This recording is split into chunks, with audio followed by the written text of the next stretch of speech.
Greetings, everybody. Jeffrey Guterman, Strat-O-Matic Network.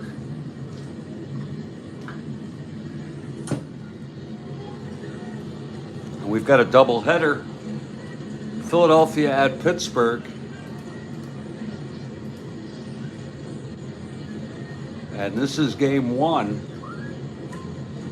The magic number is 2. A sweep today.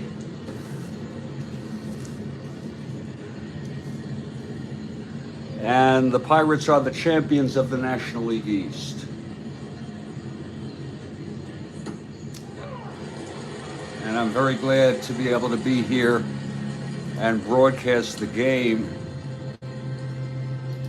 to you.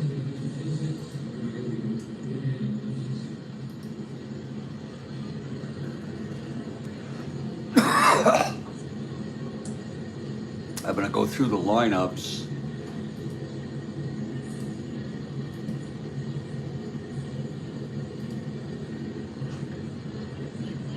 For the Phillies, pitching starting is Rick Wise with 15 wins. He's a right-hander. And for the Pirates, a big part of the story of the Pirates this year, Luke Walker with 13 wins. He won only 4 in real world. I overused him a bit at the beginning of the season, and that's before I started doing the exact lineups. But still,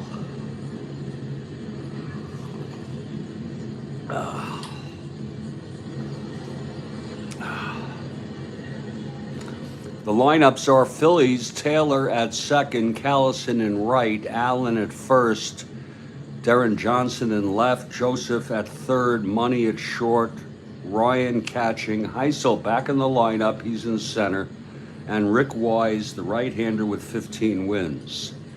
For the Pirates, it's Matty Alou in center, Cash at second, Stargell in left, Clemente in right, Oliver at first, Sanguillen catching, Hebner at third, Podtek at short, and Luke Walker, the left-hander, starting for the Pirates, batting ninth. In the second game, it will be Jeff James starting for the Phillies and Bob Moose for the Pirates. James has won 1 game, Moose 14. Clemente playing both games.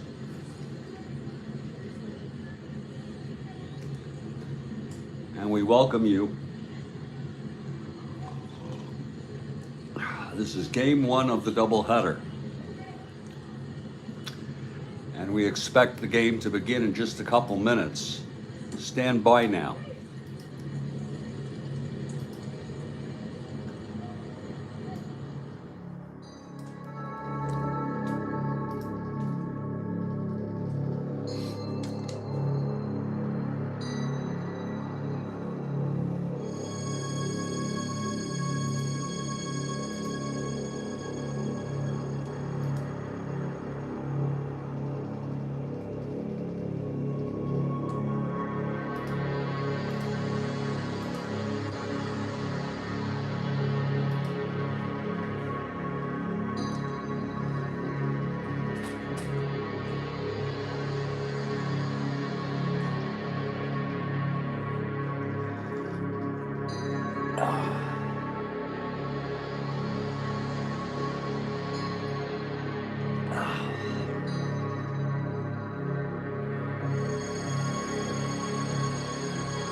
The first pitch is in 6 minutes. Stand by.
And Kathy Harden has arrived. Good morning to you, Kathy.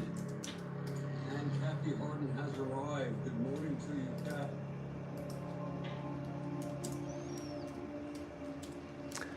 This is a doubleheader, Kathy Harden. It's Phillies at the Pirates. Magic number is 2, coincidentally, for the Pirates. If they win, if they sweep this doubleheader, they are the champions of the National League East. In this, our first year of divisional play and their first championship of any kind since 1960. It'll be Wise for the Phillies and Luke Walker, left-hander for the Pirates.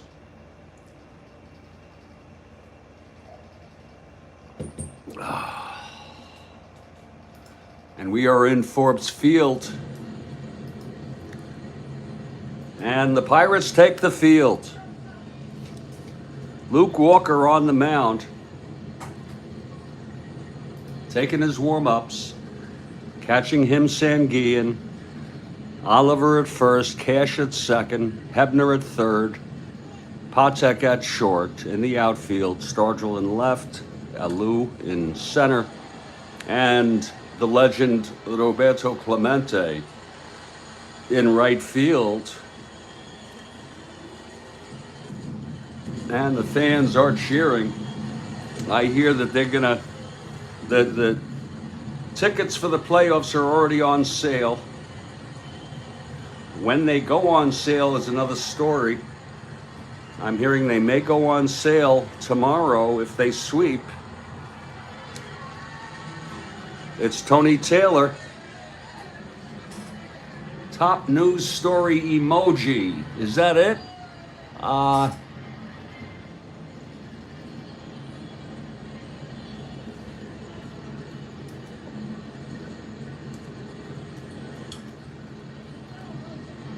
Ear injury.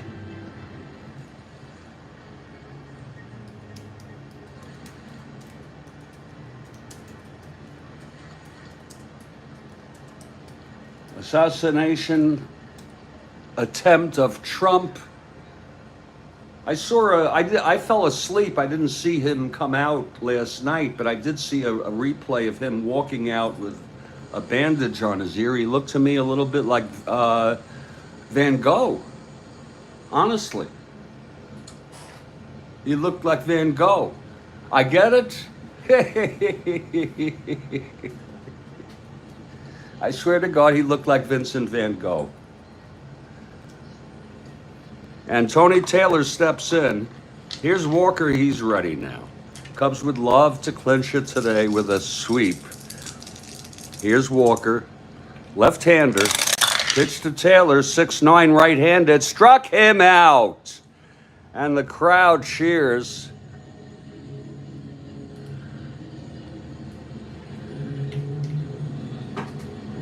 Who would have thought? 6'9", right-handed to get us started. Fooled Taylor on a curve. It's one down. Here's Callison now. I'm very interested in playing this entire doubleheader. If you look at the title on the broadcast, it says game 1 of 2. We might change that to doubleheader. Here's Callison now, lefty-lefty. Walker on the pitch, 5'7", left-handed. Grounds to second, our first X. Cash 410.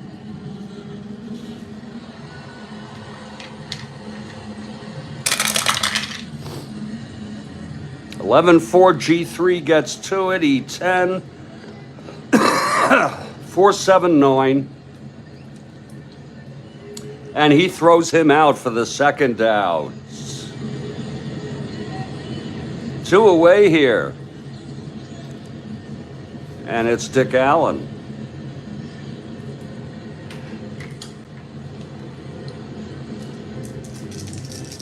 Here's Walker now.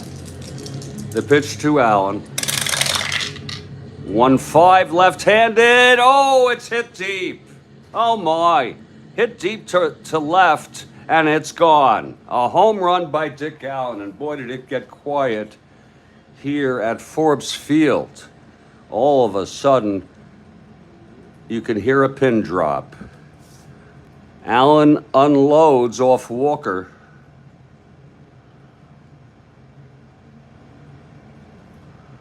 Let's look at it again. I had a feeling that was going. 1-5, left-handed, clean.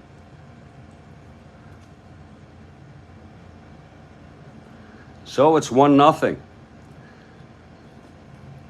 Pirates on a homestand now. Their next series will be with the Cubs on the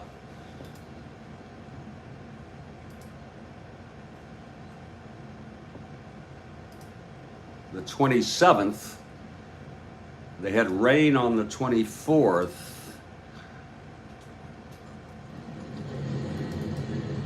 So the Phillies get ahead here, 1-0 on Allen's home run.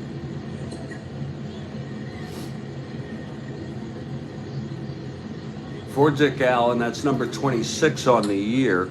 He had 32.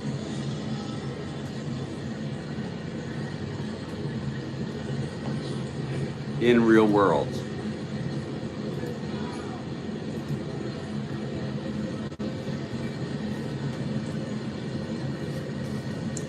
Here's DJ Johnson now. 2 outs, nobody on. 1-0 Phils. And the pitch from Walker. That's 1-3, left-handed, flies to center. Playable by Alou.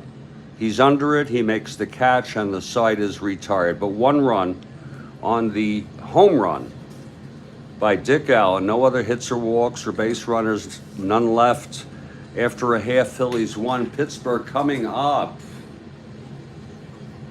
Here's Rick Wise out on the mound. The big right-hander, he's 115. Catching him, Ryan. It's Allen at first, Taylor at second, Joseph at third, Money at short.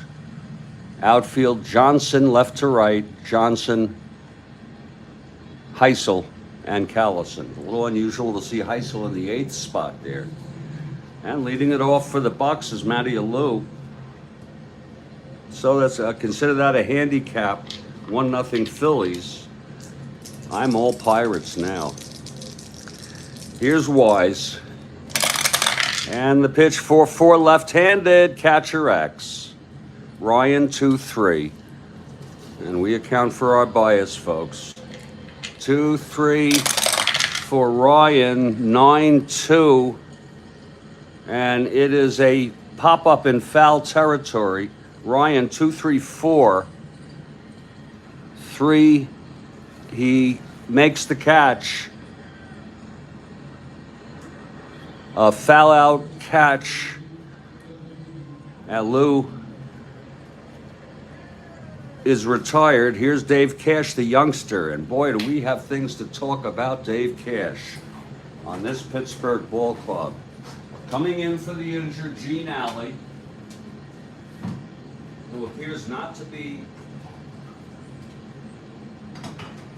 coming back. We'll see, but I doubt it. And then the question is, who do you play, Alley or Cash? And I think Mazeroski's out too. He's been out all year. Here's Cash now. At the plate, facing Wise. 1 out, 1-9, right-handed, fly to left. And Johnson is under it, 2 outs. And here's Stargell.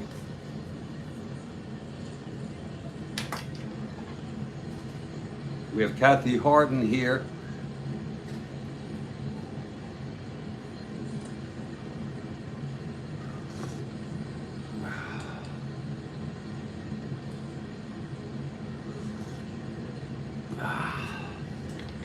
Here's Wise now. The wind up, the pitch to Stargell. That's 4-11, left-handed. Ballpark slash in Pittsburgh. Left-hander. 19.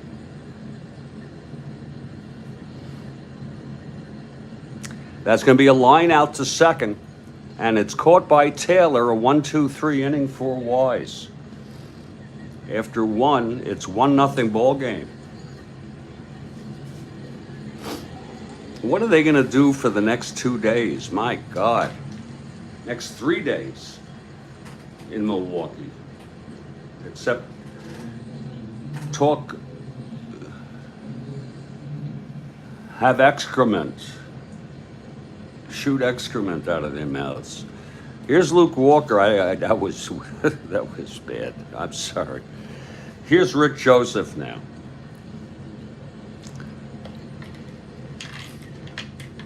It's 1-0 Phillies, top of the second. Walker.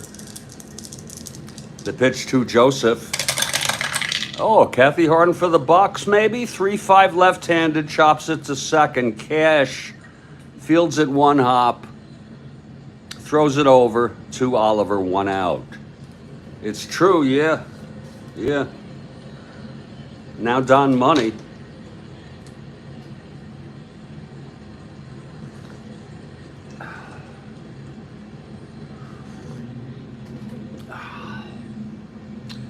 And I don't think saying Trump is an existential threat to America is, how could I put this, is over the top rhetoric.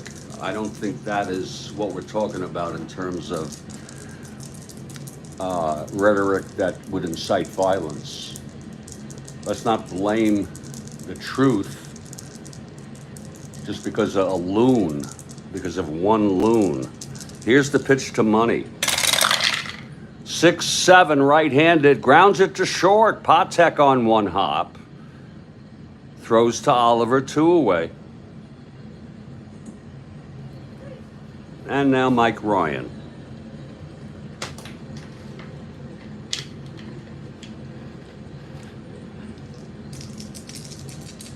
And the pitch from Walker. 3-11, left-handed, grounds it to first. That's for Oliver. He'll take it to the bag. And it's a 1-2-3 inning for Walker in the top of the second. We've gone 1.5. It's a 1-0 ball game, and it's a Tuesday morning. And moreover, I would say it is a perfect morning for a game of Strat-O-Matic 1969 baseball. Game number 1872 out of 1944. About 72 left, including this one. And we expect to be right there with real world postseason, if not before. We're not worried about that. Here's Rick Wise. The tickets are printed, though. The postseason is going to be game 1. Already we can see as Clemente is walking to the batter's box, we can already take a look and see that game 1 of the NL playoffs will be the same date as that of the American League, and it will be the Pirates at the Braves, barring any unbelievable collapse. Pirates at the Braves, Twins at the Orioles. Game 1, October 4. Within the replay. When we do it, who knows? Top of the third, Kathy Harden. Top of the third, Kathy Harden. Bottom of the second, Roberto Clemente. Here's Wise now. And the pitch. That's 6-3 right-handed, fly ball left X. That will be for Johnson, a 4-5. Johnson going back, trying to get to that. Darren Johnson.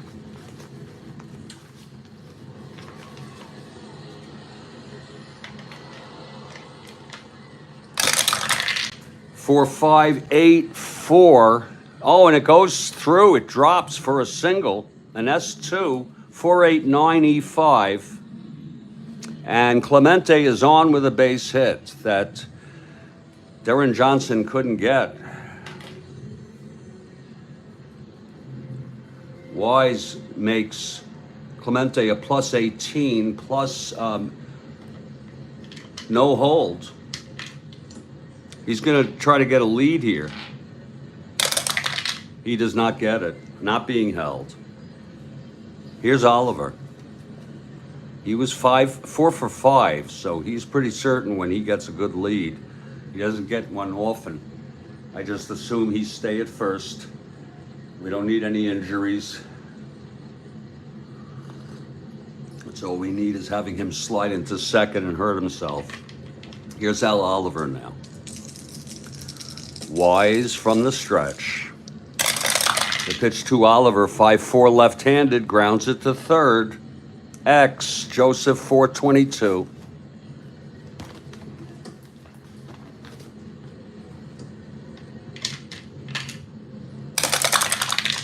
.422.94, that's a G3 pound, not being held, no infield in, 5-6-7.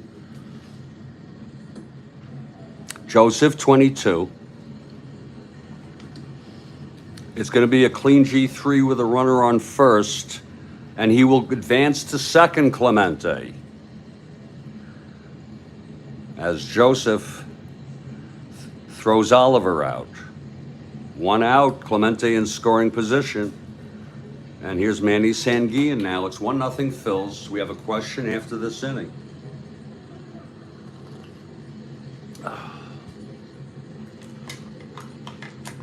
We've had some bad VP picks, folks, but this one, unreal. Here's the pitch to Wise. 4-8, right-handed. Base. Oh, it's a grounder to first, stopped by Dick Allen. Nice play. It was a 4-8 right-handed, single 1-14. Dick Allen stops it on a ground ball B with a runner on second. And he goes to third as it's hit to first. Allen takes it to the bag. And now Hebner in a clutch situation.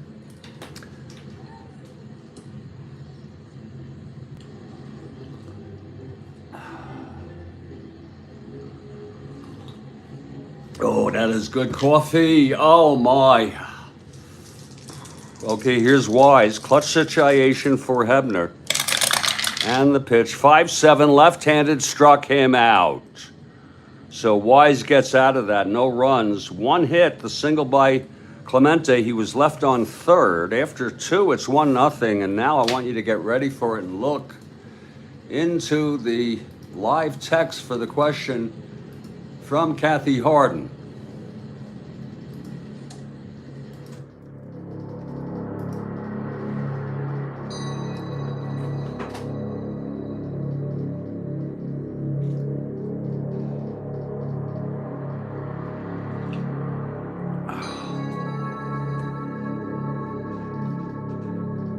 Here it is.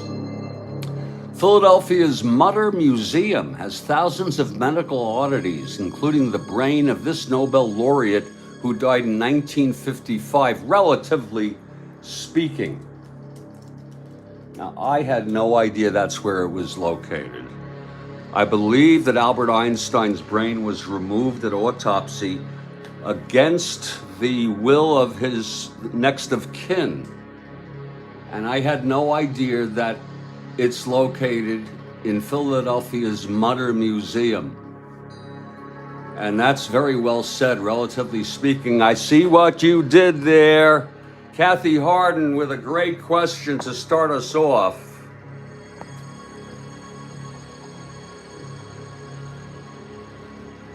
I have a question, middle of the seventh, and I'm inviting anybody to come on here and add to that. Super question, Kathy Harden. We're going to take a little break for a couple minutes. My name's Jeffrey Guterman. This is the Strat-O-Matic Network. It's Philadelphia 1, Pittsburgh nothing after 2. Be back in a couple minutes.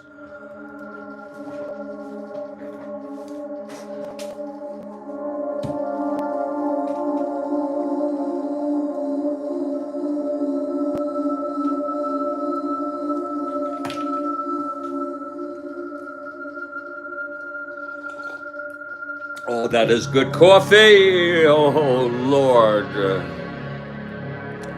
Lord, that's good coffee, my Lord.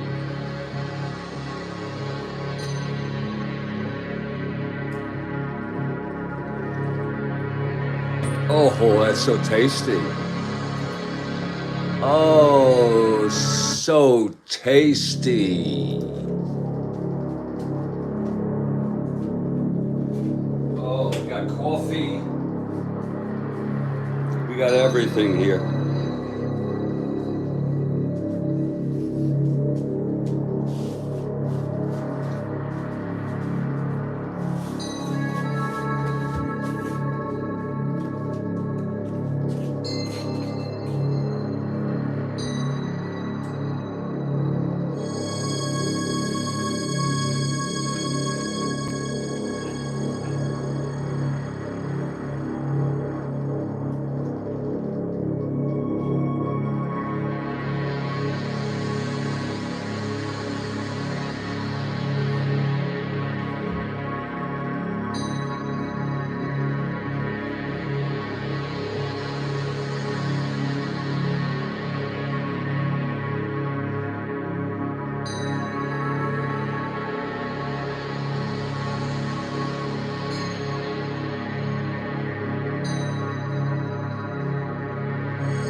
We're in Forbes Field.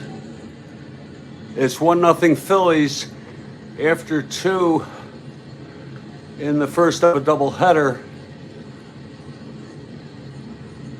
Attendance in real world was 2,379. I don't know what their capacity is, but it's almost packed here for this doubleheader on a Thursday. It's a twilight in real world. Almost packed. You can't go by that. Just like it's a replay and it's different than real world, so is the attendance. Heisel will lead it off against Walker. 1-0 Phils on the home run by Dick Allen, his 26th of the year. The pitch to Heisel, 6'9", right-handed, struck him out. That's 2 for Walker. Pretty good strikeout pitcher. And here's Wise, the pitcher, pretty good hitter. 5 NR, relatively speaking.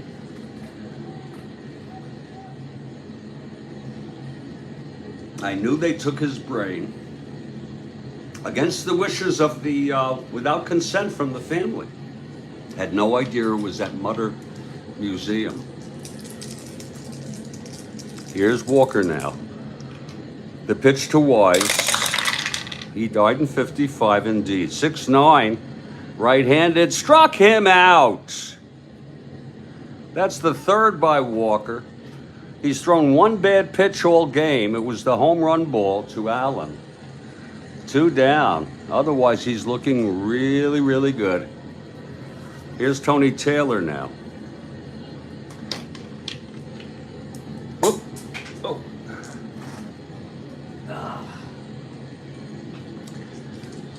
Taylor struck out to start off the game in the first.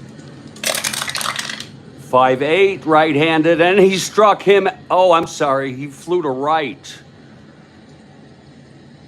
And Clemente is under it. He makes the catch. I just want to make sure that these strikeouts were in the right column. Doing a little replay here. This is replayed, folks.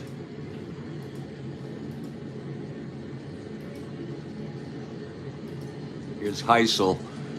No, that's a 6-9. That's correct. And then Wise.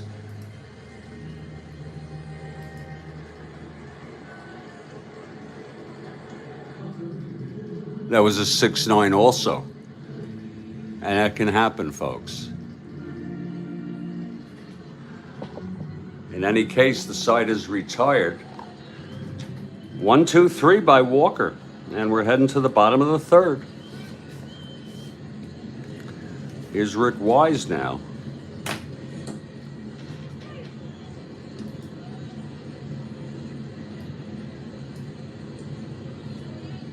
Leading it off will be Freddie Patek. And Walker comes out on deck.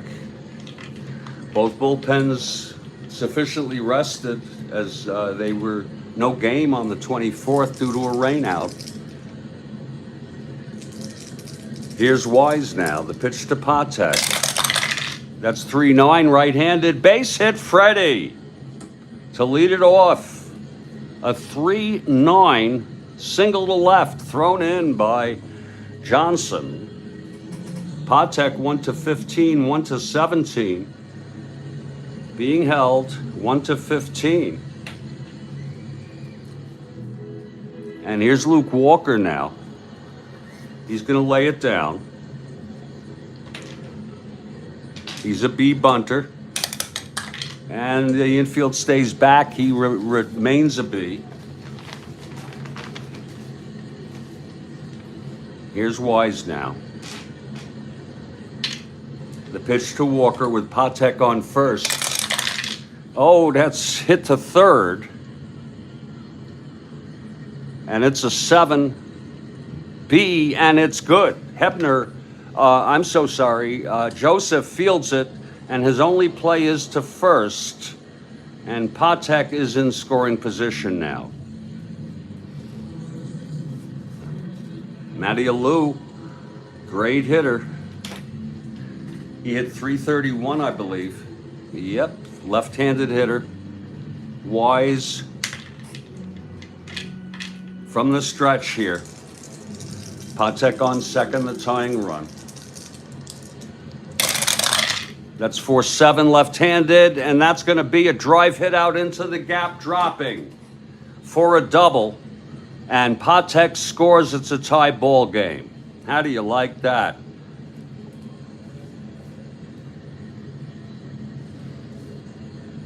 A double by Alou off Wise, 4-7 left-handed. 1-8, it was a 1. And with Patek on second, he scores easily. It's all tied up. Here's Cash now.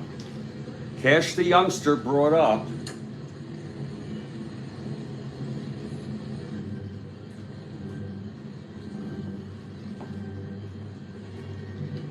Has done just a magnificent job at second base in the number 2 spot.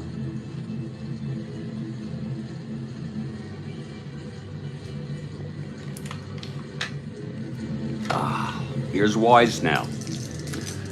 And the pitch to Cash. 5-7, right-handed, struck him out. Second for Wise, and that's the second out of the inning. Here's Stargell now in a clutch situation.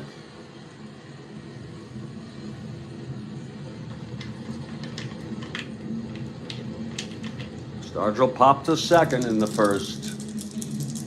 Clemente on deck. Here's Wise. 5-7 left-handed, struck him out. And the side is retired, but there was a run. The single by Patek moved to second on the Walker sacrifice and then doubled home by Alou. 2 hits, 1 run, 1 left. After 3, we're all tied at 1. We got a ball game. Indeed. Here's Luke Walker now. I have a double shot in the middle of the 7th. Walker takes the mound. It's Johnny Callison. 0 for 1.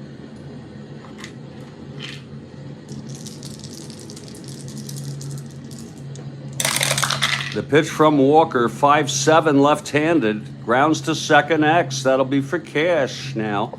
He's a 410. Little needs a little work with his range. 410, that's 15-4. He gets to it, G2, 6-9, 10-10. And he throws him out. Nice play by Cash. 1 away. And here's Dick Allen. Hit the home run. We're all tied at 1 here.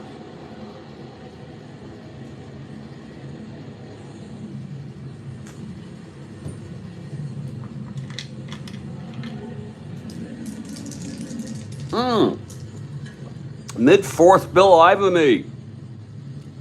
Good morning, Bill. Love it. 1 out, nobody on. Here's the pitch to Allen. Love it. 2-5 left-handed, struck him out. So Walker fooled him that time on a changeup. 2 outs. And here's DJ Johnson. Flew to center in the 1st.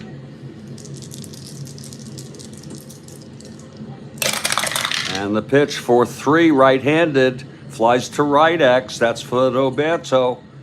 He's as good as you get. 1-6, out and right.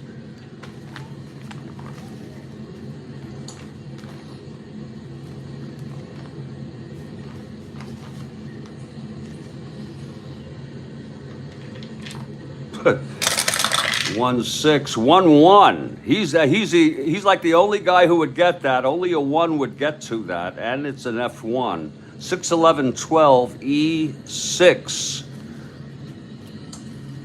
and he makes the catch, a pretty catch by Roberto Clemente, and a 1-2-3 inning for Walker. We're in the middle of the 4th. We're all tied at 1. We got a ball game, and we've got a 1. Bill Ivamy with a question for us. Now all participate, please. No Googling. No Googling. And just type in the answer.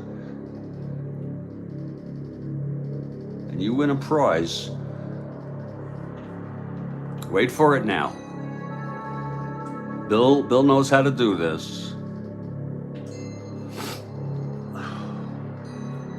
Here it is. Name the only professional athlete named on President Nixon's enemy list.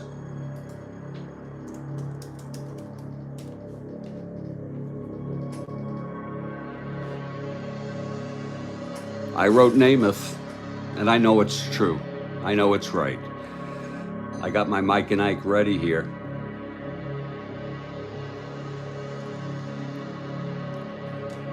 Bill Ivamy gets a red 1. I get a red 1. What a super question. So we have Einstein and Namath thus far in our questions. No, you did not ask that before. To my memory, you did not. I knew that. There was a great, hello, Stack. There was a reporter, and it's on YouTube, who covered the story of his enemies list, and he went down the list reading the names, and one of them was his own. I forgot who the reporter was. We're in the middle of the 4th. It's 1-1. Folks, I want to tell you something. The magic number for the Pirates is 2. And this is a double header. So a sweep here, and they are the champions. Oh, shit.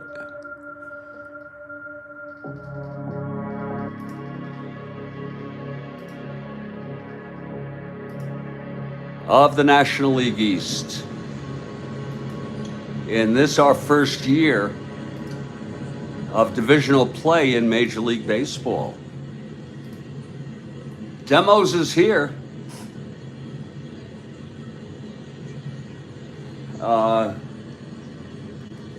Demos, all right. Yeah, there's one. We've had, I think that's our second one. Here's Rick Wise. I hate to be so serious, Demos, but I think it has to do with that we pay such attention to the one. It's so unique, it seems so unique to us that it seems like it comes up more. That would be my guess. But if it's an evenly carved out devil die, it should come up 5% of the time, no more, no less. In theory, in practice is another story. Oh shit. Okay, here's Clemente, singled left on in the second. Wise now. 2-7 right-handed. There's a base hit again by Clemente. Again, folks, doubleheader here. I intend to play both. We'll see if I'm able to. I'm going at a slightly swifter pace than usual, but that doesn't mean we do not have questions, as many as we want. And a sweep here. The magic number is 2. That would mean the Pirates clinch. And they swept in real world. Okay, Clemente is on again. We're not going to bother. He's not going to be held. We're not going to bother because we don't want him to get hurt or anything. Here's Al Oliver. He was 4 for 5 in real world, stealing Clemente. I never think of him as a base stealer. Pitch to Oliver, 5-5 left-handed, base hit to left. Clemente goes to second. He's rounding 1 to 15, 1 to 17, 1 to 18. They let him go. And the Bucks have it, first and third, no outs. Oliver doing it all year. And here's Manny Sanguillen. Grounded to first in the second. Wise from the stretch. Infield back. 2-10. And that is a base hit for Sanguillen. Clemente scores and Oliver goes to third. Oh my. The infield location had nothing, no effect on that. Wise lets up 3 straight singles here in the bottom of the fourth for the Bucks. So much excitement here in Pittsburgh. I love Pittsburgh. I've been there twice. I love the city. I love the bridges. I love the people. Infield back again, Hebner. The pitch from Wise. That's 2-9. And he grounds it back. That's going to be, they would have got him at the plate, but a run will score. First and third, B. It's hit to Wise. He throws to second to get Sanguillen. And Oliver comes in with the second run. That's what you get when you have the infield back. It's 1 out now. Hebner is on first. Look at him, 1 to 16 with a 3 to get the lead. We won't bother. He's not being held. Here's Patek. No funny business here today for the Pirates. Pirates now lead at 3-1. Pitch to Patek. 6-6, right-handed. Fly ball right. Under that Callison. 2 away. And here's Luke Walker. Isn't that nice? Get him to bat perhaps last and get a Lou to lead off next inning if he's retired. Here's Wise. 4-10. Left-handed. Ballpark slash, 14, left-handed hitter. And it's a base hit for Walker. Hebner goes to second and holds. And now a clutch situation for Matty and Lou. We have a mid-fifth baseball question from Bill. I have a double shot, 7th inning, if anyone wants to join it, triple, unless we just want to spread it out a little. So Walker with the base hit off Wise. It's first and second, 2 down. Here's the youngster, Dave Cash now.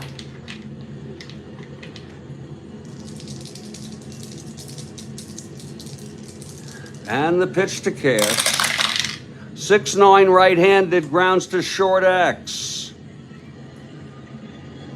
That's money, 327.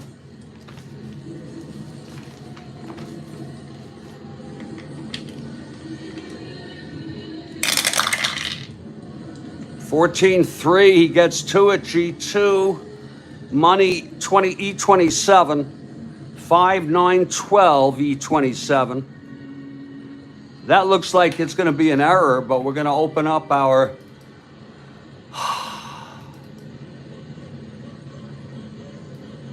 file. We're looking at a 27 5-9-12 E27, and it is booted. A 1 base error. Take a look for yourself right there. E27 for money. So that's an error. And that will load the bases here. First error of the ball game. Bases loaded, 2 outs. And here's the youngster, Dave Cash, in a clutch situation.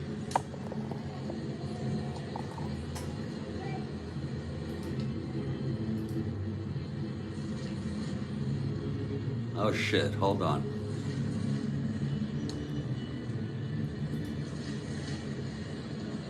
I'm looking at the replay, folks.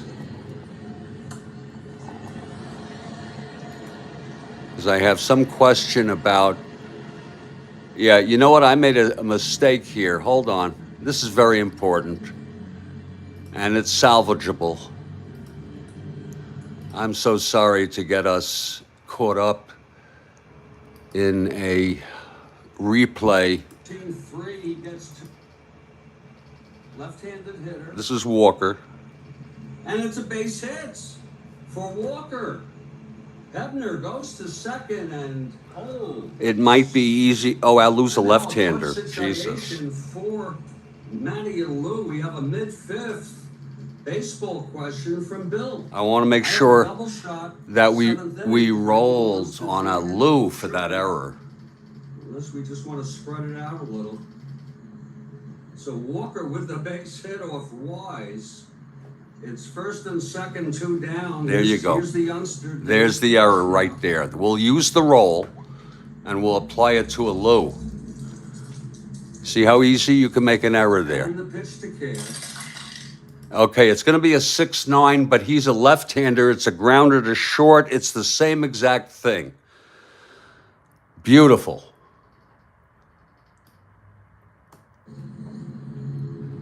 Oh, shit. Hold on.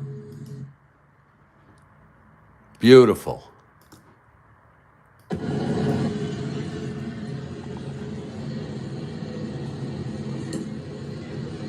That's our house rule. We use the roll. If it was used for the wrong player, we do use the roll that was used. Here's Cash now, bases full with 2 outs. Clutch situation, Wise. Trying to get out of this.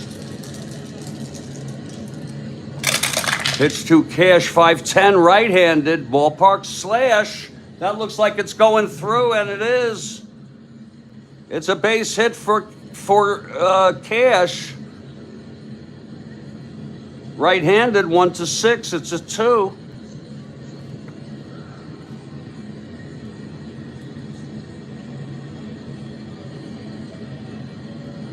Hebner scores. That will be unearned.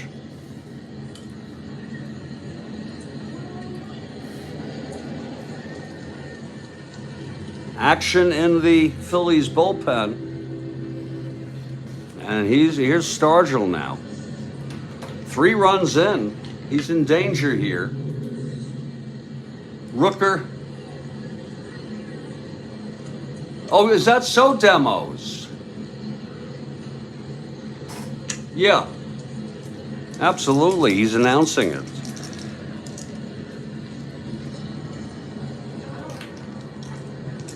Here's the pitch from Wise to Stargell. Bases full, 2 outs. What an inning. 6-12 left-handed, single 1-6, line to second. And it's caught by Taylor. The side is finally retired. But 3 runs, 1 of them unearned, 4-1 after 4. Folks, if you don't know, Demos is recalling a real-world event. When the Pirates, I think the Pirates, he was announcing. And the Pirates, and I learned this from Demos, Pirates got a big lead to start a game and then ended up losing. He had said he would walk, and he did for charity at the end of the year. I have a double shot middle of the 7th.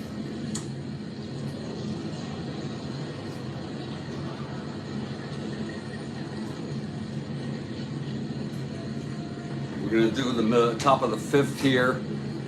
Go with Bill Ivamy's question and then take a very brief break. Here's Luke Walker now. Forgot to put in who relieved in this game in real world. This game rescheduled due to rain on the 24th. Boozer pitched in relief in real world in this game. Walker went all the way. It was a 5-3 win for the Pirates. Pirates took the second game 9-7. And when I have a doubleheader, I put all eligibles here. Johnson, Boozer again. Wow. And Raffo. Hartenstein and Gibbon.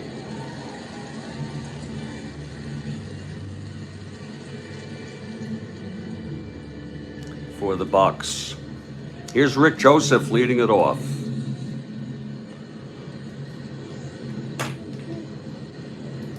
Walker on the mound.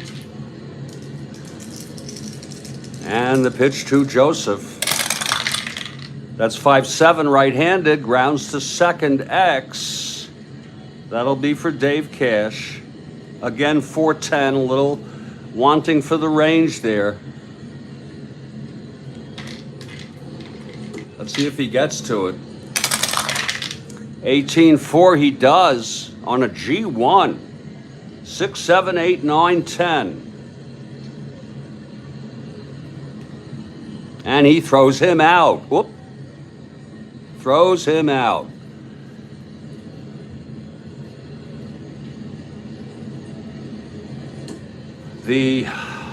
Technically, the Phillies have had no base runners off Walker. They had but Allen hit a home run. I guess we might consider that a base runner. That's been it, a one-hitter. Here's money now. 4-1 Bucks, top of the 5th. Pitch to Money, 3-7 left-handed, grounds to second, Cash again. Throws to Oliver, 2 away. And now Mike Ryan. Ryan 0 for 1. 2-11, left-handed, grounded to first. Oliver takes it, and he throws to Walker, covering the bag. And it's another 1-2-3 inning. He has retired 13 in order. Lord, is he looking good. One bad pitch, and it was to Dick Allen for the home run. We're in the middle of the 5th. It's 4-1 Pirates now. Wait for it. Bill Ivamy with a question, and I think he said it's a baseball question. Yes, he did. Wait for it now.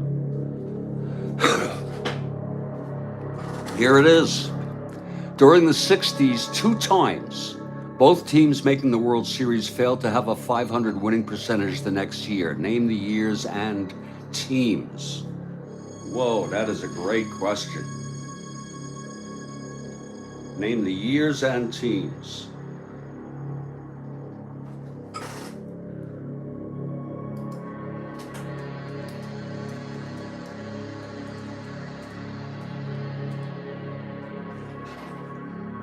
I know that's right. You want the year of when they were under 500?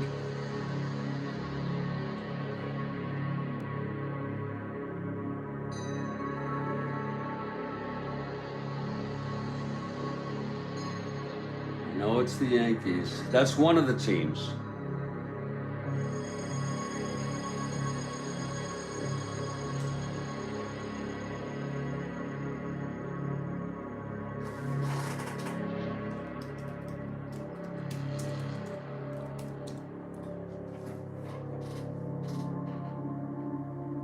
That's got to be true. That's got to be it, Bill. Give it to me, will you? Give it to me, Bill. So I got it. I got both.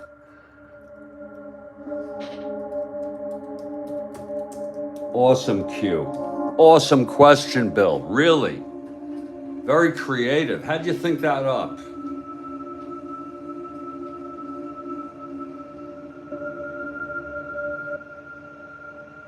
Whoa, you said 2 teams. You say 2 other teams from the same year?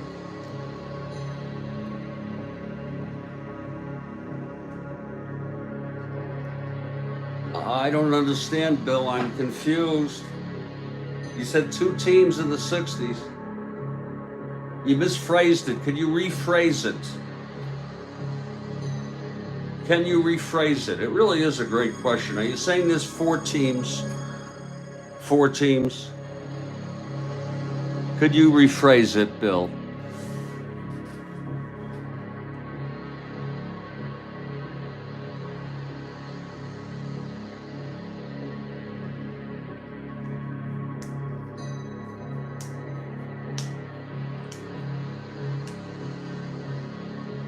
Oh.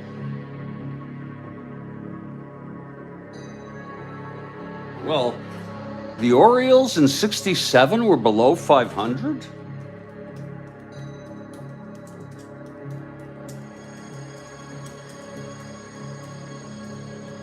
Wow, that would be weird.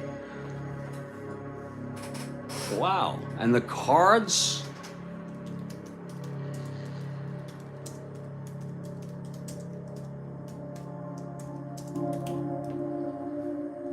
So what we have here is we have named the 2 World Series where both teams in the series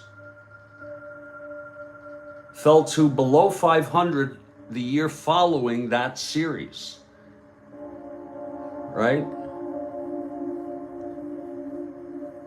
Unbelievable. That's a super, super question. And that is a real novelty in baseball. Thank you, Bill. And a very informative question. Folks, we're going to take a break for 2 to 3 minutes. You see what we do here? And that's a super question. I love it. It's 4-1 Bucks. They're playing a doubleheader. This is the first game. It's Wise and Walker going at it. It will be James for the Phillies, Moose for the Pirates in the second game. And magic number for the Bucks is 2. They could clinch the NL East with a sweep here. I'll be back in a couple minutes. This is the Strat-O-Matic Network.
Well, we're back. I'm in Studio B here.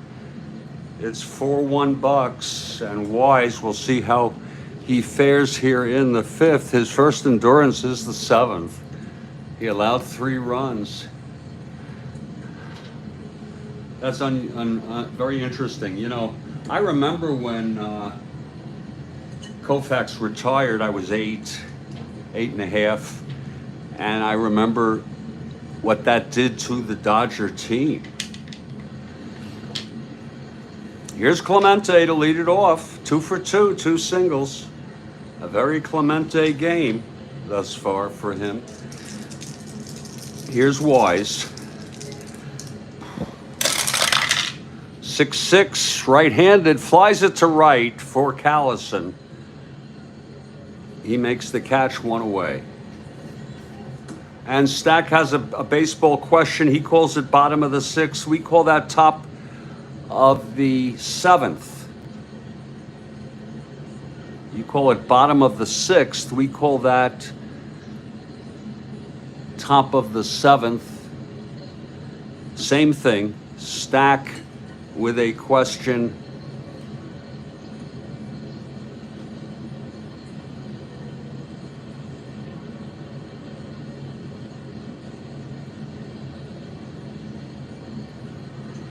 Okay. They traded Wills and Tommy Davis in 66? I didn't know that. Where'd he go? Pirates? That's crazy.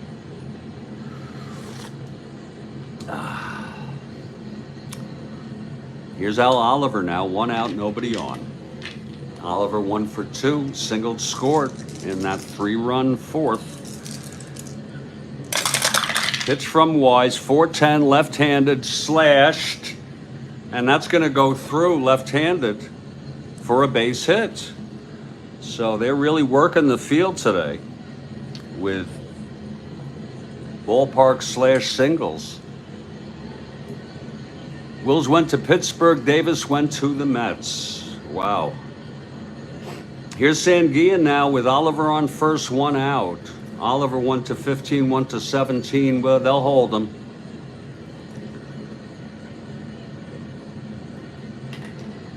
One to 15 being held.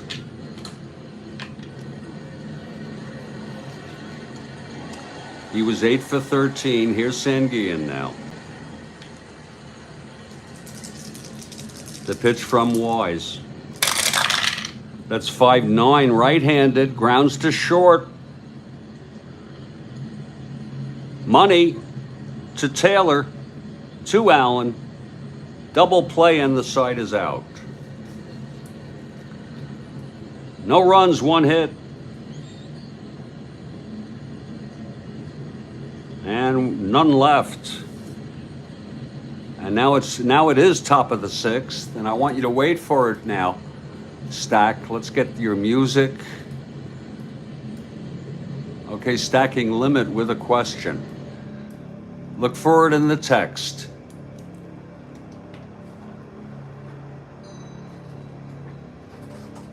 Wait for it now.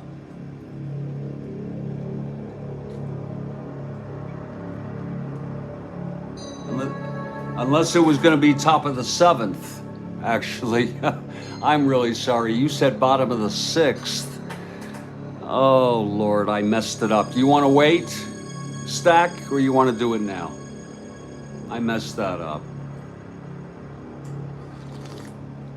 Stack, you let me know, yes or no. Are we going now?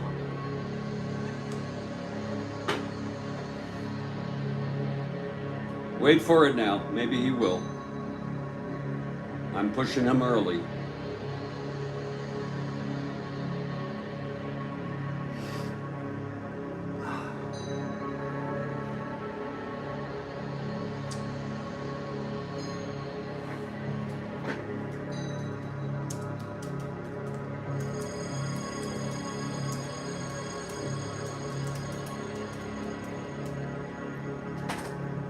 Here it is, during Don Larson's famous World Series perfect game, who was the opposing pitcher? Wow.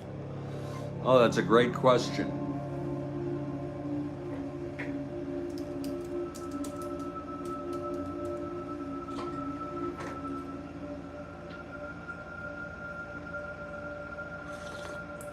I gotta be right if Demo said Magley.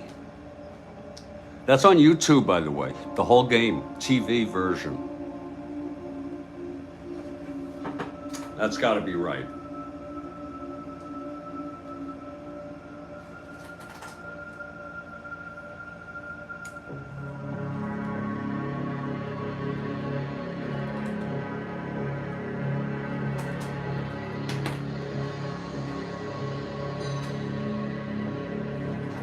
Was it Sal Magley? Stacking. Stack, you've got 2 Sal Magleys.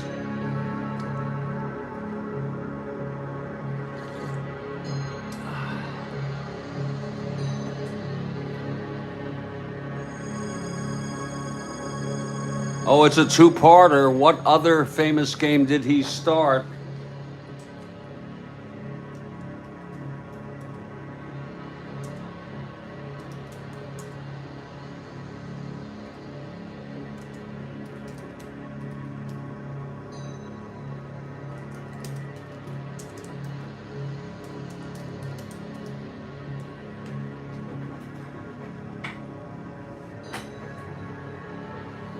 I think we both get it, Bill.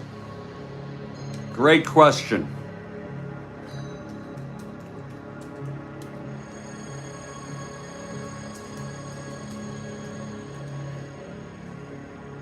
Great question.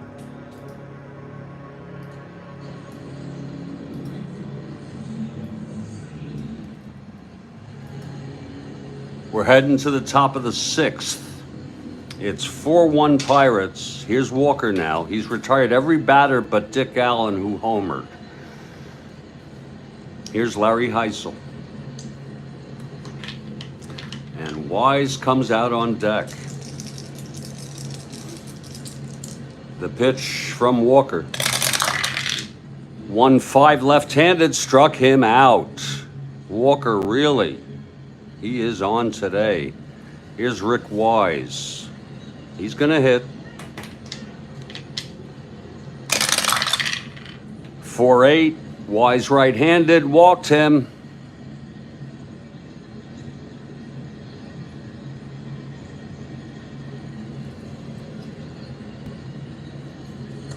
That's the first base runner since the home run by Allen, if you want to call that a base runner. And the first walk by Walker. Here's Tony Taylor with Wise on, first one out. 6-3 right-handed. There's a slash. That's going to go through for a base hit. No need to look. Walker goes to second. Wise goes to second and holds. So the Phils have something going here. Johnny Callison, the tying run at the plate. A mid-6th question. Okay, I had one, but it's really not that good. Kathy's adding to my double shot. I'm going to put Bill in here for me. Mine isn't really that good. I'm serious, Bill.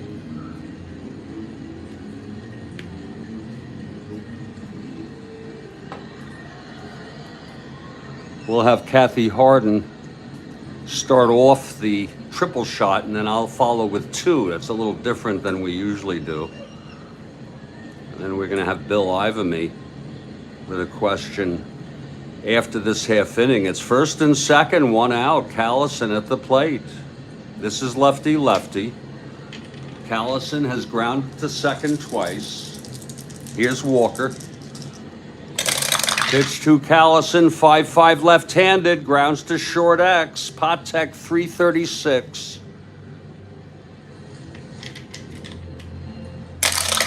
336, 18, 3G1 gets to it, could be 2. E36 though, 468. It's a clean G1, 1st and 2nd. And it is a double play, turned by Patek. And the side is retired. No runs, 1 hit, a walk, 1 left. Beautiful play, great break for the Pirates. Middle of the 6th.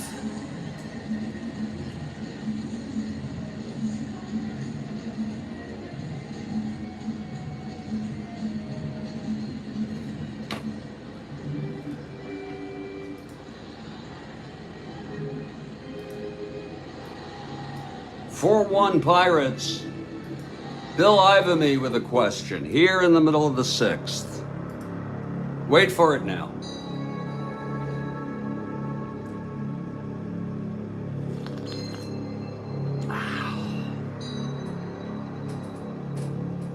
Here it is. Why was Sal Maglie suspended from Major League Baseball for a couple of years in the 40s?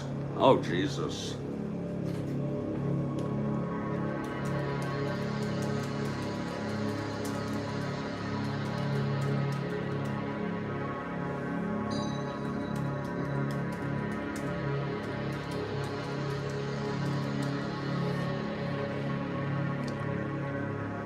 I didn't know he was suspended for 2 years. Wow. Don't tell me it's betting.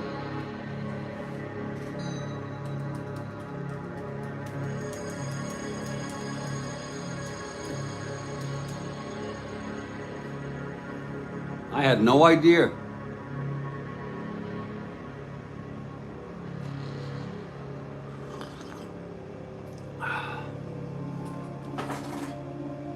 I'm stumped. I'm not going to throw out wild guesses anymore on this one.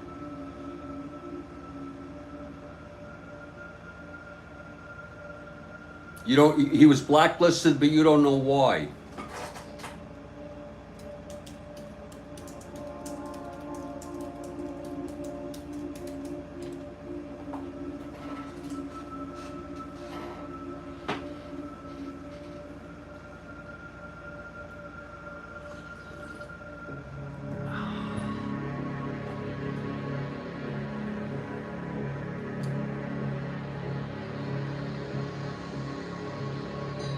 Oh, he signed with the Mexican League? Do you mean that his contract ran out and he opted to sign with the Mexican League? And did he play with the Mexican League?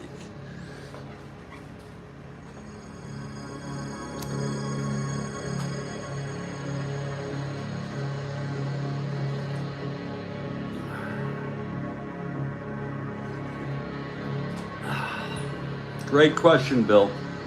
I had no idea. I think my father might have told me this.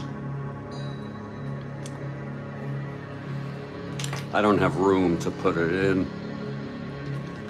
We're heading to the bottom of the 6th. Rick Wise now.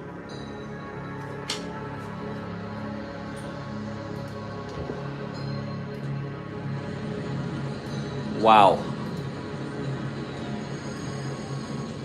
I had no idea. That's fascinating. Here's Hebner to lead it off against Wise. 4-1 Bucks. First game of a double. Their magic number is 2. They could do it today with a sweep. Here's Wise now. The pitch to Hebner. 6-4 left-handed. Flies to center X.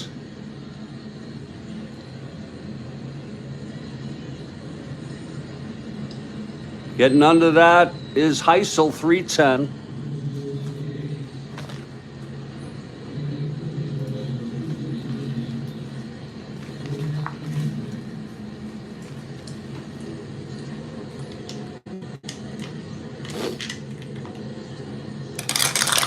.310, 1-3. It's going to drop for extra bases. 5-10, 13. E10. And that's going to be a leadoff double for Hebner. So Hebner is on second. And here's Freddie Patek. Walker comes out on deck.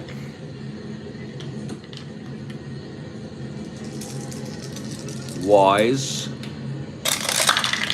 5-9 right-handed. Grounds it to short A.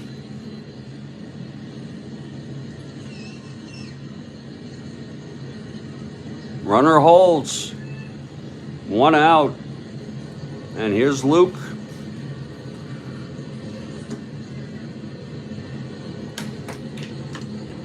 Luke with a sacrifice bunt and a base hit. Here's the pitch from Wise. That's 1-5, struck him out. Fourth strikeout, 4 Ys today, 2 away. Now, clutch situation with the great hitter, Matty Alou. Yeah, I thought I'd throw that in, Bill. It was a little early, though. It was the 40s. Before that really became a big thing. That was a joke. Here's Alou, 1 for 3, reached on an error and doubled. Home a run. In fact, the first run for the Pirates.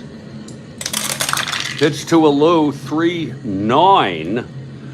Right-handed. Oh, in the middle of a sea of trouble, he flies it to right on a 3-9 right-handed. And under it is Callison to make the catch. And we're heading to the top of the 7th.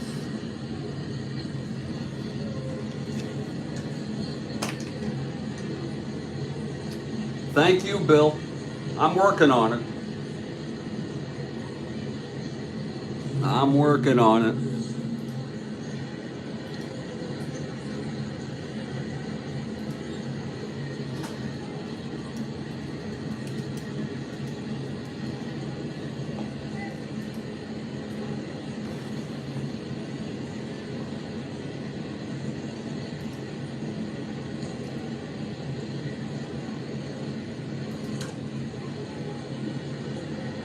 Here's Luke Walker now. We have a triple shot middle of the 7th. It's going to be a big one.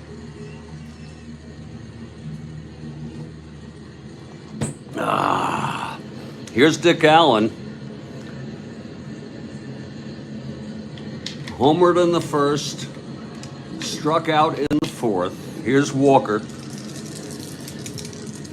This is Walker's first endurance inning. Pitch to Dick, 3-7 left-handed, walked him. So Allen is on.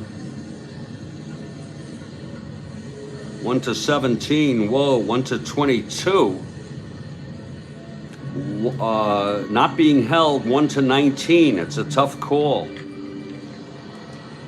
He's going to go for it. And he does not get the lead. Not being held. Got to put yourself in the mind of the other team. Here's DJ Johnson. Not being held, no lead. Walker from the stretch. That's 2-7, left-handed, struck him out. That's the 6th for Walker. Now Rick Joseph.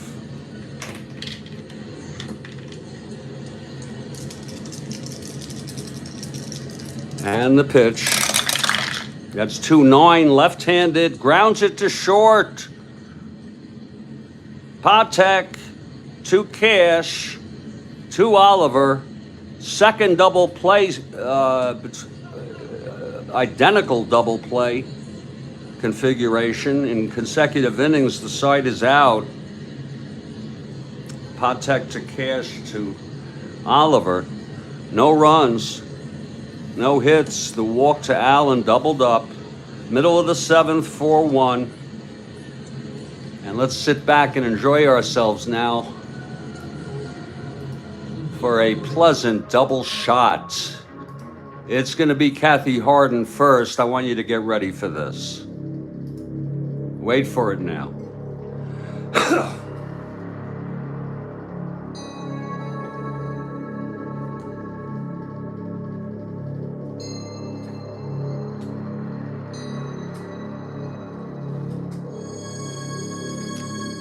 Now wait for it.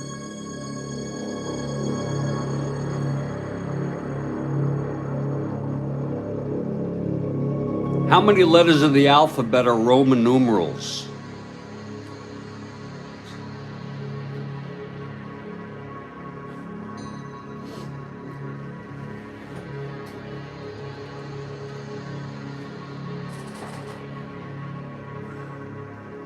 Great question. Bill Ivamy goes with 6. It's got to be 6.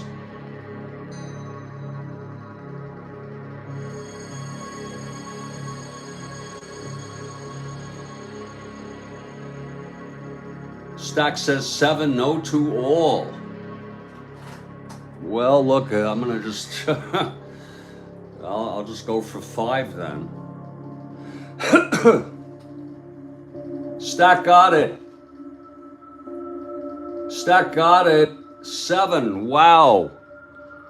Oh, great question, great answer. What are they?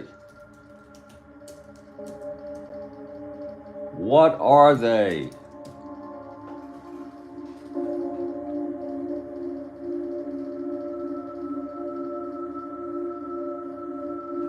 Is D.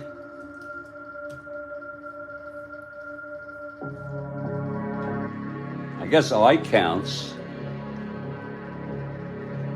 Oh my. I did not know C was a Roman numeral.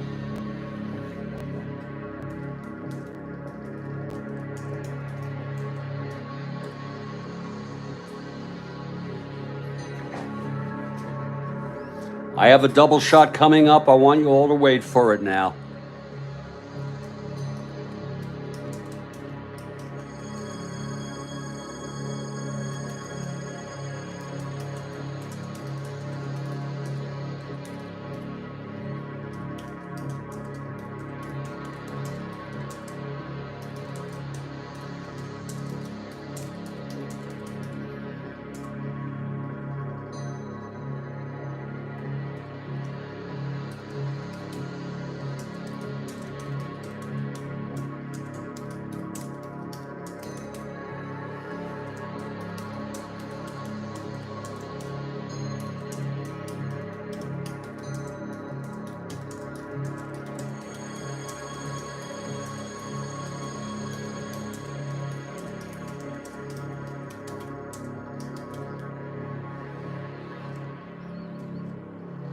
Here it is. J.D. Vance is the Republican nominee for U.S. Vice President. Prior to Vance, who is the most recent vice presidential candidate of one of the 2 major parties to have facial hair? As many of you may know, J.D. Vance sports a mustache and beard. Who was the last one? And please, no jokes. Don't say Harris. Don't say Ferraro. No. First of all, he was never vice president, I don't believe. I'm talking VP. No, Dewey was president. I'm asking VP. I'm surprised, Bill.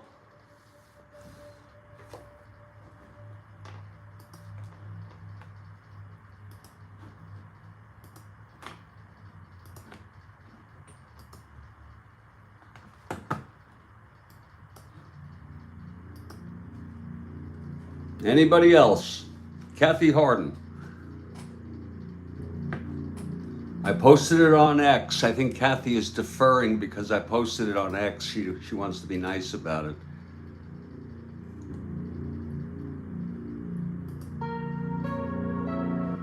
The answer is, no, it's not Roosevelt. The answer is, he was never vice president. The answer is Charles Curtis. Charles Curtis, Hoover's running mate in 1932. Charles Curtis. And I think, no, Cleveland was president. It's Charles Curtis, folks. You're picking presidential candidates. Did you know that he was a Native American? Oh, you're right, Stack. You are right. I stand corrected, Stack.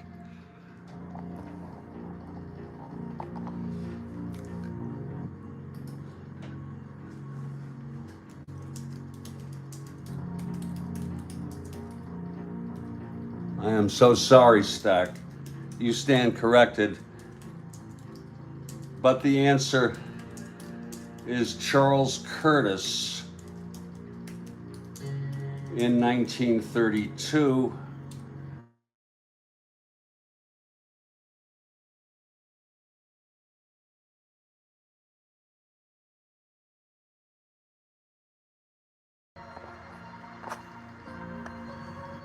I got a call from my son. I'm going to have to close this and then reopen it.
Hey everybody, we are back.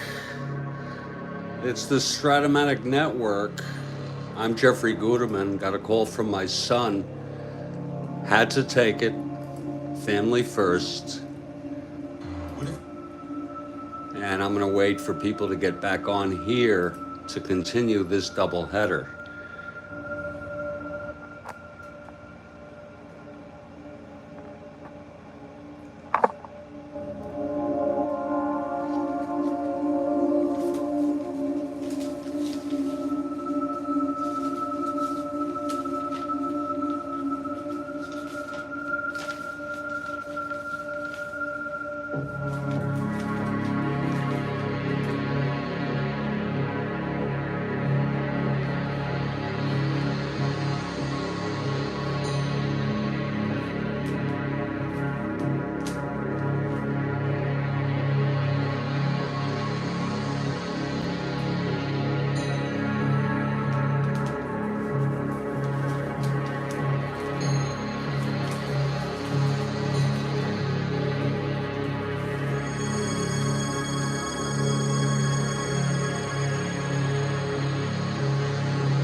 Hey everybody, Jeffrey Guterman, I'm back. It was a call from my son, and we have a philosophy here, family first, and it was a big call,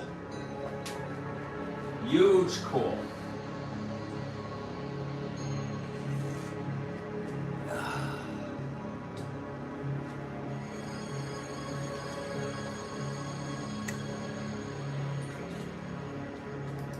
Like to know if any of our regulars are here.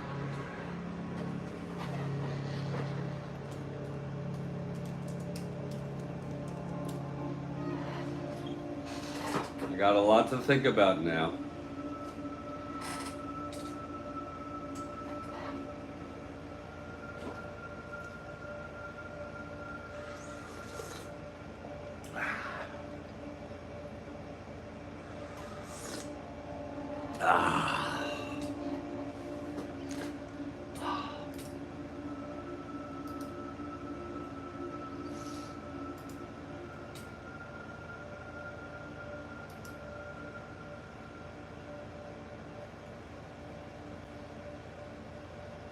Thank you, Bill.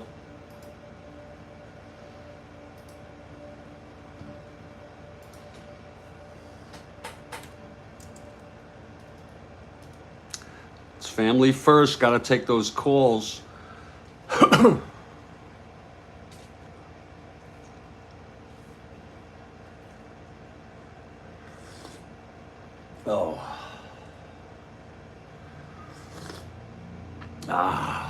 Oh, that's good coffee. Anybody else here?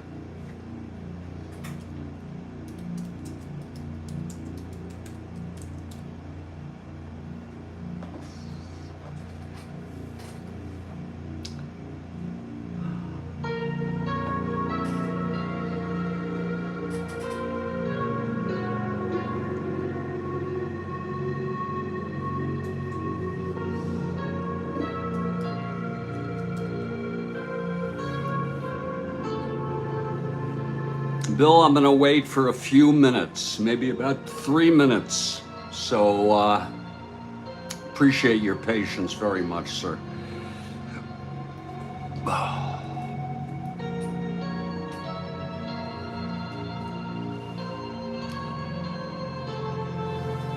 I'll tell you what I am going to do, though. I'm going to do my second question on this triple shot now.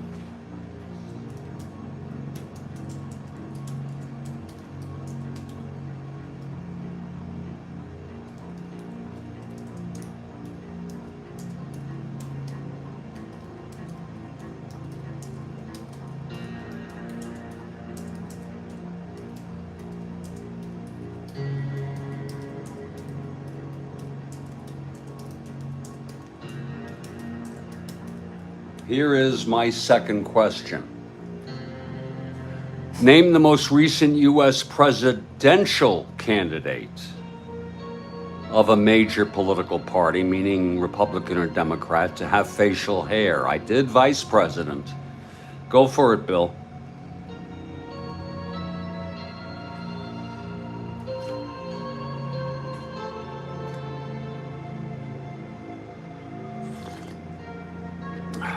Bill's got it.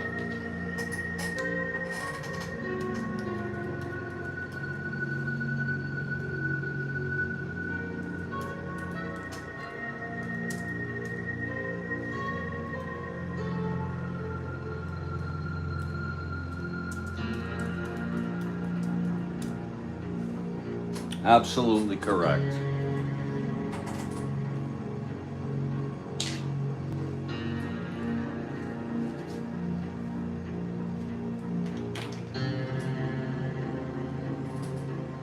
That was a layup.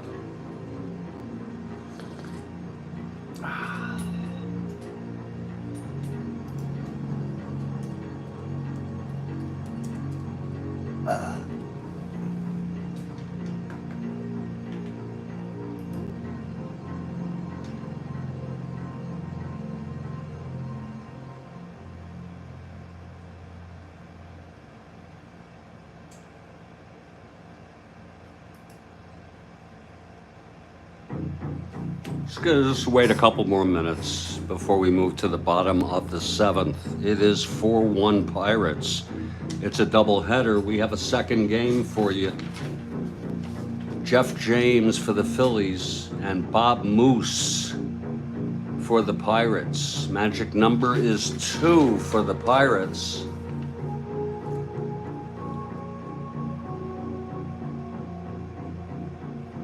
Ooh. Lord, you got me.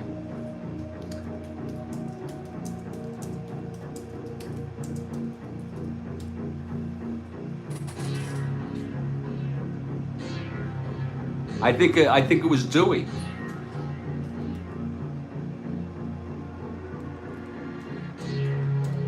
I think Dewey ran twice. I could be wrong.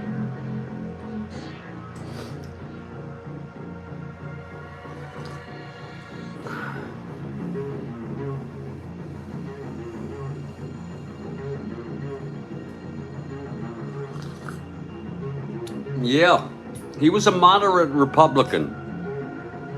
He died in 1971, I believe. I looked it up yesterday. Okay, we're going to get started here.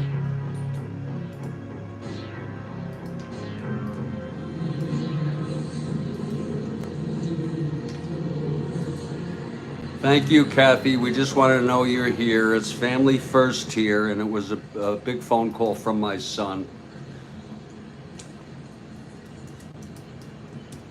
Great to have you all, and we're going to continue this ball game. Here's Rick Wise in his first endurance inning. Pirates 4, Phillies 1. Dave Cash leading it off.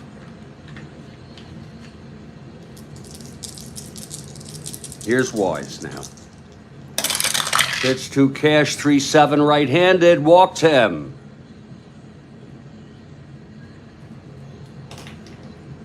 Huey Long. I don't believe that he ever got the he ran in the primary.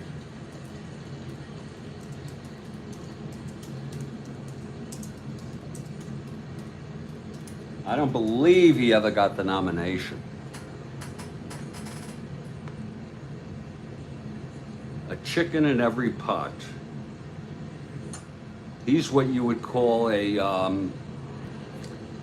far left extremist. Extremism can manifest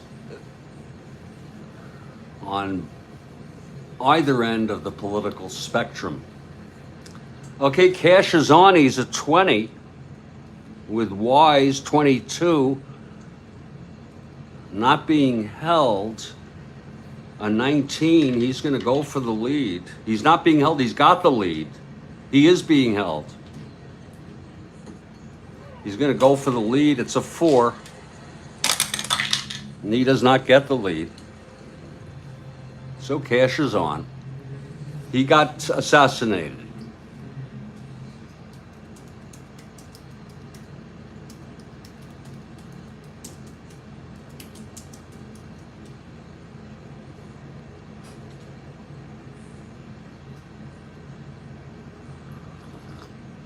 I believe it was in the Capitol building, and I believe that the shooter was, what's the word they use? Neutralized? Is that the word?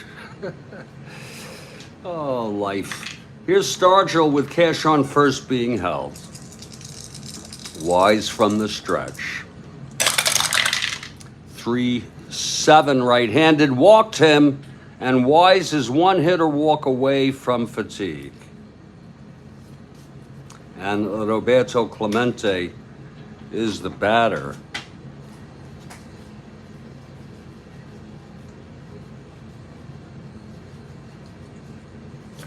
Al Raffo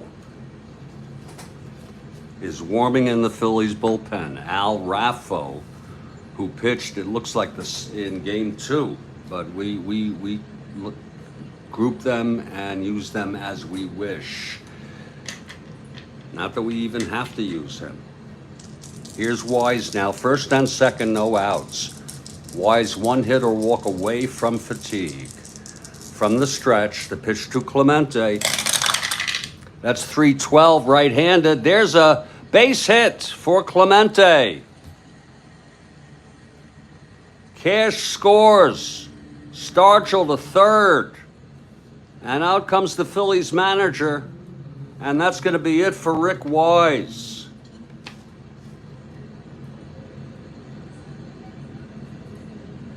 Wise pitched 6 innings.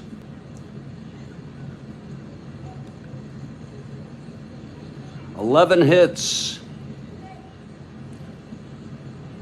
Walked 2. Both in this inning, struck out 4, and has allowed 5 runs, one of them unearned, responsible for first and third, nobody out. And Al Raffo comes out to the mound from the bullpen. He's taking his warm-ups.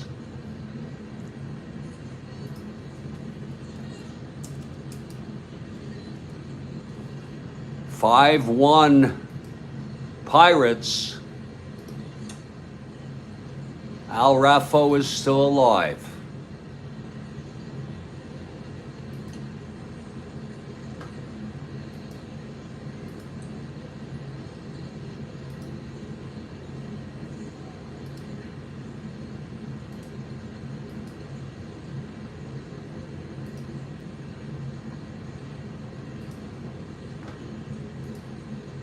Al Raffo taking his warm-ups.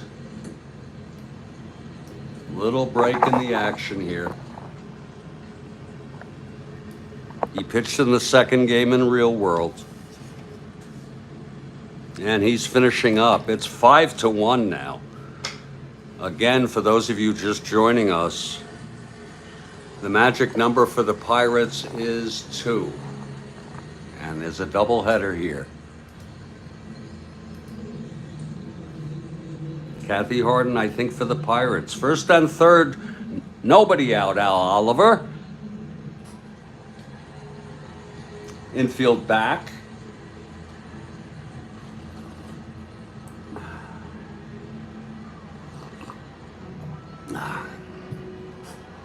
Here's Raffo now.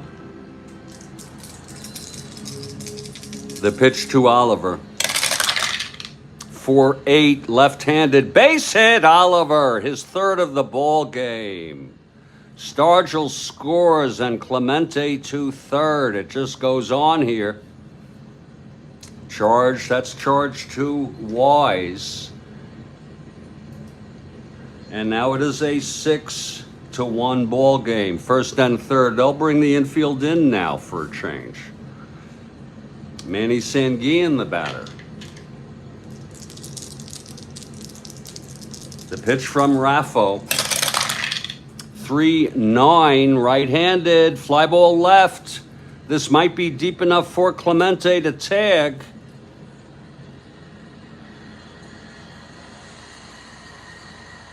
Johnson a +2. 1-15, 1-17.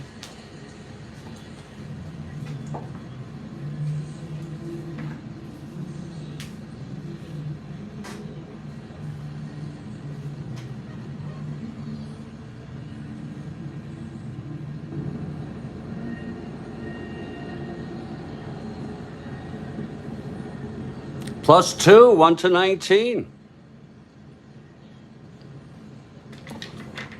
And of course, there's no harm in trying to get him.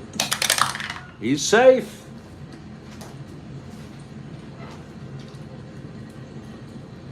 A sacrifice fly for Sanguillen.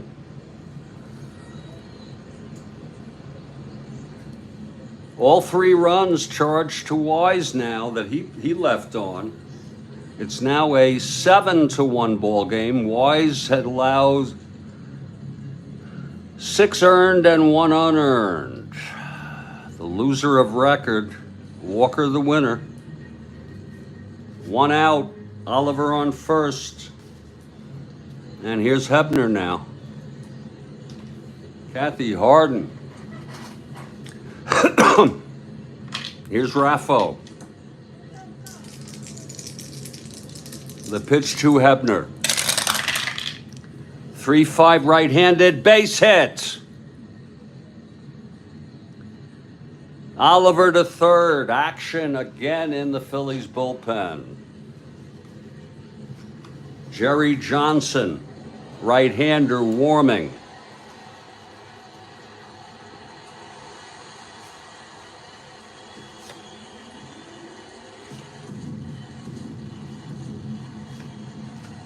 Jerry Johnson warming in the bullpen.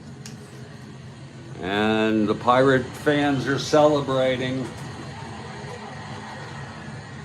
There's a crowd of well over 30,000 here.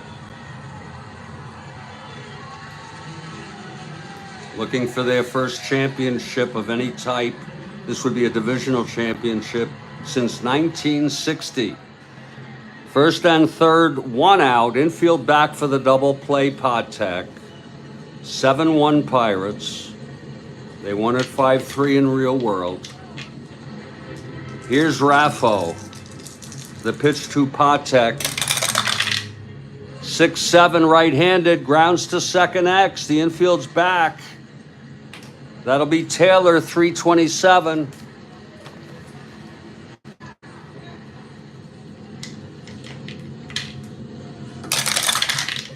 .327, 4-3. S1 goes through.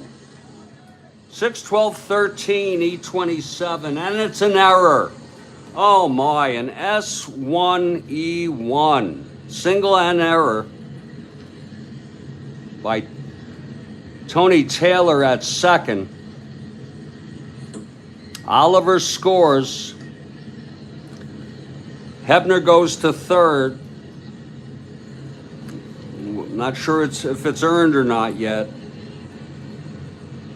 Raffo really having problems. They're going to let him pitch to Walker, though. 1 out, second and third. Infield is in. Here's Raffo. 2-8 struck him out. And now Matty Alou, top of the order. Second and third, 2 runners in scoring position here. Big 4-run inning for the Phillies. For the Pirates, I'm sorry.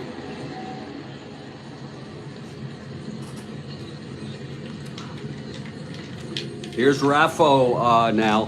Raffo, yeah. Facing Alou, 1 for 4. And the pitch is 2 outs. 3-9, right-handed, flies to right.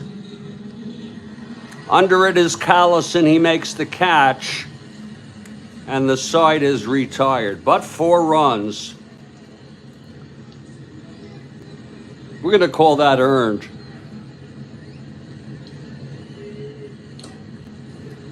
Call that earned.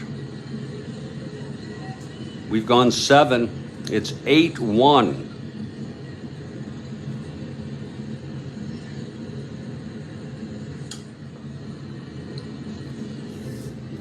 Move to the top of the 8th here.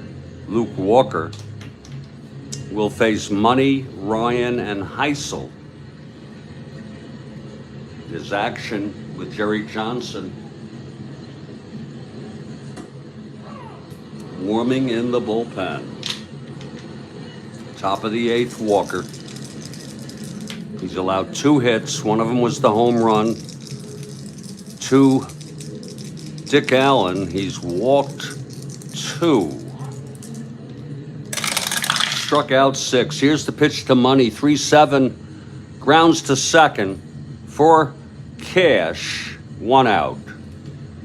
Now Mike Ryan. It's going to be 1 pot per game. Walker winds and deals. 4-10, right-handed, catcher X. Sanguillen, 4-8.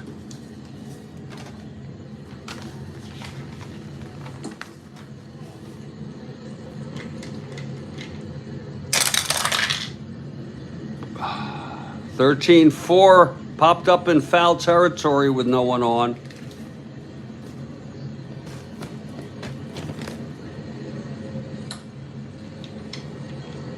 Wait a minute. I got to check to see if I did a roll on that. I'm looking now myself at the replay. I am so sorry, people. I don't think I re-rolled. We're going to do a quick replay here. I'm so sorry, people. I don't think 2 hits. One of them was the home game. Walker winds and deals. This is to Ryan. 10 right-handed catcher X. Let's make sure we rolled it. Sanguillen, 4-8. No, we did not.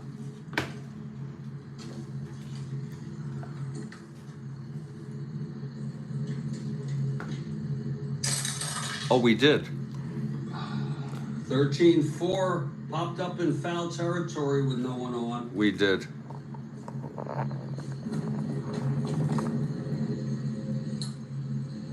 We are moving back to live action to see if he drops this or not. On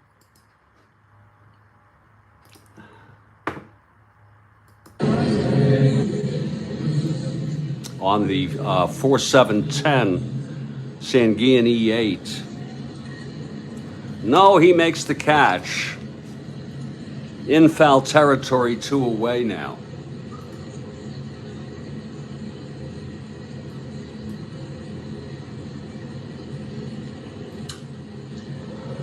And that's going to bring up Larry Heisel.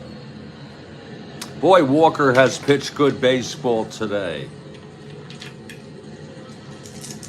Here's Walker now. 5-6, right-handed, struck him out. And that's the 7th strikeout for Luke. We're heading to the bottom of the 8th. They'll let Raffo pitch. He was pretty bad. But he's going to pitch. It's going to be Cash, Stargell, and Clemente. It's 8 6-1 Pirates. Raffo in his second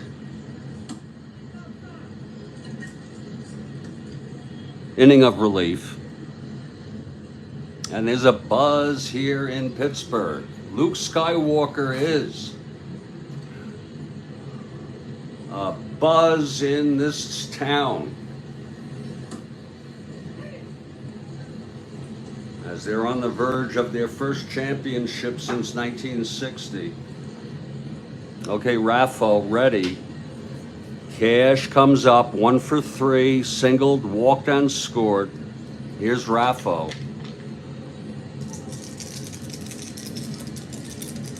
Here's the pitch to Cash. That is a 2-9 right-handed, struck him out. That's the second for Raffo. Here's Stargell. 0 for 3, walked and scored. Like the force is with him. Indeed. Demos. 5-4 left-handed, catcher X. Ryan, 2-3, he's good. Real good behind the plate. 2-3, 1-2. This might be a squib base hit with no one on. 6-9-10. Ryan E3.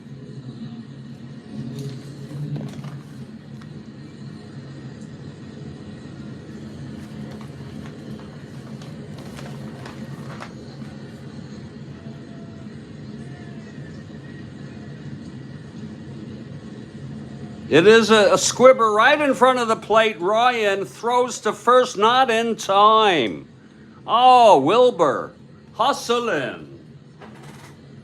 Wilbur was swinging hard on that, and the thing just squibbed just to the left of Mike Ryan, the catcher. Joseph couldn't get it. Raffo couldn't get it. Ryan finally got to it, and the big man made it safe at first. What a beautiful play. Here's Clemente now. Stargell on first, 1 out. The pitch to Clemente. 4-10 right-handed, ballpark slash. I don't know if that's going to go through right-handed. No, he lines it to short, caught by Money, 2 away. If you're looking ahead to the top of the 9th, it'll be a pinch hitter for Raffo if he makes it through this inning. And then top of the order, Taylor and Callison. Oliver with 2 outs and Stargell on first. The pitch from Raffo. 6-5 left-handed, grounds to short X. Money, 327.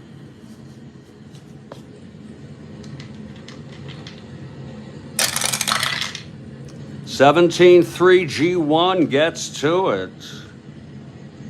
E27. 369. And he makes the play, and we're going to the 9th. Luke Skywalker.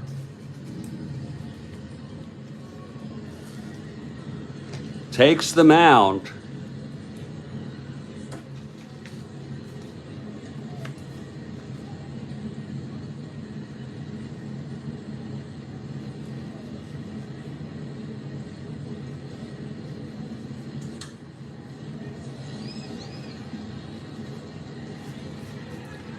I would bring in some people who are better fielders, but they don't have anybody, believe it or not. There's going to be a hitter for Raffo.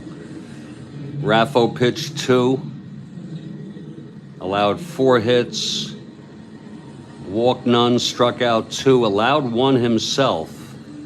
It is an 8-1 ball game. Let's see who's hitting.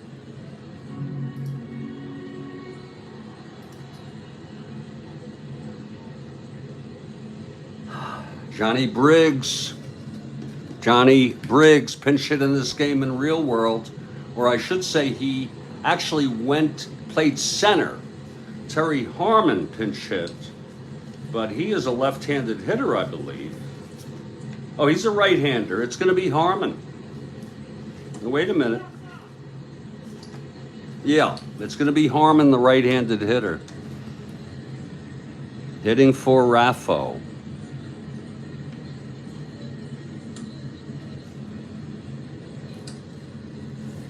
Luke Skywalker. That's pretty clever. Demos. Very good with language. Here's Walker now. Pitch to Harmon, 6'10", right-handed, slashed. That's a 20. It's going to be caught. Right-handed. Caught by Patek, 1 down. Skywalker, Luke Skywalker, 2 outs away from his 14th win and the magic number 1. Here's Tony Taylor, 1 for 3. 3-8, left-handed, single 1 to 4, grounded to first, picked up by Oliver, throws to Skywalker, covering the bag, 2 away. A 2-hitter for Skywalker. One of them was a home run by Allen and a base hit to Taylor. He's walked 2, struck out 7. And Johnny Callison is the batter. He's 0 for 3.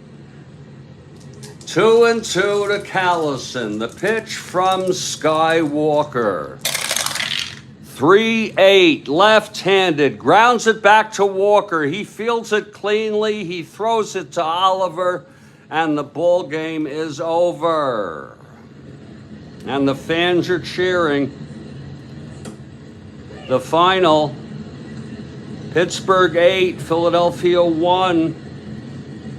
Walker with the win. He went all the frickin' way. 2 hits allowed. He walked 2, struck out 7, allowed 1 run. It was the home run by Allen, his 26th. The loss goes to Wise. The final line. Pittsburgh, 8 runs, 15 hits, no errors. The Phillies, 1 run, 2 hits, and 1 error. I'm going to give star of the game to Luke Skywalker, as the force was with him.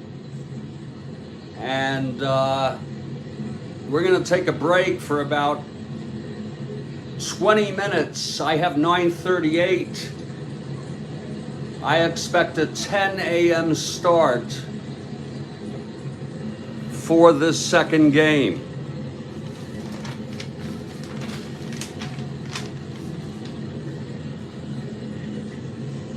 I'm Jeffrey Guterman. I really appreciate all of you being here. We'll see you soon, Kathy. This is the Strat-O-Matic Network. I'm Jeffrey Guterman.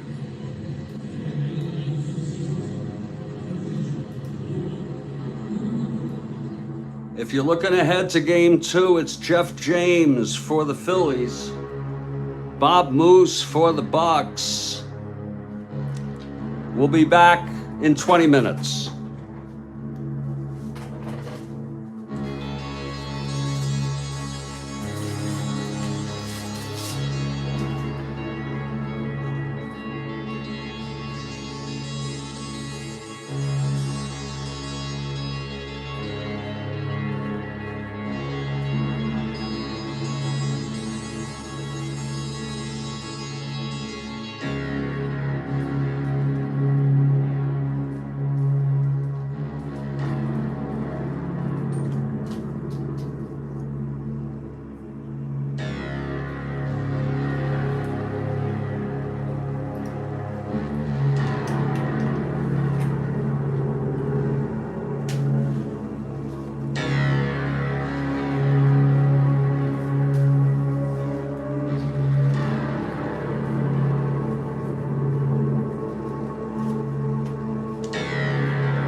Go ahead.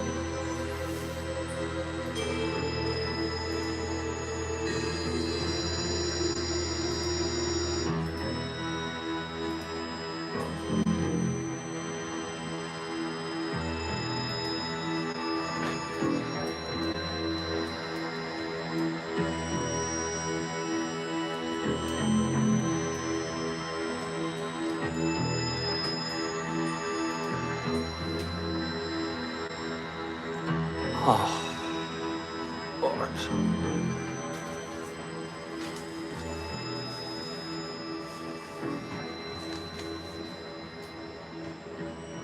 TA.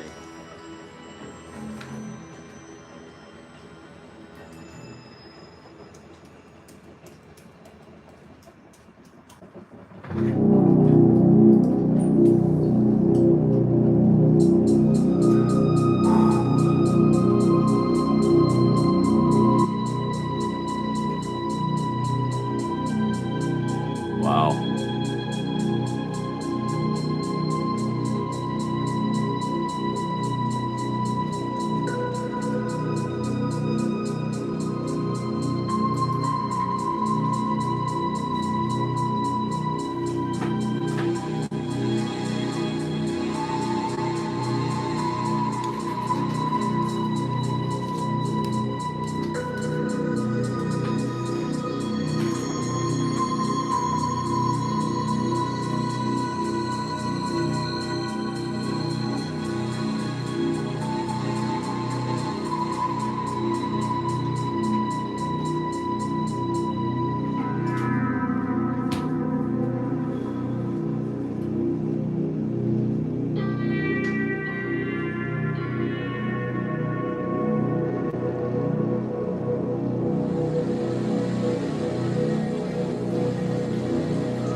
Greetings, everybody. Jeffrey Guterman.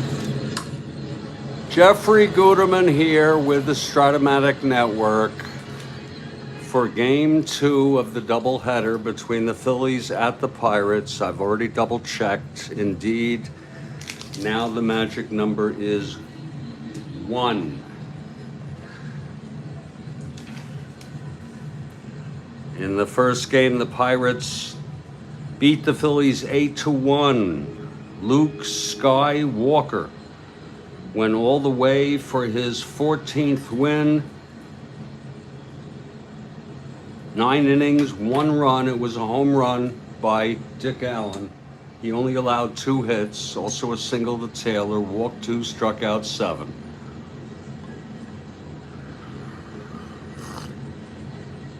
Phillies got 15 hits, a double by Matty Alou, a double by Hebner, and the rest were singles.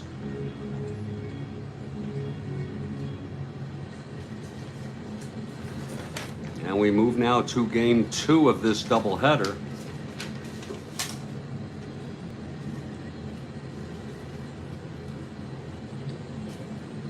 I'm going to go through the lineups. It's going to be Jeff James, the right-hander, starting for the Phillies with a very succulent 5.40 ERA. He only had 5 starts. He's won 1 this year. For the Pittsburgh Pirates, it will be Bob Moose, who has won 14. He won 14 in real world, a right-hander. Good strikeout pitcher. Died tragically in a car accident while still an active pitcher, I believe.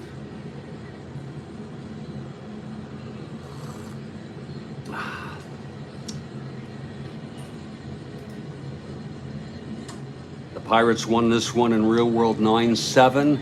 They swept in real world.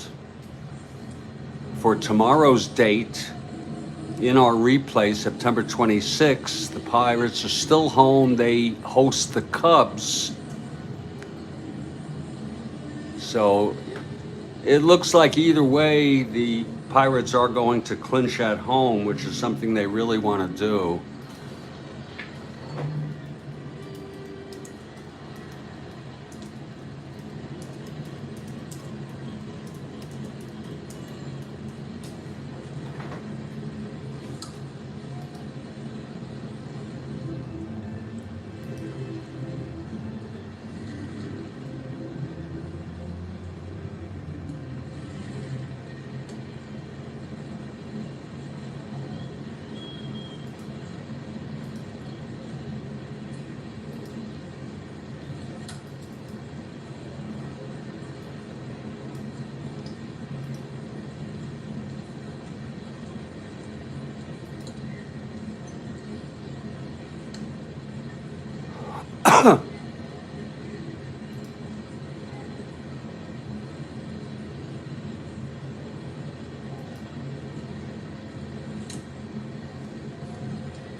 Let's look at our opening lineups here.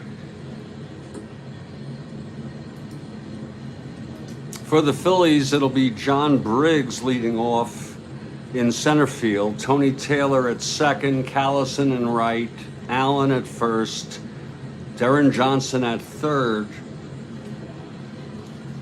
Ron Stone in left, Don Money at short. Dave Watkins will be doing the catching, giving Ryan a break. And Jeff James, the big right-hander with a juicy 5-point-something ERA. For the Pirates, it'll be the identical lineup, and including Sanguillen catching again, although Moose is the pitcher. It's a Lou leading off in center, Cash at second, Stargell in left, Clemente in right, Oliver in first, Sanguillen catching, Hebner at third, Patek at short, and Bob Moose the pitcher. The right-hander has won 14 this year. Pirates' magic number is 1. They're looking to clinch it right now. And Moose takes the mound. Leading it off for the Phillies is John Briggs. Okay, Moose is ready now. Here's the windup and the pitch to Briggs. 4-11, left-handed, fly ball left X. Stargell 4-8.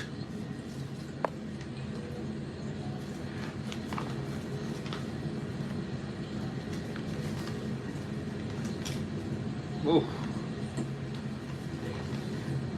Oh boy. 4-8. Oh boy. 9-4. It goes through for a base hit. S2. E8. 6-12. 17. And he boots it. A two-base error. Oh my. S2. E2. Single and an error. Batted to third. A two-base error by Stargell. Not a great start for the Pirates.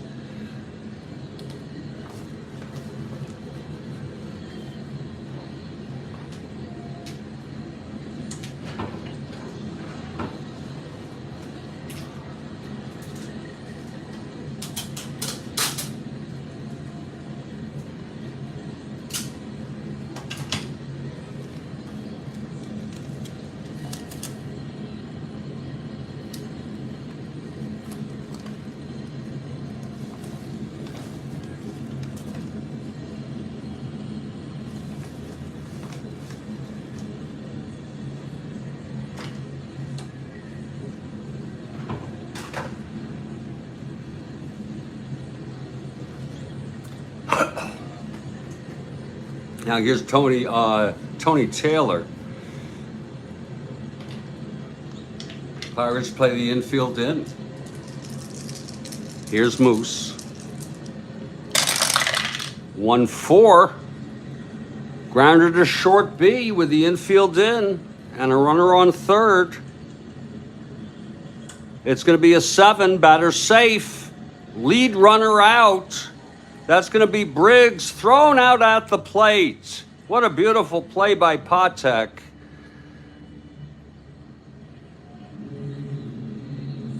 Taylor is on. Again, it was infield in with a runner on third. Ground ball B7. Batter safe. Lead runner is out. And the lead runner was obviously Briggs on third.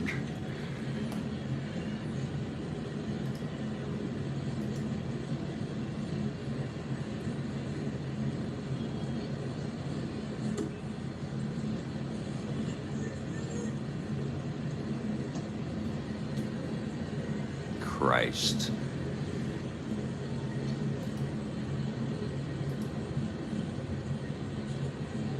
Hold on, folks.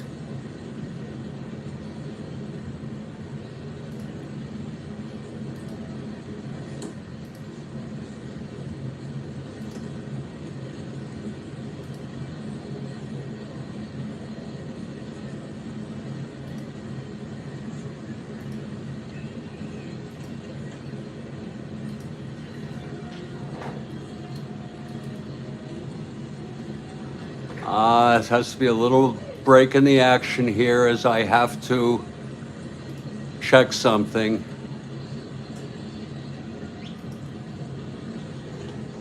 I am so sorry.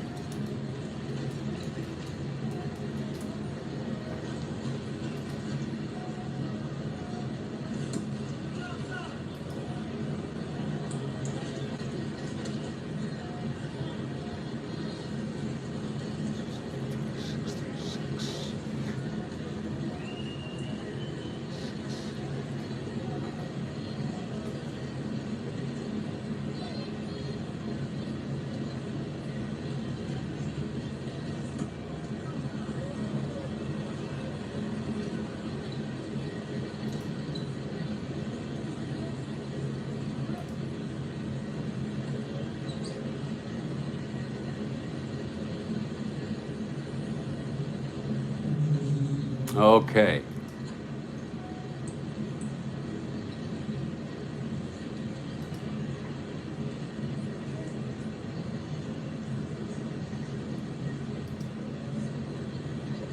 I am so sorry. Okay, so Taylor is on now. 1 to 15, 1 to 11 not being held. 1 to 11 not being held. He's got the lead. And here's Callison. Pitch from Moose. 4-9 left-handed, single 1 to 10. It's going to be a grounder to first B. That's going to be Oliver forcing Taylor. 2 outs, and Callison is on.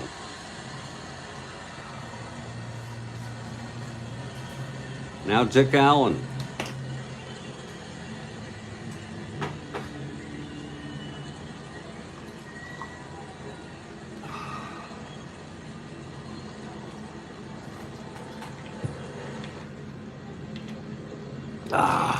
Here's Moose.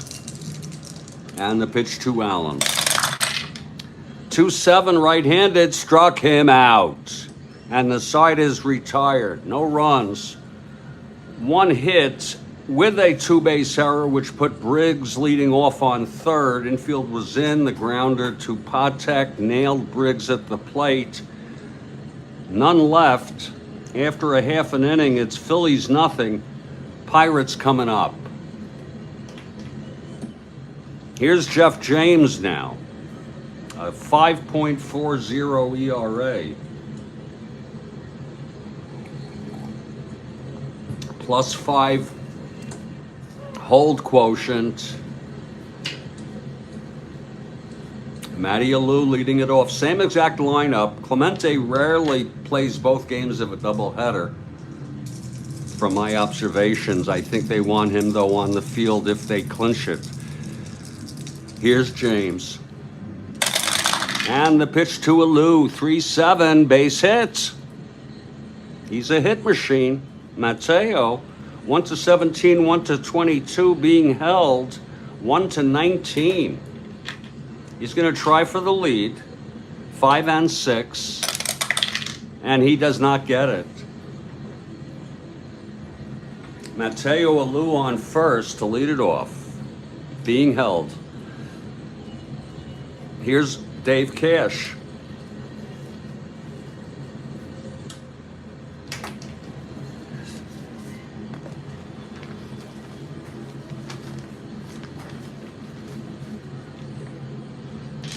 Here's James now from the stretch with Alou on first.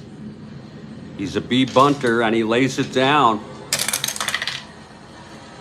It's hit to third, 9B, and it's a beauty. Johnson's only play is to first. A sacrifice bunt for Cash. Alou on second with 1 out. Here's Willie Stargell.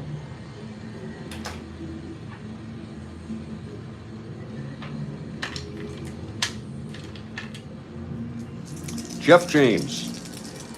And the pitch to Stargell. 4-9 left-handed, flies to left. Under it is Stone to make the catch 2 away.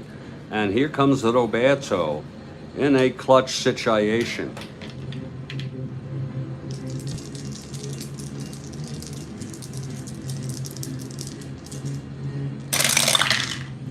Five right-handed. That's hit well by Roberto.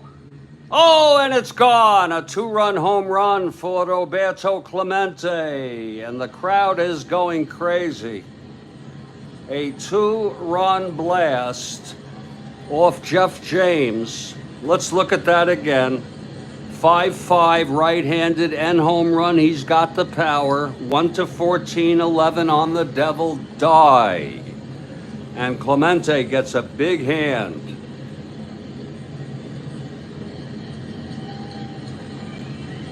Two nothing Pirates.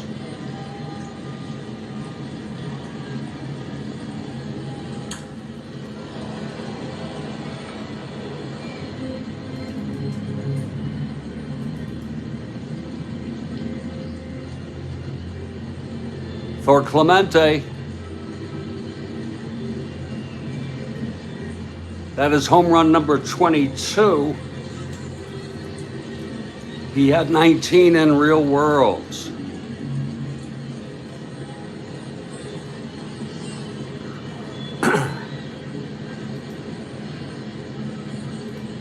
Two nothing. And here's Al Oliver. We follow the starting lineups identical to real world using baseball reference, and with James pitching, starting with a 5-point-something ERA, it's almost a gimme, as far as I'm concerned, for the Pirates.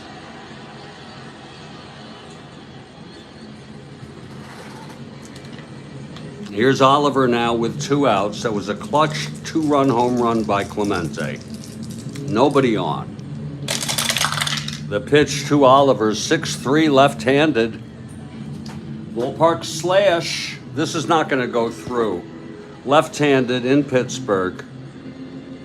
No, it's lined to second, caught by Taylor. And the side is retired. But 2 runs for the Bucks. On 2 hits. The leadoff single by Mateo Alou, and then the home run, the 2-out home run by Clemente. We've gone 1. It's 2-0 Pirates. I'm Jeffrey Guterman. Pirates' magic number is 1.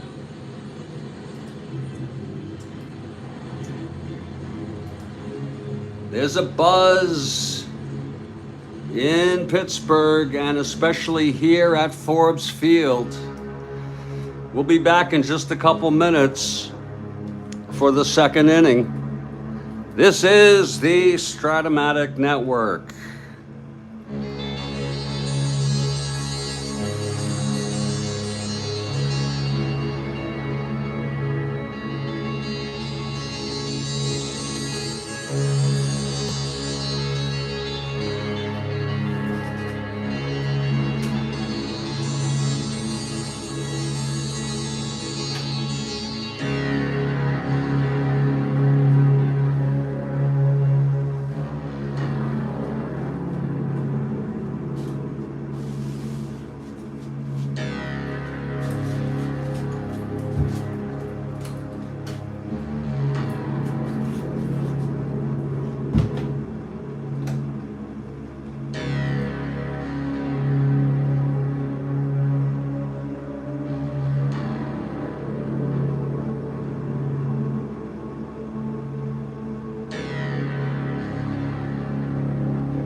It's a capacity crowd here, folks.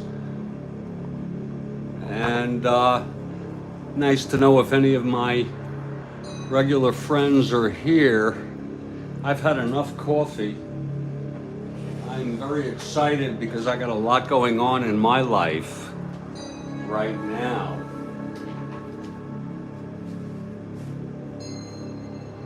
And I'm gonna do something I usually don't do, and is kind of against my better judgment. I'm gonna take a super micro. It's medical cannabis. It's medical. So please don't at me on it.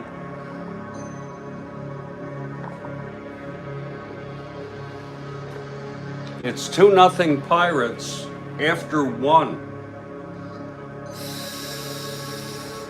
And the magic number is 1. It's a capacity crowd here in Forbes Field. The last time the Pirates won anything was 1960, when they won the pennant and then went on to beat the Yankees on Mazeroski's legendary walk-off home run.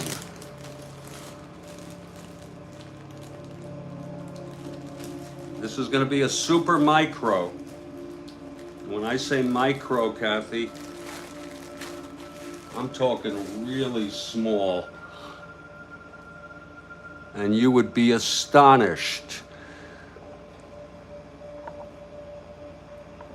at what that little speck, that's even a lot, what that little speck can do. The trick when using a chillum like this is not to blow it through. There's a tiny little space here.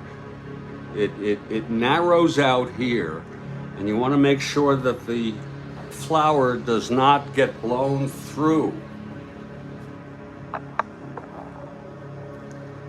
So we're going to try it ever so carefully.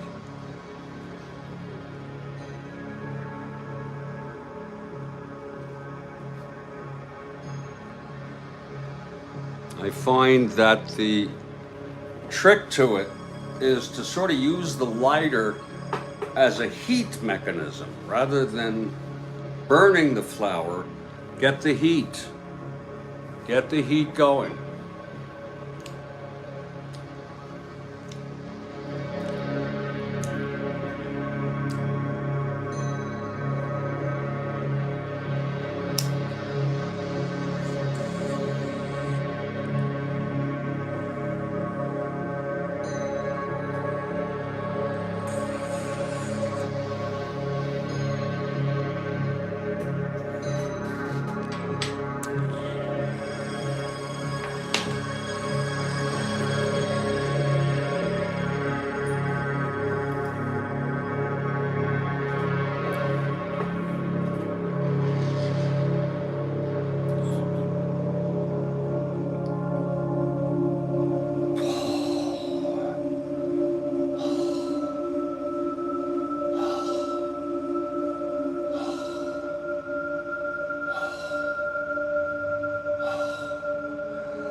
Oh, that is so good.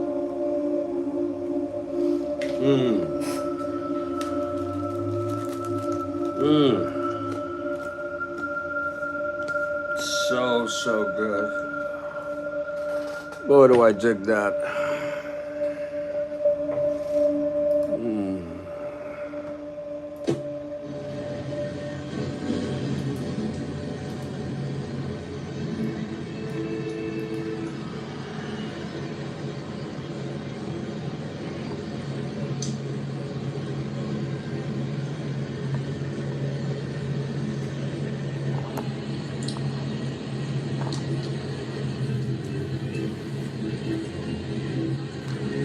Top of the second now.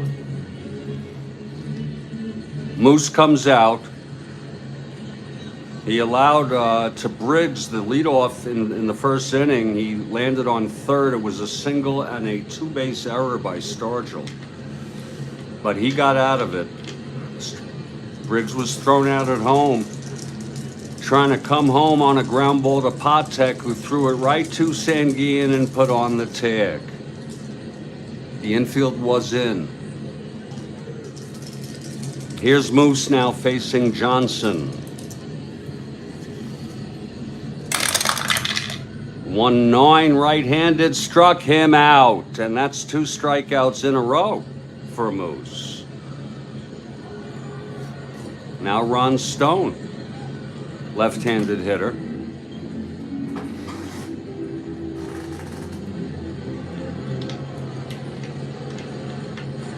Here's Moose now.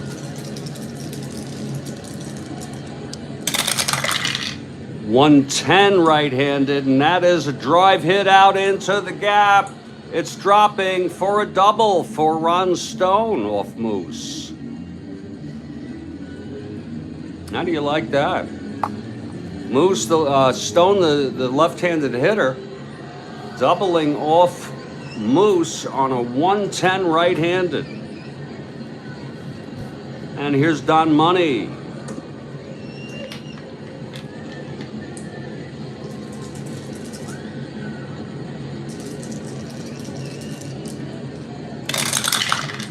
.410 right-handed, flies to center X. Matty Alou, 2-8. Trying to get under that. 2-8.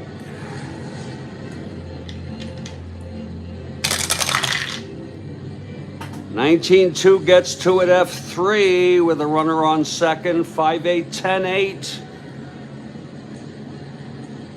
He makes the catch. It's going to be an F3 runner on second.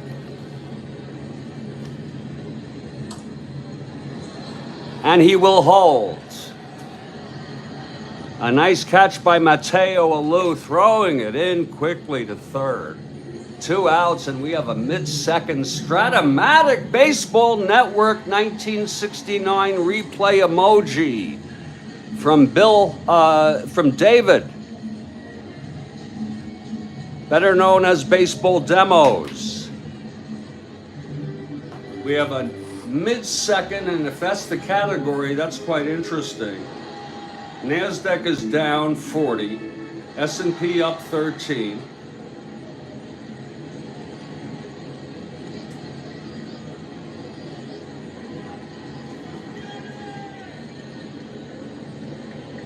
The Dow is up 537. You know, sometimes it's a NASDAQ day, sometimes it's a Dow day.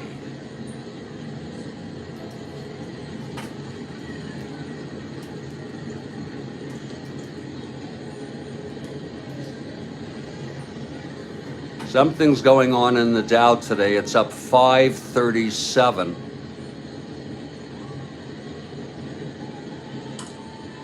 And unfortunately, I'm not reaping much of the benefit of that.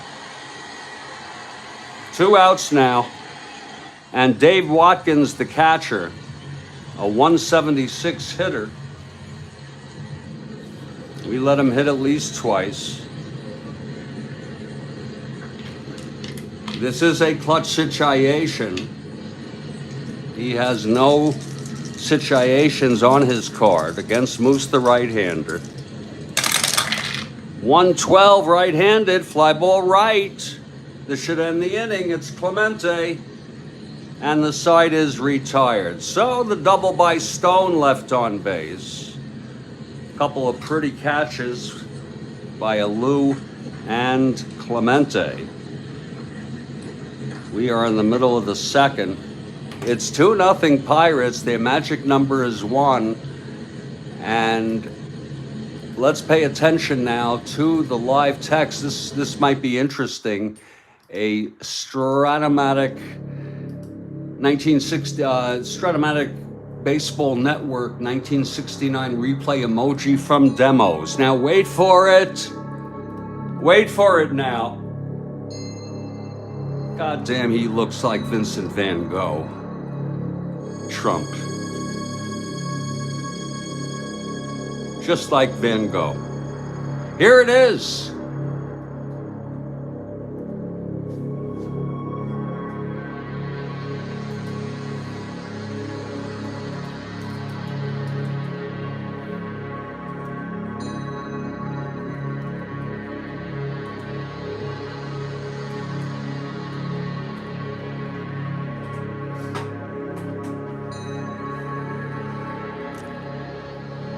Oh.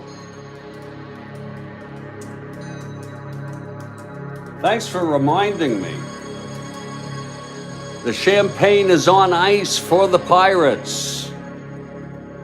I don't know how you'd word it exactly, but the champagne is on ice for the Pirates, or the Pirates have the champagne on ice.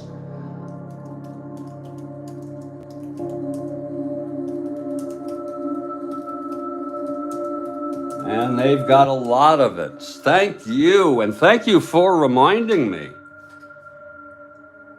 That's a fantastic question. Very, very personalized. Appreciate it very much. Great question from Demos. I love it. First ever.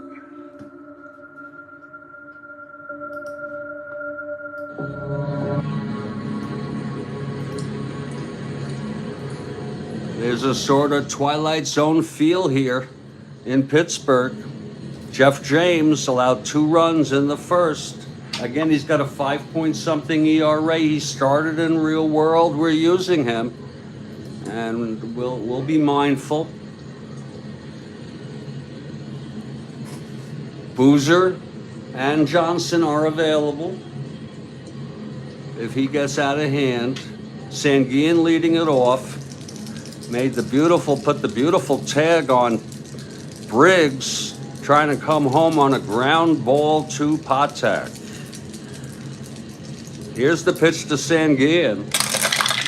6-7, right-handed, base hit up the middle. And there's action in the Phillies bullpen.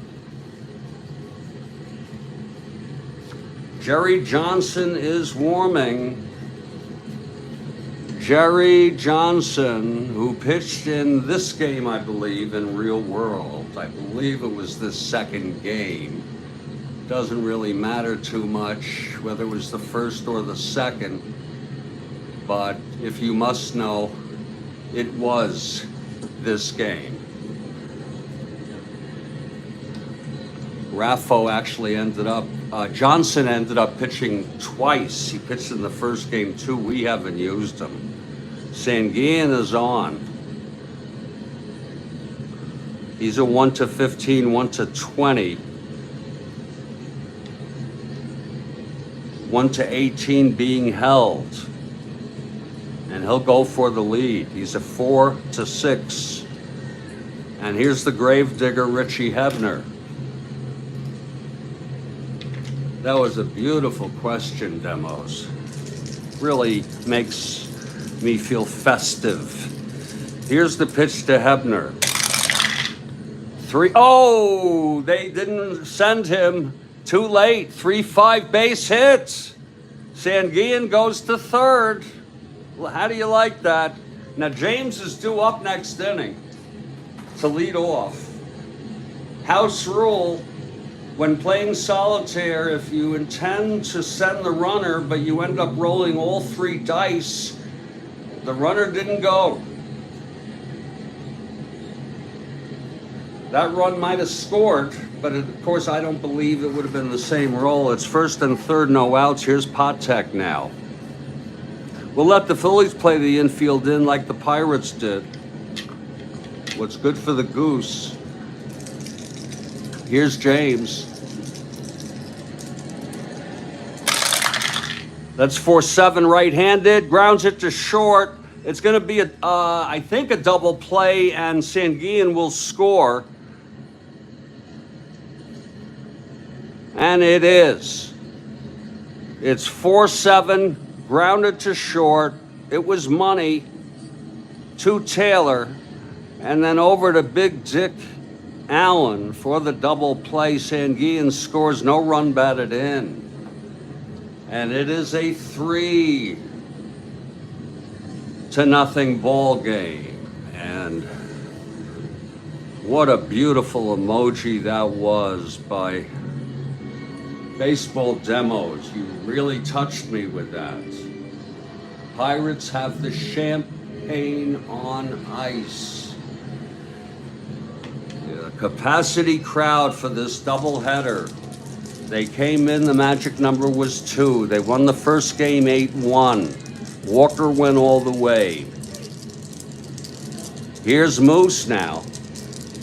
And the pitch from James. 1-5 struck him out. First strikeout for James, but he allows another run on 2 hits. The clinch is seemingly inevitable, but there's going to be a hitter for Jeff James. How do you like that? They're going to take him out of this ball game. They don't like the way he looks. He allowed 4 hits. He didn't walk a batter, struck out 1, allowed 3 runs, and it will be Jerry Johnson coming in to pitch next inning. Johnson a -2, 0.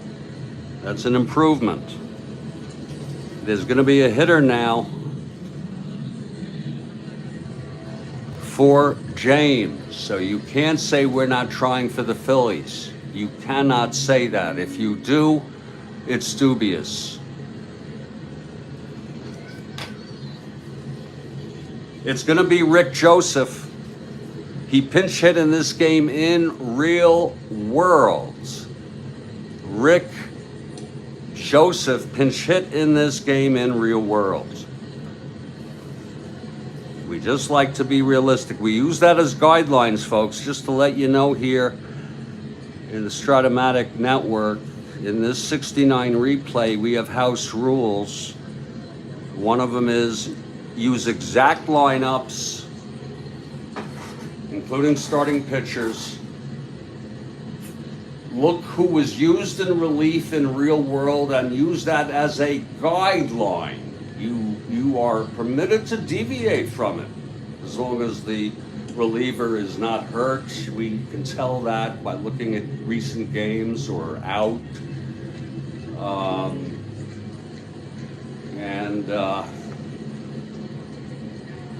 We took out, we didn't want to hear anything from anybody that you're not trying for the Phillies. We're trying. Here's Rick Joseph now. 3-0 Pirates. There is the electricity is in the air. You can cut it with a knife. Here's Moose and the pitch to Joseph. That is 6-3 right-handed. Grounds it to short. For Patek, 1 out.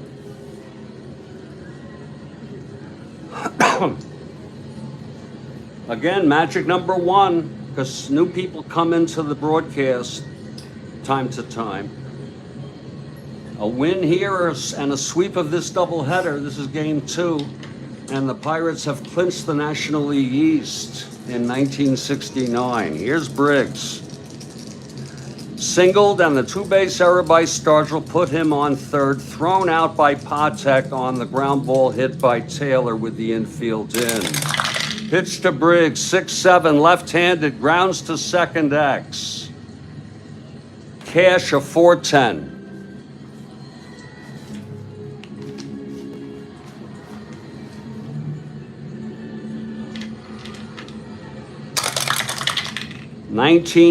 G1 gets to it. 6-11, 14, E10. And he throws him out. Nice play by Cash, a 4. 2 down for Tony Taylor. Moose going for his 15th win here.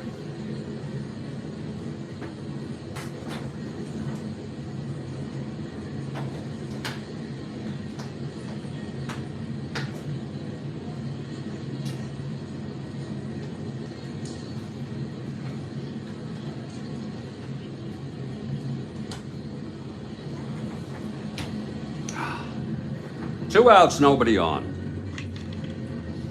Moose gets the sign from Sanguillen. Here's the pitch. 2-7, right-handed. Grounds it to short again. Patek. Over to Oliver. A 1-2-3 inning for Moose. We're heading to the bottom of the third. Check out the emoji. The Strat-O-Matic Network 1969 replay emoji by Baseball Demos. The Pirates have the champagne on ice.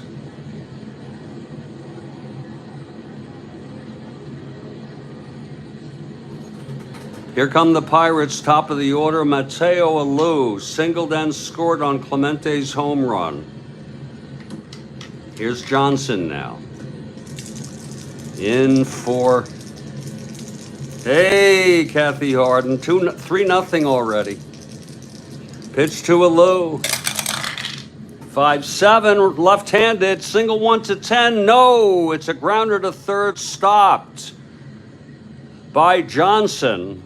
And he throws to first to get Mateo, one down. In case you missed it, Kathy, Clemente hit a 2-run home run and a 2-out clutch two-run home run. If Alou had singled, and then Sanguillen scored a run in the second on a double play ball.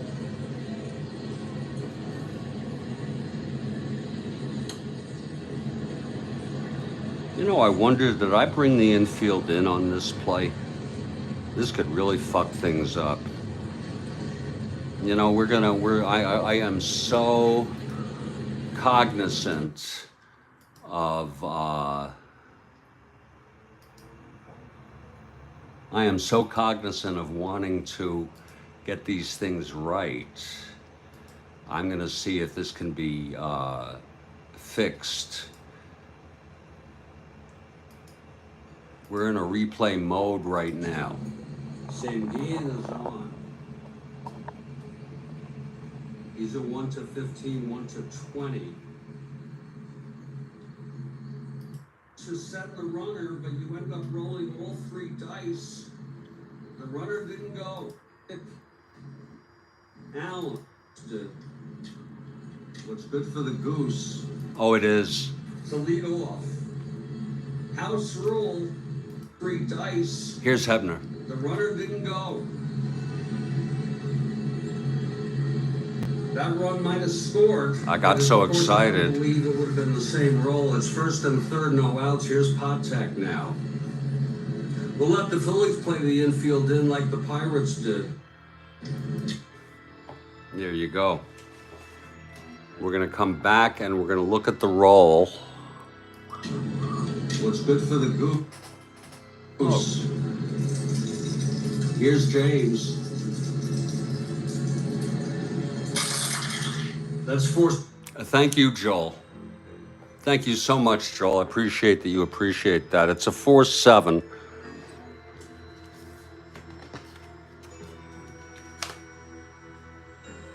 That's going to be Patek with first and third. It's neat how you can go back in time. Oh, shit. Oh. It's a 4-7 with a 20 die. 4-7 with a 20 die.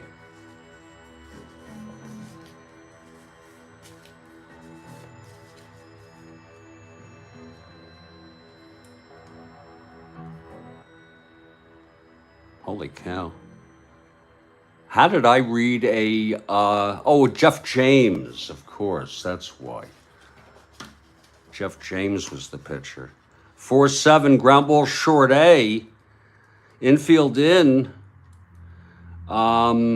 First and third. No outs. It's an 8. Batter out. Runner on third holds. Runner on first advances to second. Again, it's an 8. Batter out. Runner on third holds. Runner on first advances to second.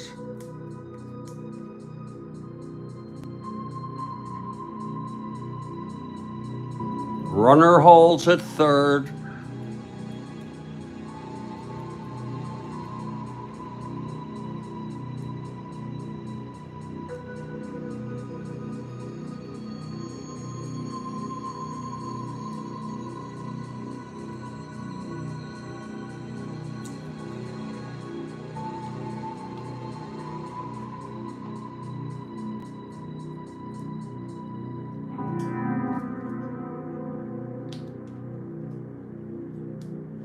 We are in a reconstruction phase right now.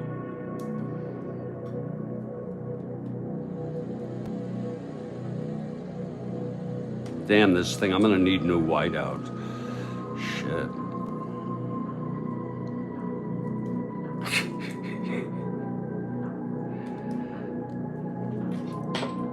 So Hebner goes to second.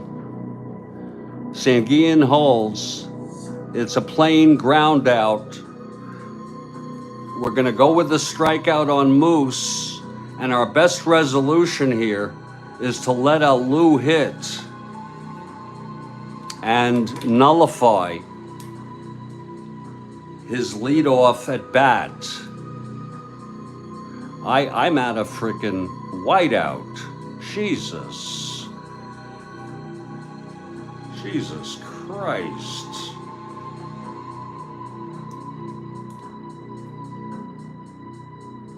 I better watch the errors now.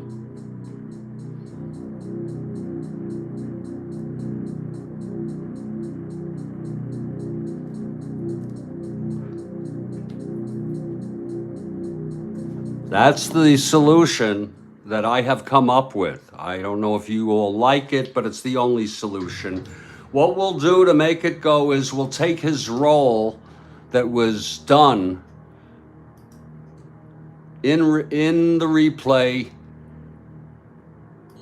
on the top of the first. We'll take his roll. Let's go back to the replay. The grounder to third stopped by Kathy Harden. 3-0 already. This is a beautiful. I think this is a beautiful fix. 5-7 left-handed, single 1 to 10. No, it's a grounder to third. It's going to be 5-7 against Jeff James, not Johnson. Mind you, folks, I want to tell you it's against Johnson.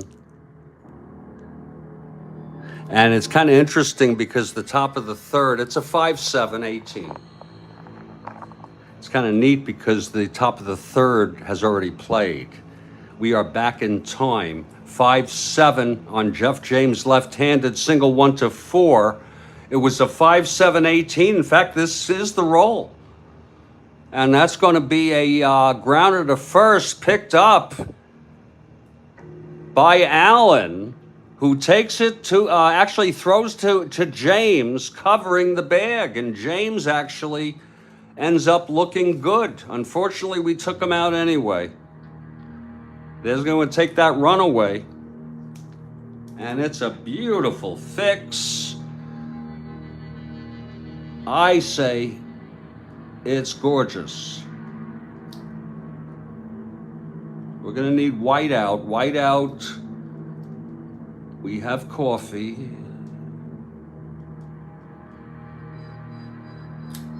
Oh, come on.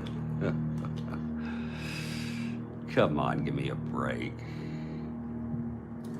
Oh, shit, now there's nothing. Now there's frickin' nothing.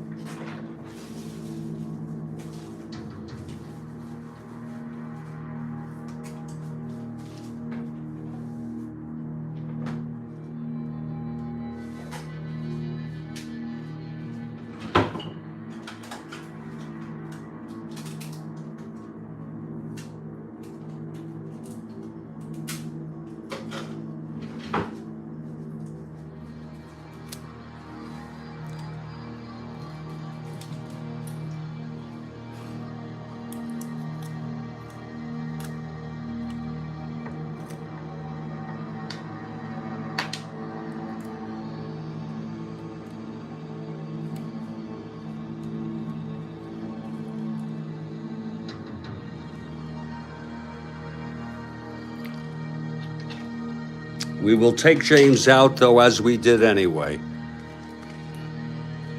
because we pinch hit already, and that inning is complete. So it's 2-0.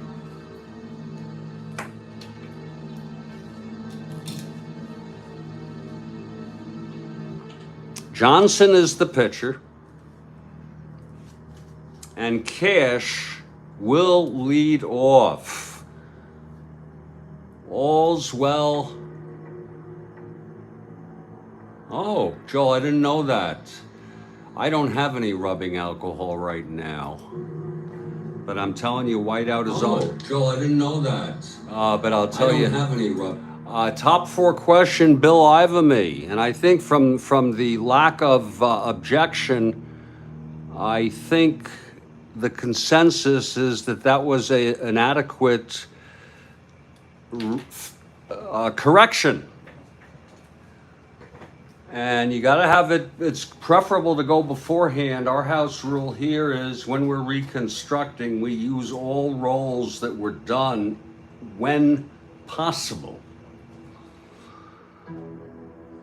Okay, Jerry Johnson is the new pitcher. We have a question from Bill Ivamy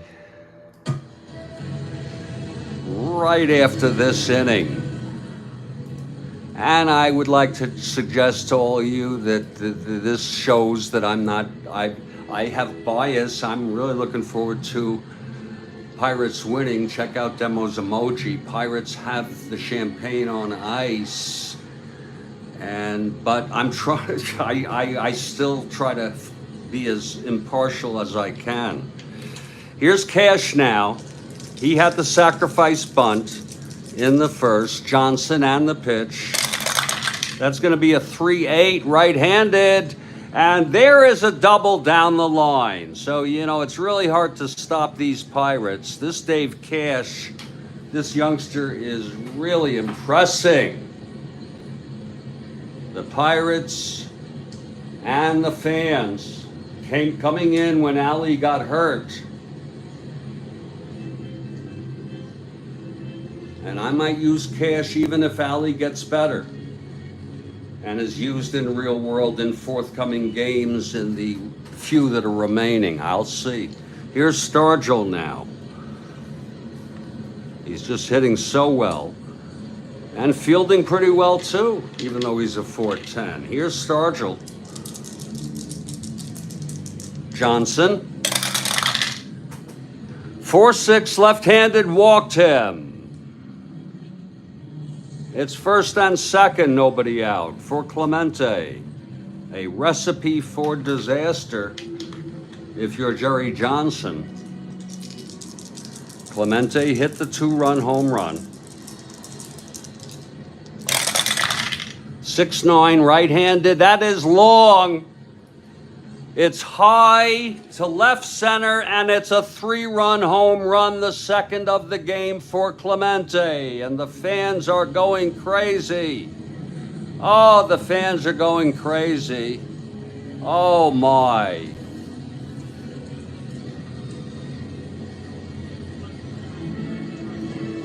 Oh, my, oh, my.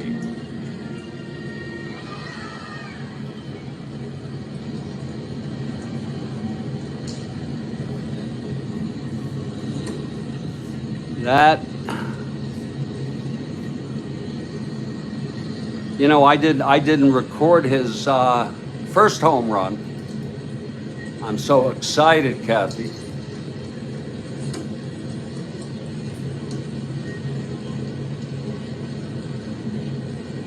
Unless I look at it and it reminds me that I did. Clemente 22, that's right. I did record it, but I didn't write it down. Yeah, this will be number 23. 2 home runs for Roberto.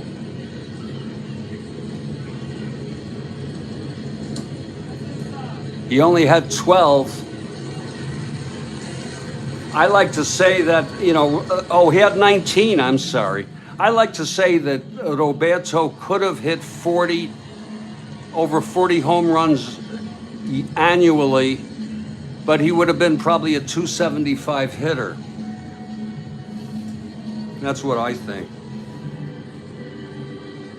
I think the same for Rose. Really, that's me. 5 runs batted in for Roberto. Johnson 2 runs away from not having his stuff fatigued. Here's Oliver. Again, we got a question from Bill. And then I have a little disappointment for you all. 4-5 ground ball to short. I got to go to the store. Only takes me 10 minutes or less. Money, 327 at short.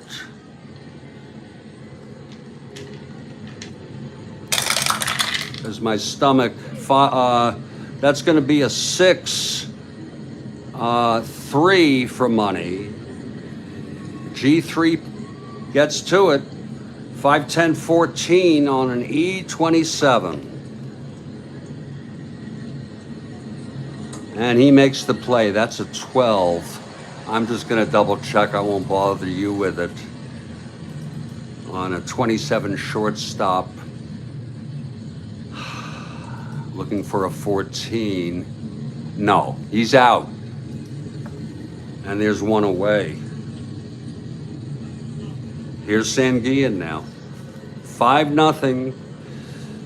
Isn't that kind of funny how it was 3-0, but it worked out even better for the Pirates. Here's Sanguillen, Johnson at the plate. On the mound, I'm sorry. Pitch to Sanguillen, 6-8. Right-handed. That is a double down the line. Sanguillen 2 for 2. He was 1 for 3 with a sacrifice fly and 2 runs batted in the first game. They're playing like champions. Sanguillen on second, 1 out. Here's Hebner now. Johnson. 3-6 right-handed. There's a base hit to left. Sanguillen rounding. That's going to be Stone a 0. Sanguillen is a 1-14. Add 1, 1-15. He's coming home. Here's the throw from Stone. And he is safe. Hebner goes to second on the throw. And that's going to be it for Jerry Johnson. Johnson has allowed 4 runs here, and the 5th one, which would have put him into fatigue, don't have your stuff, is in scoring position. That's enough for us. Johnson pitched 1/3, allowed 4 hits, walked 1, has allowed 4, responsible for Hebner on second. Let's see who's coming in for Johnson. It's all Pirates here.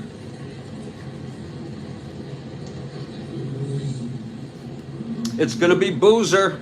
He pitched in this game in real world. Boozer. He'll be the 3rd pitcher for the Phillies.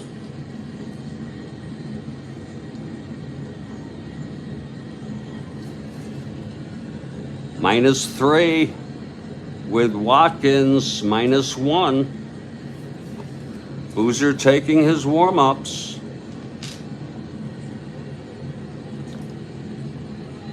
Boozer is not the loser. That goes to James, the starter.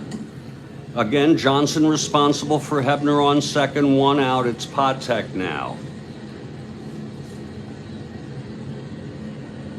Here's Boozer. Pitch to Patek.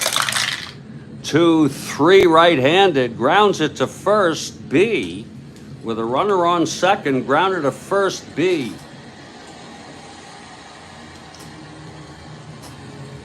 Grounded to first, B with a runner on second.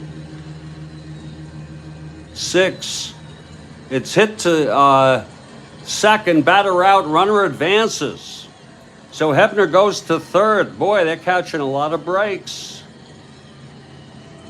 2-3. Yeah, oh, I'm sorry, it was hit to first. I am so sorry.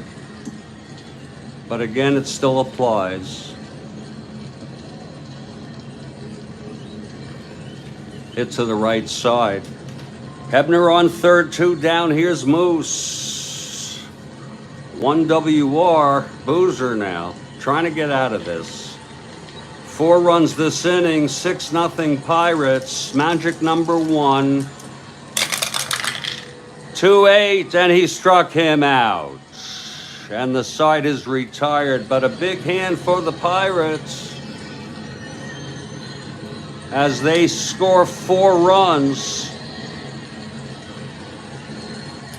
on 4 hits, a walk, 1 left, a second home run by Clemente, this time a 3-run job. He has 5 runs batted in. We've gone 3. This celebration already starting here in Pittsburgh.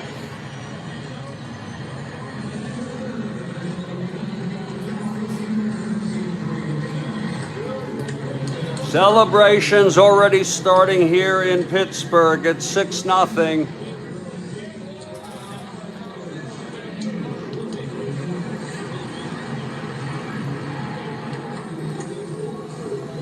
And now I want to bring your attention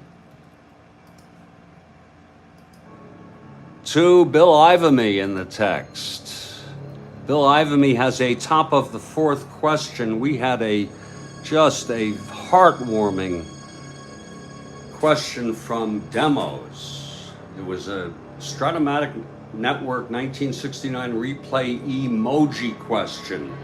And the answer was Pirates have the champagne on ice. That's how I'd like to phrase it. The champagne, not their champagne, the champagne. Now wait for this from Bill Ivamy. There'll be a break for about 10 minutes after this so I can get to the store and get fortified. Here it is. What state has the tallest state capitol building in the USA, 450 feet tall? Wow, what a question. What state, he didn't ask for the capital, has the tallest state capitol building in the USA, 450 feet tall? Hardin says Texas, I say California. I bet you it's one of those. I bet you it's one of those.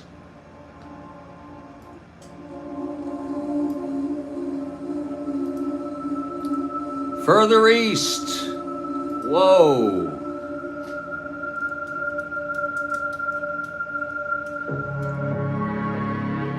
Total guesses here, folks. Total guesses.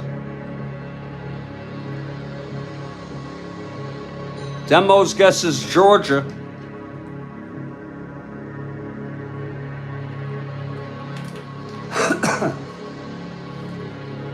And don't tell me it's the state where Huey Long was. I can't even remember what state he was. Lefty is correct. What's Lefty? Georgia or Louisiana? Lefty is correct! Lefty! Lefty, and he's lefty all around, folks. We've seen Lefty, Louisiana, okay. It is that one. That is one tall bastard of a building. And Huey Long is buried right in front of it. What a nice question. I should have known that. You know, I've seen documentaries, seen pictures. He's frickin' buried there.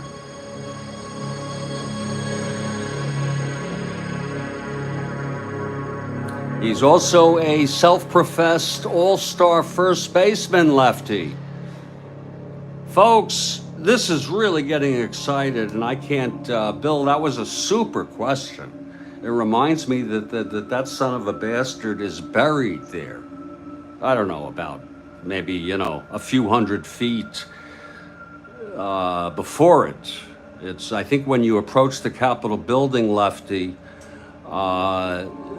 Huey Long has his own monument, which is pretty tall, buried there, and then the building in the background.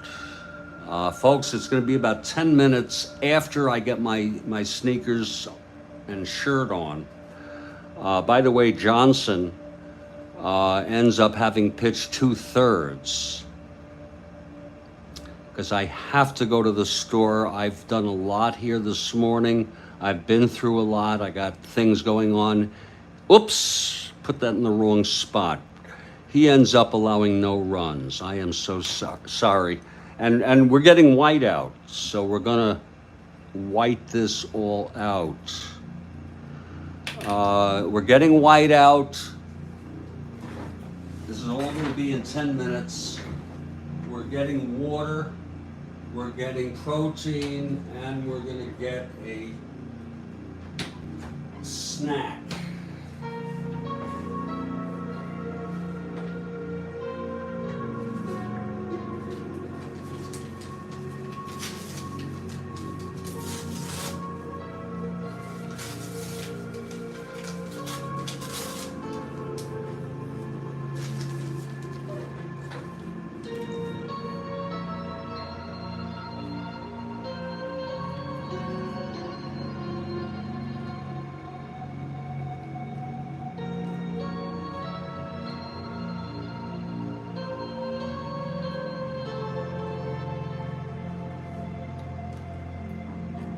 Giving myself a little leeway.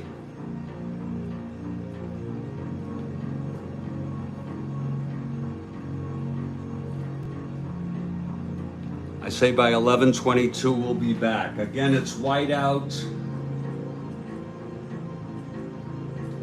Water, protein, snack, maybe ice cream. Folks, I will be back. This would be a time for you to attend to any personal business you have, such as powdering your nose or doing the other things. My name is Jeffrey Guterman. This is the second game of a doubleheader. The Pirates took the first 8-1. Their magic number had been 2. It was a complete game win by Luke Sky Walker. Wise got the loss. And here we are in game 2. It's 6-0 Pirates after 3. And the Pirates have the champagne on ice. I'll catch you by 11:22, no later. Hopefully.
Well, there's always a first time. I'm late by 4 minutes. I was having a little trouble finding stuff. And I said, Jeff, chill out, it's okay. Folks, let me just put this stuff away.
Bill Ivamy has a middle of the fourth question.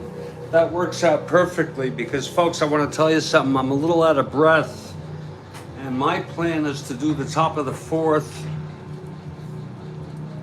We'll have Bill Ivamy's question, and then I'll take 2 or 3 minutes for a break. Whoa. Lord, easy. Christ.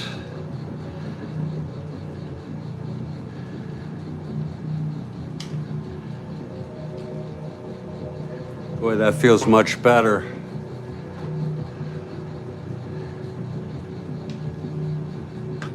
It's a special day here in Pittsburgh.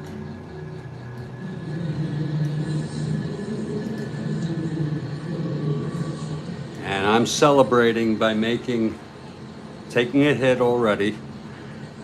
Making a double order of Swedish meatballs, and then I have cookies and a peach, and I've got fresh whiteout and new pens if needed. Here's Moose, top of the fourth. No runs in 3 innings. Came close in the first when Briggs was thrown out by Patek, trying to come home from third on a ground ball. It'll be Callison leading it off.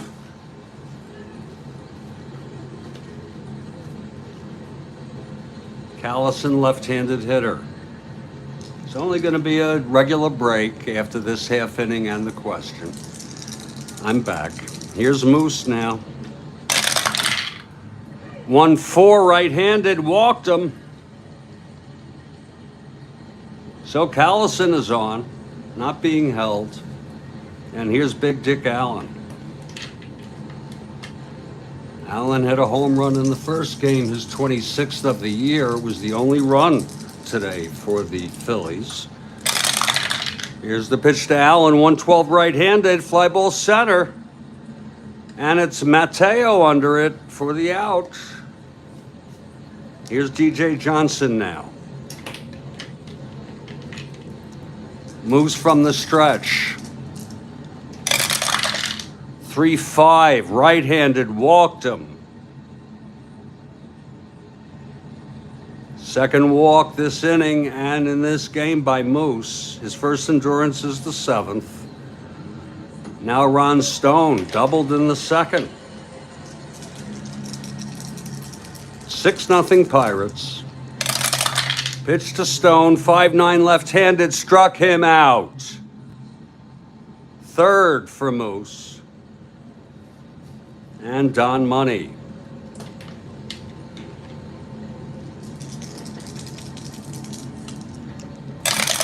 And the pitch, 5-9, right-handed, struck him out. And the side is retired.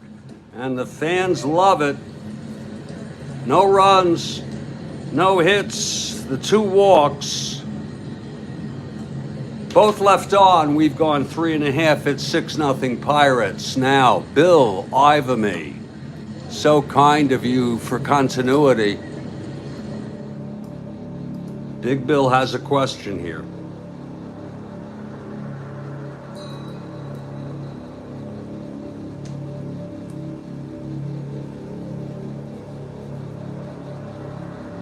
Wait for it now.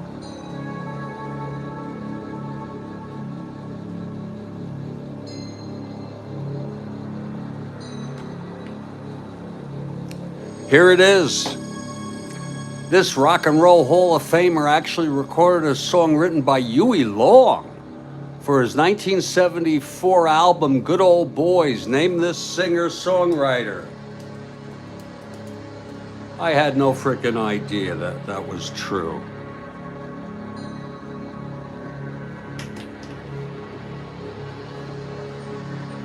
What a question. I had no idea.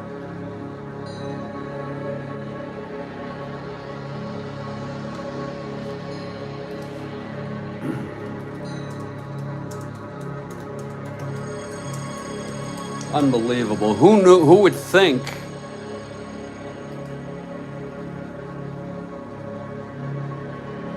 Every man a king. Is it about him or was it written by him? You wrote by him, didn't you? Written by Huey Long.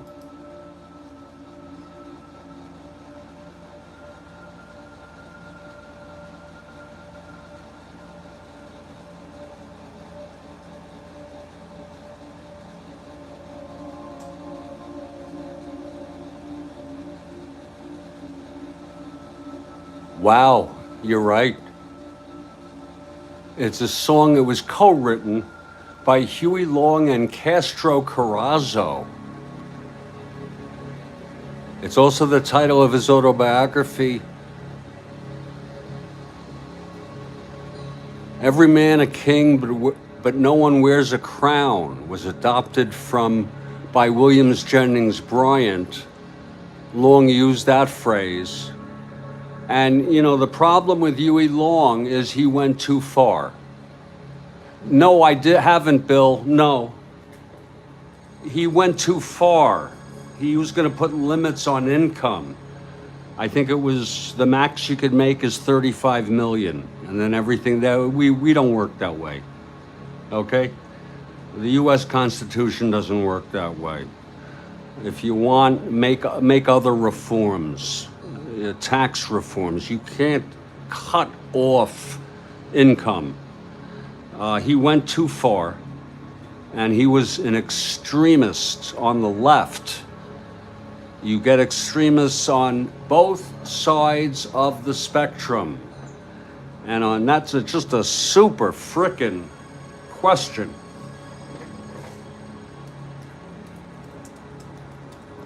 I've been running around, folks, today. I have double Swedish heating. I got cookies. I have a peach. I have water. I have whiteout. And I even have 2 new G2 pens. Not using them yet.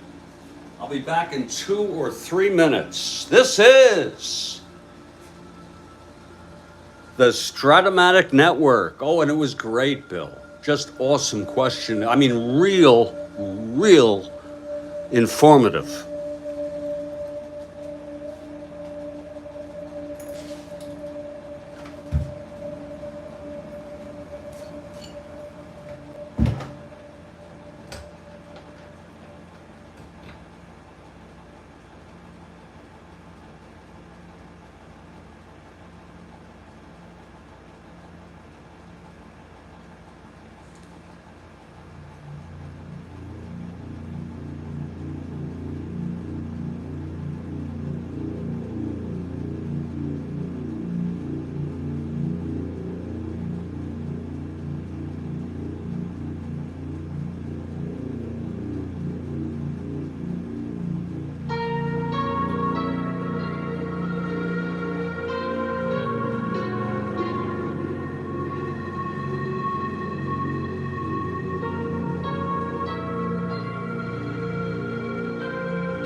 It's Jeffrey Guterman again, and boy, they're buzzing here at Forbes Field as the Pirates are one win away from clinching the National League East. And out comes John Boozer.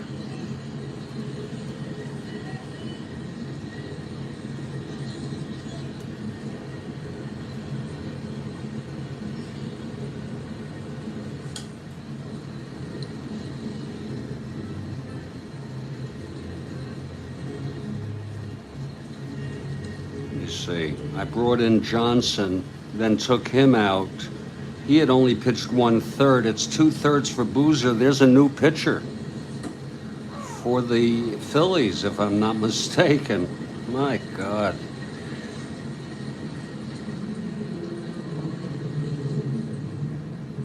Wait a minute. No, there's not. No, there's not. I am so sorry. We didn't pinch hit for him.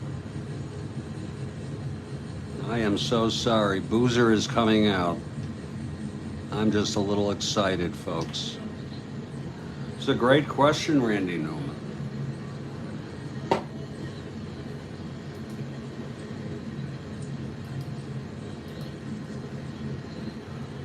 There's a lot I don't know about Randy Newman, but there's a lot I do know. Here's Dave Watkins. Boozer on the mound. He's pitched 2/3. The pitch to Watkins. Oh, I'm sorry.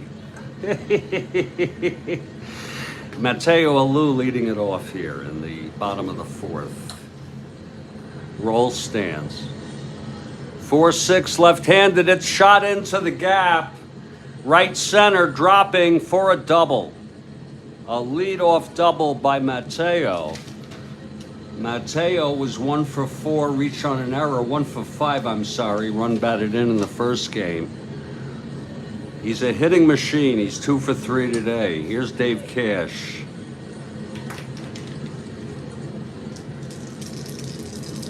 Boozer. 2-8 right-handed, fly ball left.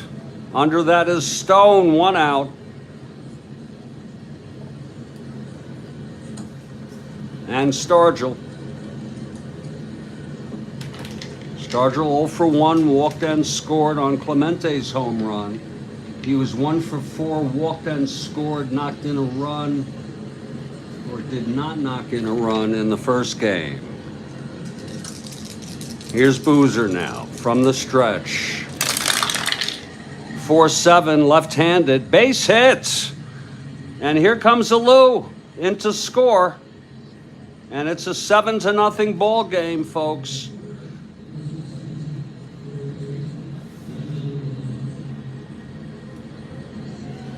Nothing I can do about it. Stargell on first, gets a run batted in, his first of the doubleheader. I'm trying for the Phils as much as anybody. Here's Clemente now. 2 home runs. 1 in the first, 1 in the third, 5 runs batted in. Here's Boozer. 5-10 right-handed, grounds it to short X. That's on the money. 327.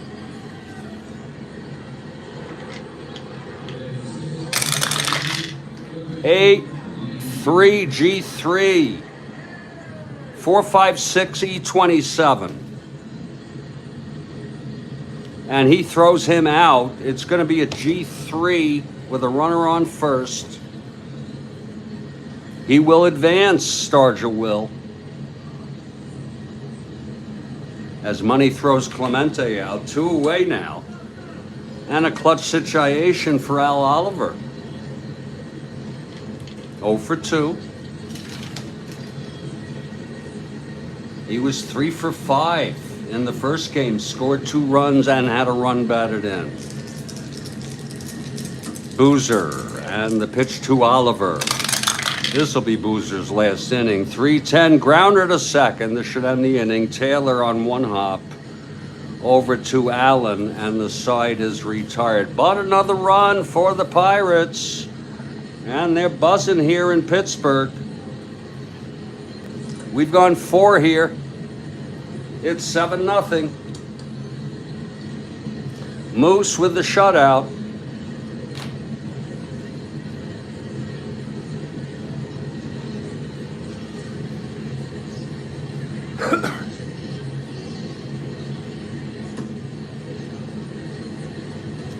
One thing I don't like about Strat-O-Matic is they don't give you 3 catchers all the time.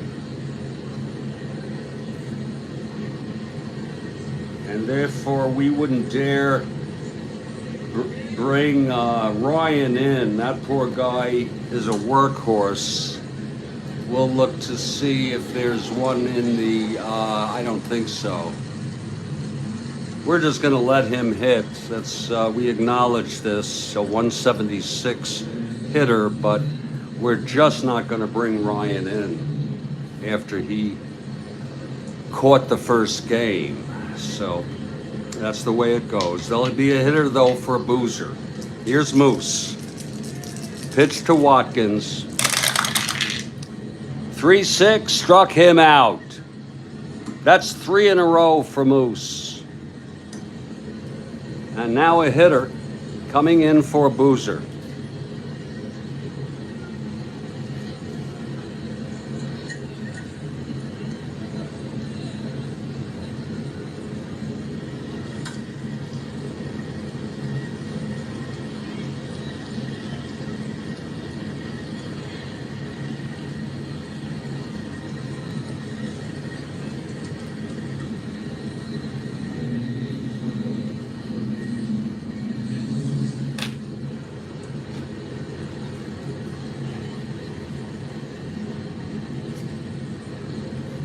Moose on the mound, 1 out. It's going to be Larry Heisel.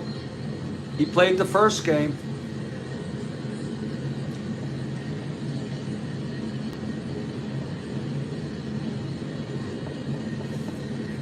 Seven nothing. Here's Moose. And the pitch to Heisel. 3-9 right-handed, struck him out. That's 4 strikeouts in order. Anybody know just off the top of their head what the most consecutive strikeouts by a pitcher is? That is a 3-9 right-handed, struck him out. My goodness, Moose. Now Johnny Briggs, 1 for 2.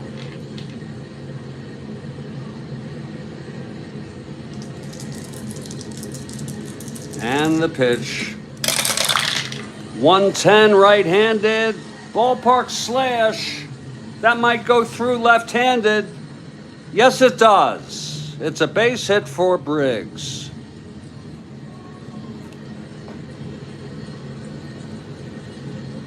One to 15 not being held. Gets the lead, not going.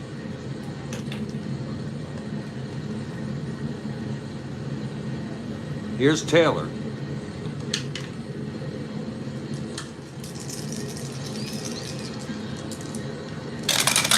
Pitch to Taylor, 2-9 right-handed. There's a shot up for a base hit. Briggs round second, goes to third.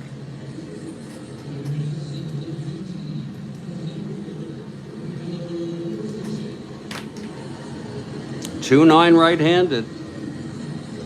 Taylor on first, Briggs on third, 2 outs. Callison now. He could bring him right back in, kind of in this ball game. They're down by 7.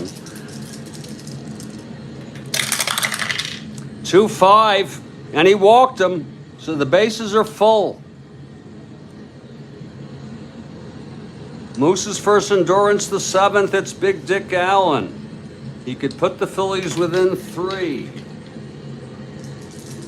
Full windup by Moose, and the pitch to Allen. That's 2-4, and he flies it to left. This should end the inning. Stargell under it, makes the catch, and the side is retired. No runs. 2 hits, a walk, 3, count them. 3 left on. We're heading to the bottom of the 5th. There's going to be a new pitcher for the Phillies.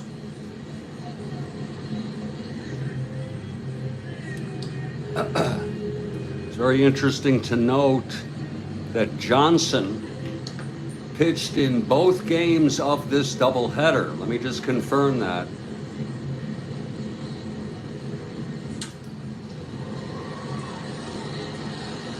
No, it wasn't. It was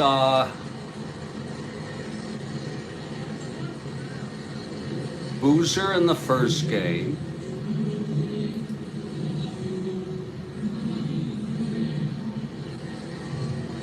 It was Boozer who pitched in, he's already frickin' pitched.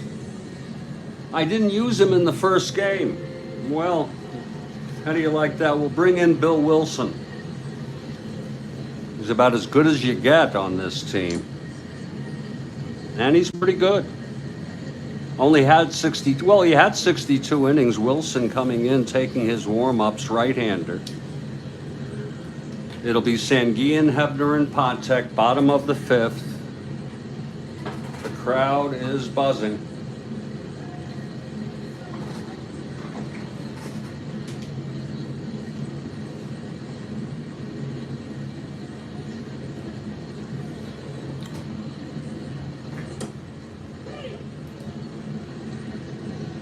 Okay, Wilson is ready. Here's Sanguillen, 2 for 2, single, doubled, and scored. He was 1 for 3 with a sacrifice fly, 2 runs batted in the first. Big hitting from the Pirates this doubleheader. They've scored 15 runs already. It's 7-0 here. The pitch to Sanguillen. That's 6-3, right-handed, hit deep by Manny. Oh, it's gone. Manny Sanguillen on the first pitch from Wilson has sent it out of here, and this crowd is going just crazy. Let's look at that again. 6-3, right-handed, and oh, it's a ballpark blast. I'm so sorry. Oh, I'm so sorry. He's got the power, but it's a 17. It's in Pittsburgh. And no, it's a fly ball to left. A long out caught by Stone.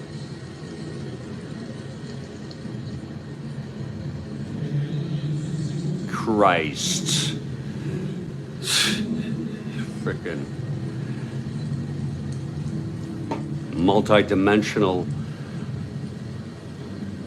score sheet now. Shit. 1 out. Here's Hebner.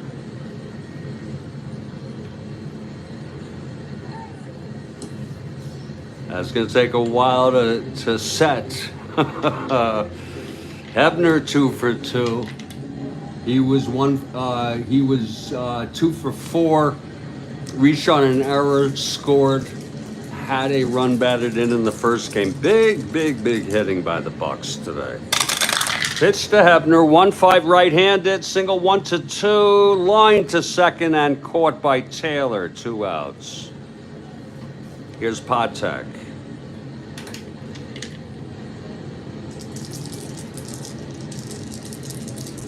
The pitch from Wilson.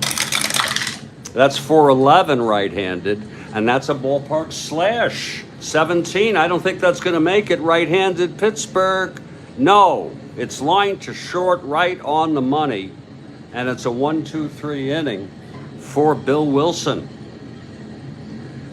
The ball was hit hard a couple times that inning, but to no avail. We've gone 5-7 nothing. Here's Bob Moose now, throwing shutout baseball. He has had runners on base and been in trouble, but got out of it. Oh, you like my purchase?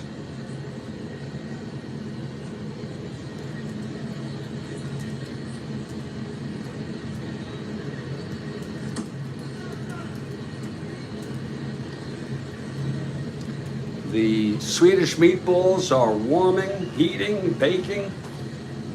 We got cookies. For a snack, we have a peach. A beautiful yellow peach. And we've got plenty of white out now, too much. Shit. And I even got G2 pens. Yeah. Woo! Moose will face Johnson here. I can't work with the tape because it always breaks on me. Johnson has struck out and walked today in this game. That's 2-8 right-handed, struck him out. Number 7 for Moose. And let's remember and keep his family in our hearts.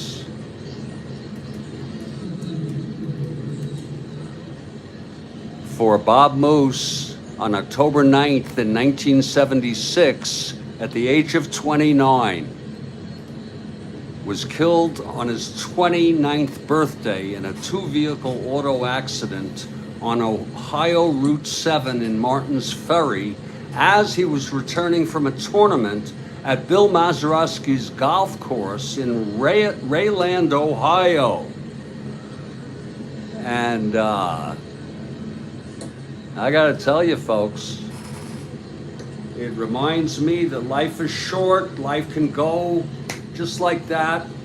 Let's enjoy every bit of consciousness we have, and let's put things in perspective and not sweat the small stuff.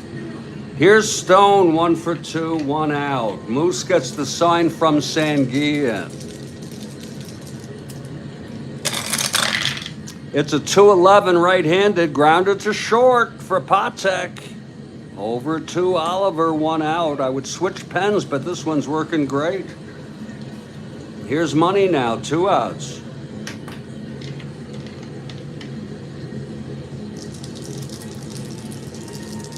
Moose. 6'10 right-handed, grounds to third X. That's for the gravedigger, Richie Hebner, 326. Get that. 326.83 gets to it, G3, 26, 6'11", 15. This might be a problem. And it is. It's a 2-base error by Richie Hebner.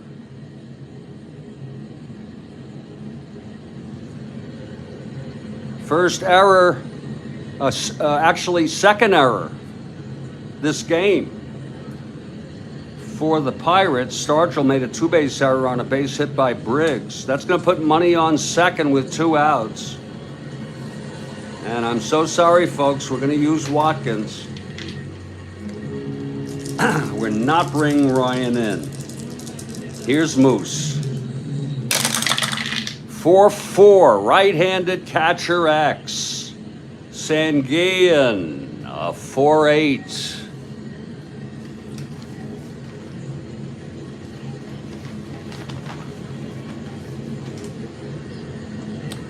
Kind of an intimate thing for people to see what you buy to eat and that, and it's a way for me to enhance intimacy here.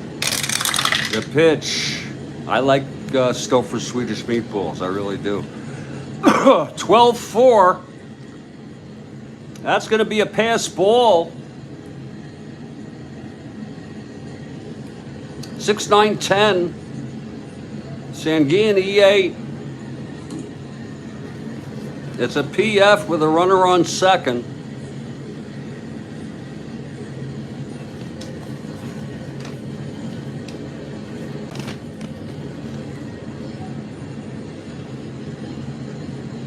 It gets past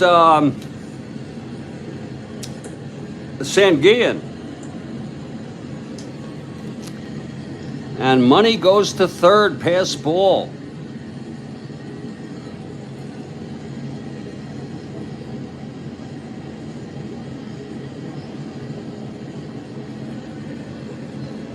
And there'll be a hitter here. Wait. Oh no, Watkins still at the plate, I'm sorry. This is one limitation here, as we're not using Ryan. I mean, what you're going to bring him in a 7-0 ball game? Here's the pitch to Watkins.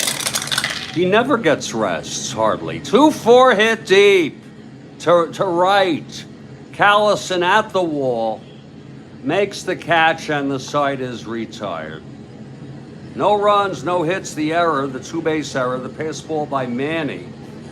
And then Watkins ends the inning with a fly to right.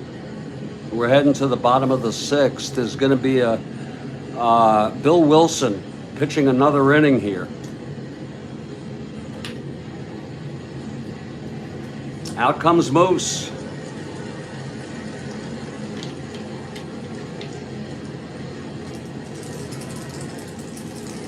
Wilson into his windup. 4-10. Right-handed, grounds to short X. On the money, 327.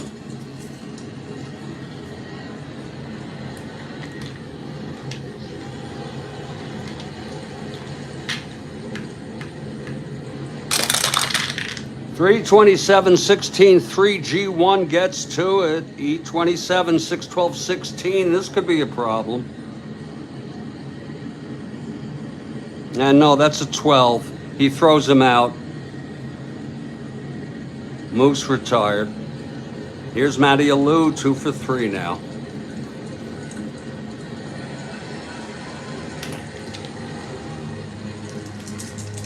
Wilson. 111 left-handed, grounds it to second, and Taylor has it. 2 outs for Dave Cash. Wilson has retired the first 5 batters he's faced. This is probably his last inning. Here's the pitch to Cash. 5-6 right-handed, struck him out. So a fine performance by Bill Wilson. In 2 innings of relief, we've gone 6. It's 7-0 Pirates. Moose will start his first endurance inning.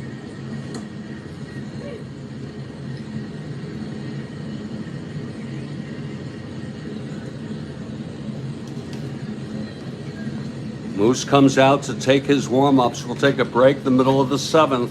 We welcome questions. But I'm going to take a little break.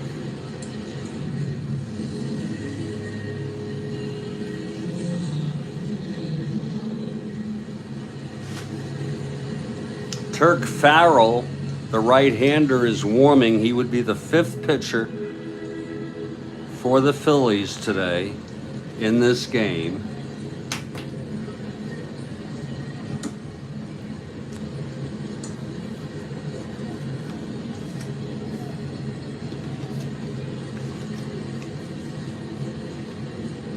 And we'll go with Harmon. I'm not going to do anything fancy here. Terry Harmon, who pinch hit in the first game and popped to short.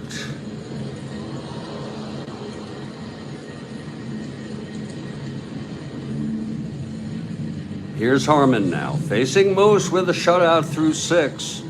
His first endurance inning. Moose into his windup. 210 right-handed. That's a shot hit out into the gap, left center. Chasing for it is Stargell. He throws it in, Harmon in with a double.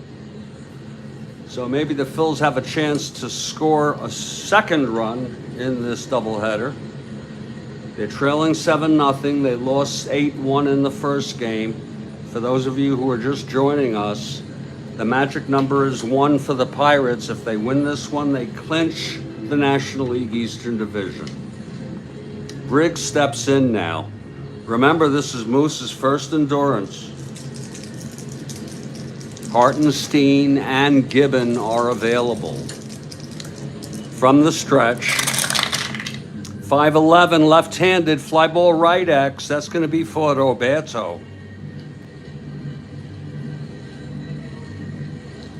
Roberto, 1-6.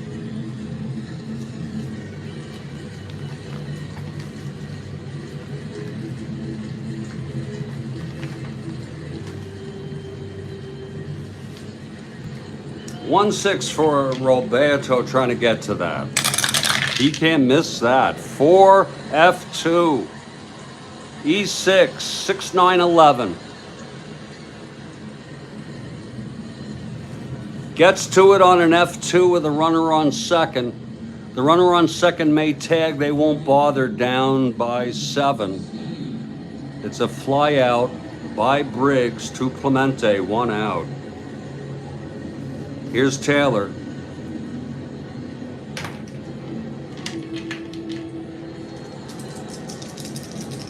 Pitch from Moose. 5'7", right-handed, struck him out. And that is the 8th for Bob Moose. What a performance. He, you know, what I really am impressed by is he's gotten into some trouble and has gotten out of it.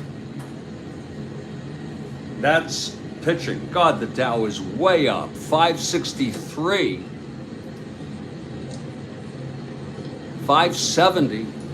S&P up 21. NASDAQ down 17.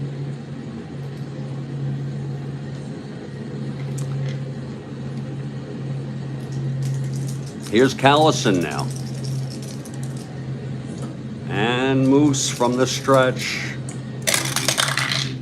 2-5 right-handed, walked him. He's 1 hitter walk away from fatigue. Hartenstein is warming. He pitched in this doubleheader in real world. It was this game. Moose got the win real world. It was 9-7.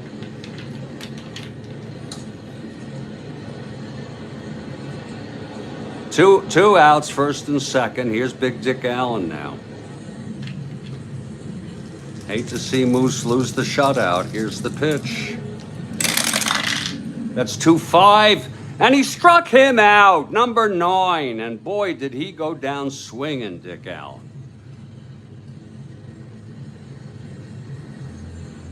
Two-5, struck him out. Side retired. Moose, full endurance. But he's got 2 against him. No runs. The double by Harmon, the walk to Callison, and Turk Farrell will become the 5th pitcher in this ball game. Comes out from the bullpen now. And this would be a perfect time to take a break, if you all don't mind.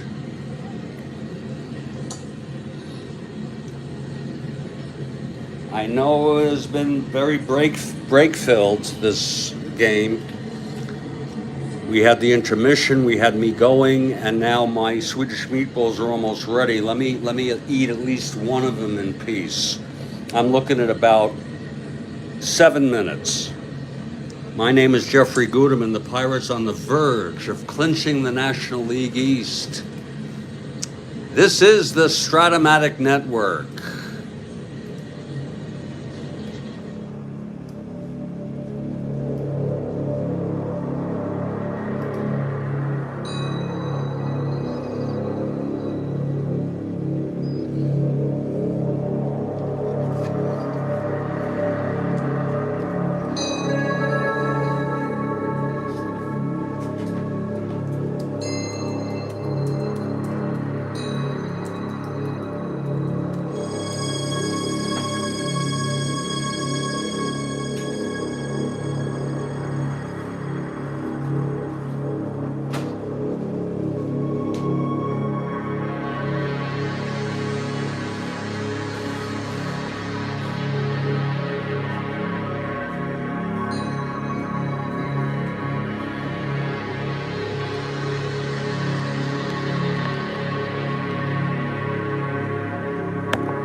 think Demos does a Saturday game of the week, and I believe sometimes he does a game on Mondays.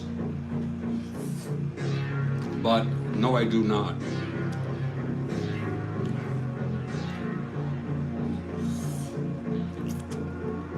I think we can pretty much count on Demos for doing a game of the week.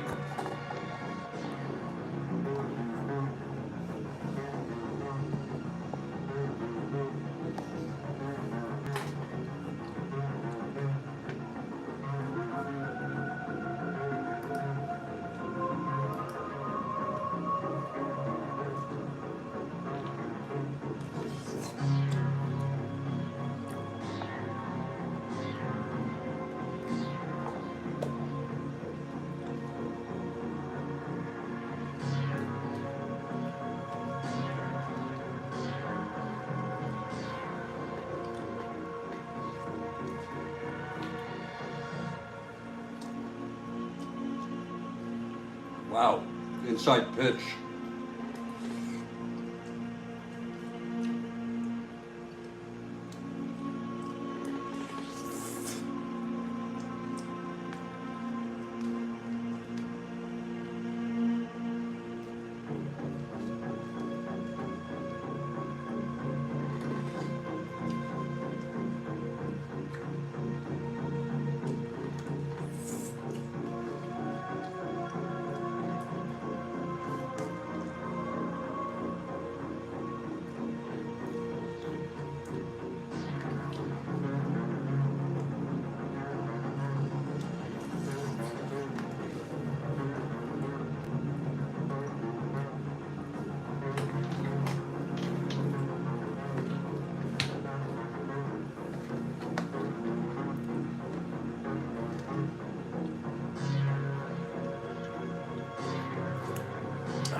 Oh, demos, excellent. You know, you'll sometimes you're going to get people who say, "Oh, I missed the other way," but I see that you're doing sort of a hybrid. You're retaining some aspects of your prior format.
Folks,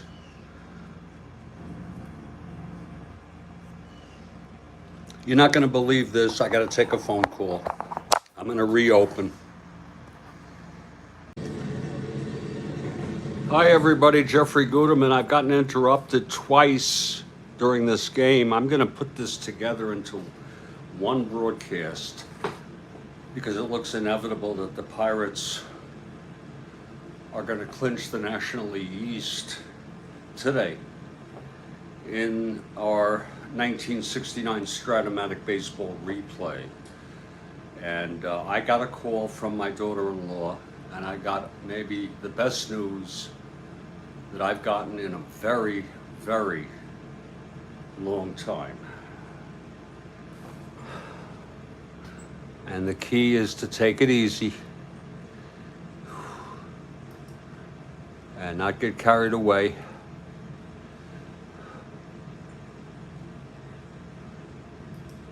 I don't want to share it. It's kind of private what that news is. I'm going to wait for some people to come on here and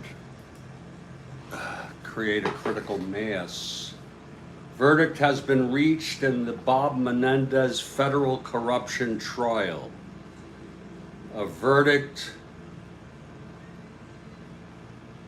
has been reached in the Bob Menendez federal corruption trial, gold bars and cash and, oh, unbelievable. Folks, I'm waiting for my friends to get back here. I took a Klonopin just to calm myself down with excitement.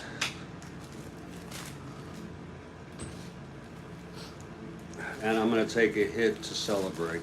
I got the best news just now. She's not pregnant. That's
at that goddamn thing.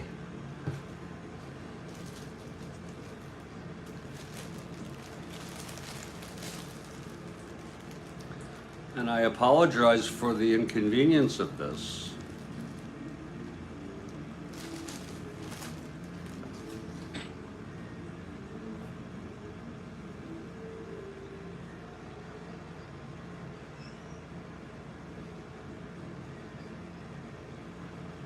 Folks, I just got some great news from my family. It's personal, I'd rather not get into it. That was what the phone call was about.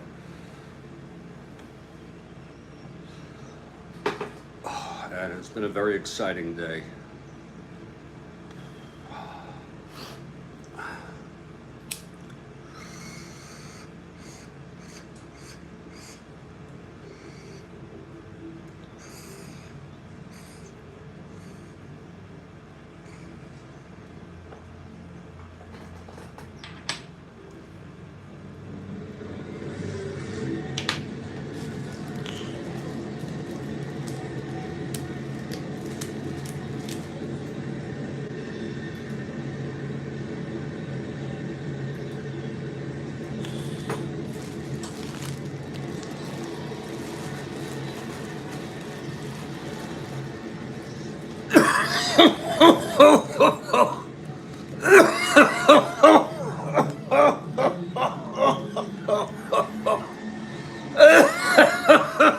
Oh, unbelievable.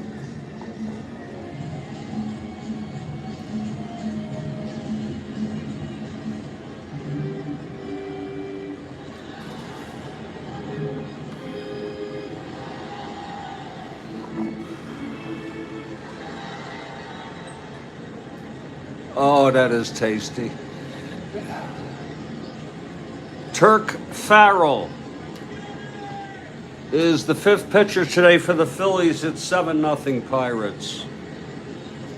And leading it off for the Pirates in the bottom of the seventh is Willie Stargell. And boy, there is a buzz in the crowd. Any of my well-knowns here?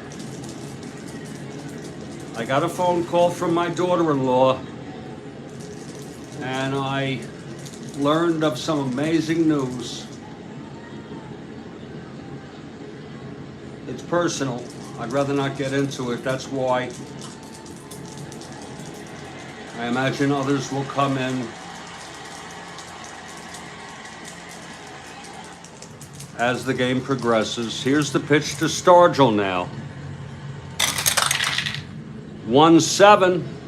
Oh, he struck him out. 1 down. And here's Roberto Clemente. Roberto, 2 home runs, 2 for 3, 5 runs batted in. He went 3 for 5 in the first game, scored twice, and had a run batted in. He has scored 3 runs and has 6 runs batted in for the doubleheader. Here's Farrell, and the pitch to Clemente. 6-5, right-handed, grounds it to short for money, and it's 2 away. Now Al Oliver.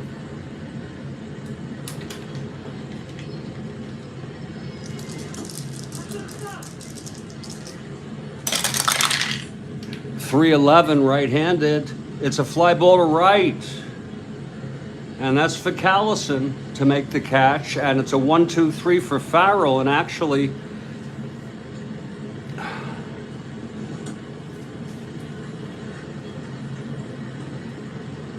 Phillies pitching has been pretty good now. They've retired 11 Pirates in order. But it may be too late.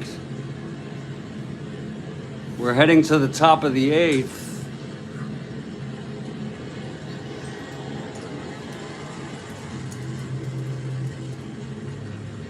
The Pirates come out.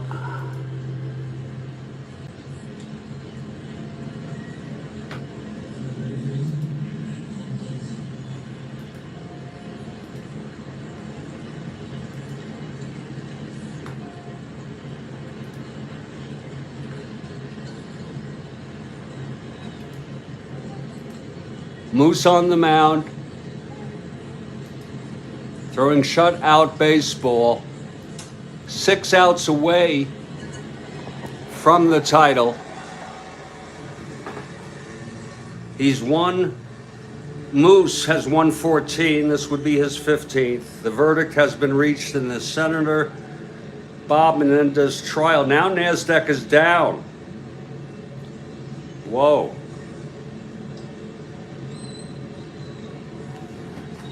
Leading it off, top of the 8th for the Phillies, Darren Johnson.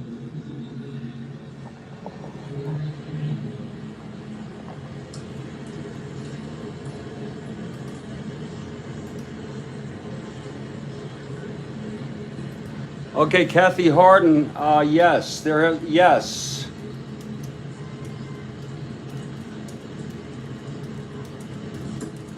And Kathy, he seems guilty to me, and I put country first, I really do. I've been a registered Republican. I am currently a registered Democrat.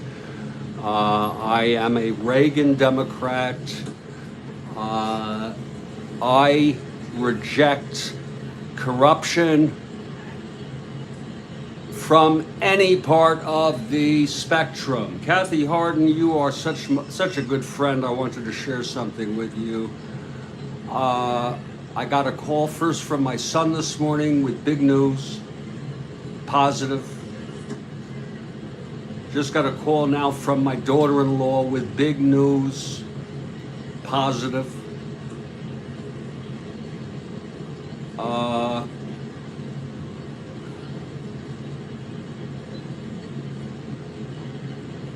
And Bob Moose is 6 outs away from a shutout, his 15th win, and a clinch for the Pittsburgh Pirates. And I just wanted to share that news with you. I took another hit.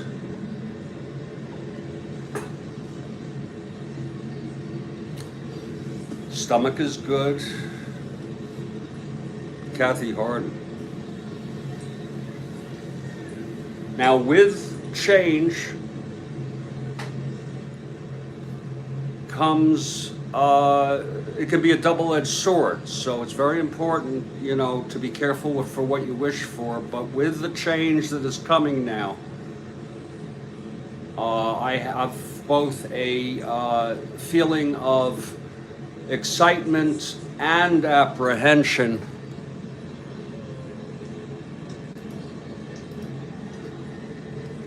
And I'm really savoring this with Bob Moose.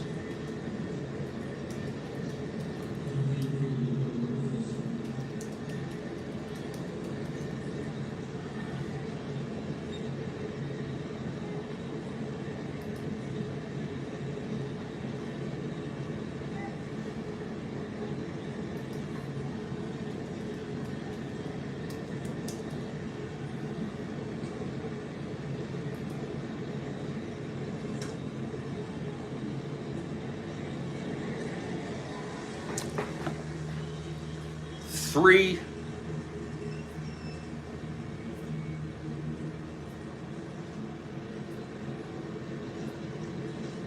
famous Chinese curses of increasing intensity. Number 1, may you live in interesting times. And we're doing that.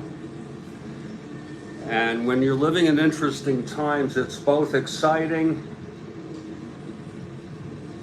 and potentially concerning. So I think it's important that you recognize the balance there. But I don't think anyone would doubt that these are interesting times in the US with all that's gone on in the past 4 days. The first vice presidential candidate of a major party in the US with facial hair.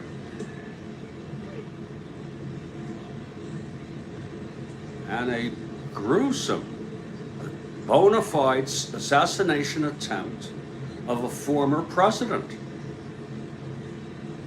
That's real. And the second curse, and this is one that you can interpret in many different ways, but may you be recognized by people in high places, or it's sometimes put, may you attract the attention of important people. Again, that has potential excitement and opportunity, but brings with it risk. But I think the third one is the most important one. It is the most profound. May you find what you are looking for.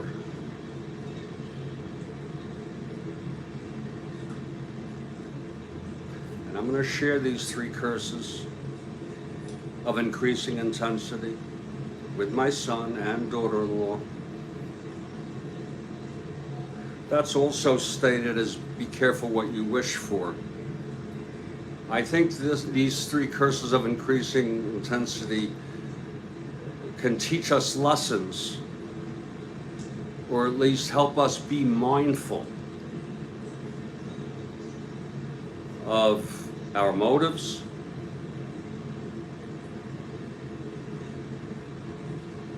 what we really want out of life in terms of purpose, and to recognize, there's always a risk and an apprehension about change. That's what I wanted to say. I've got a beautiful thing going on here. I have one Bob Moose on the mound 6 outs away. And it's going to be DJ Johnson. Oh, it just came out. Kathy Harden. That's one of the things, may you live in interesting times, Kathy Harden. Gold bars. And when you look at Menendez, who would think that he'd be the most corrupt guy in terms of actual monies of all chargers? And anyone else would probably see some jail time. If this is his first offense, he might be able to get off with a highly structured parole with ankle monitoring. Okay? He needs to be expelled from the Senate at once. What he did was not only greedy, but what he did, Kathy, was a risk to national security.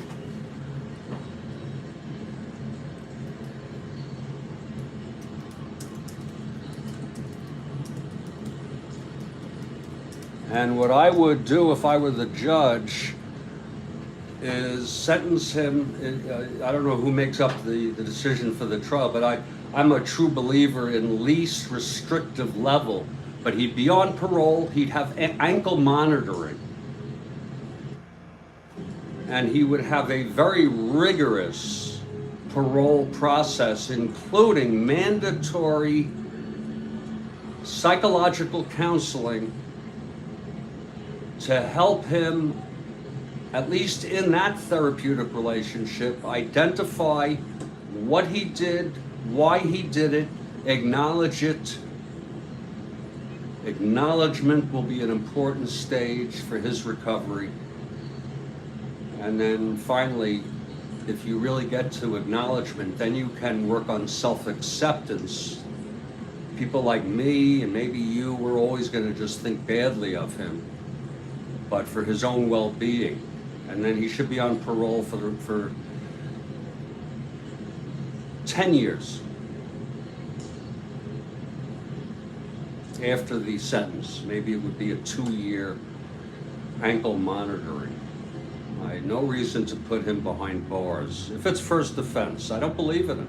If it's not violent, if you want any hope for the individual to not deteriorate, and that's my little piece there, Kathy. Now, what I'm doing is I'm sitting on a 6 outs away situation, and I'm just having a fun time with my great news. You were here.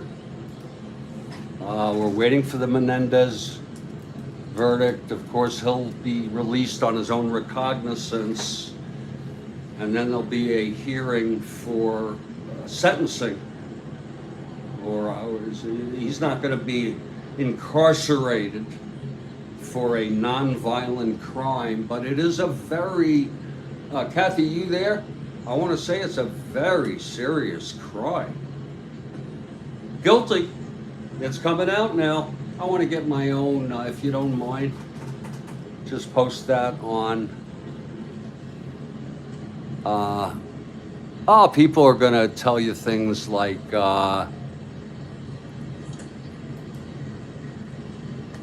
people are always going to tell you shit like, oh, you should go to jail, and I don't know. I don't know. On all counts,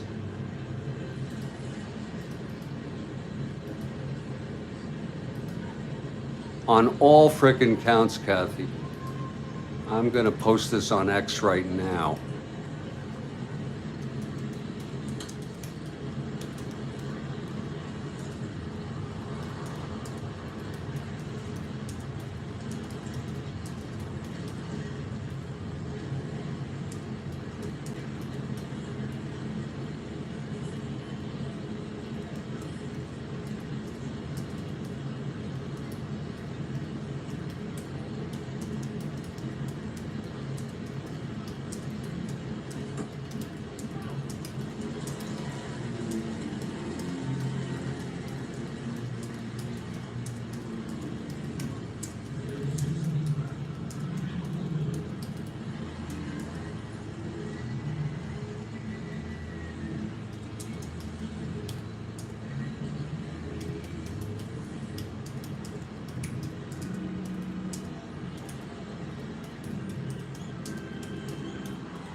Pretty good post. Bob Menendez found guilty. I might as well make it a complete sentence. Bob Menendez has been found guilty of all counts in his federal corruption trial. Please look at what he did and recognize that he was not only greedy, period. He created a risk to national security. I should say national security risk. And that's my opinion. I don't care what party he's in.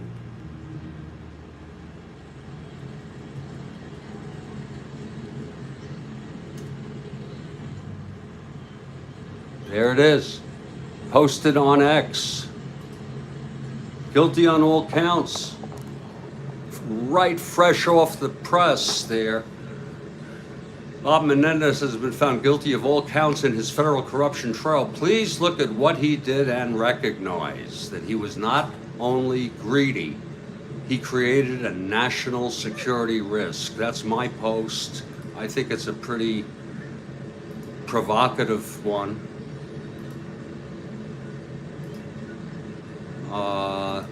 And I don't care if he's with the Democratic Party. He is absolutely inconscionable. Is that the word? Or is it unconscionable?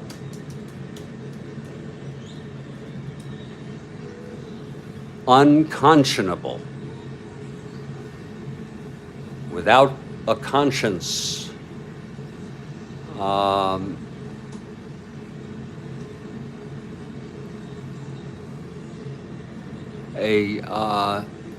It is you know, you know what it is? I mean, he did shit with foreign nations. As if, you know, you talk about influence. 16 counts. Bribery, obstruction of justice, acting as a foreign agent. I mean, that's in a way getting close to the line of espionage. Dow up over 600. Unfortunately, if you're NASDAQ heavy, you're missing out. He's going to appeal, of course. The Dow was up 620. And Moose, NASDAQ down 37. A tale of two sectors. Okay, DJ steps in the box. It's Bob Moose on the mound. Moose gets the sign from Sanguian, the wind-up, and the pitch to Darren Johnson. That's 4-7. Right-handed, and he walked him. We just don't want to lose the shutout. It would be a beautiful thing. I'm for the Pirates all the way this year, folks. It's been really a 3.5 year process, at least.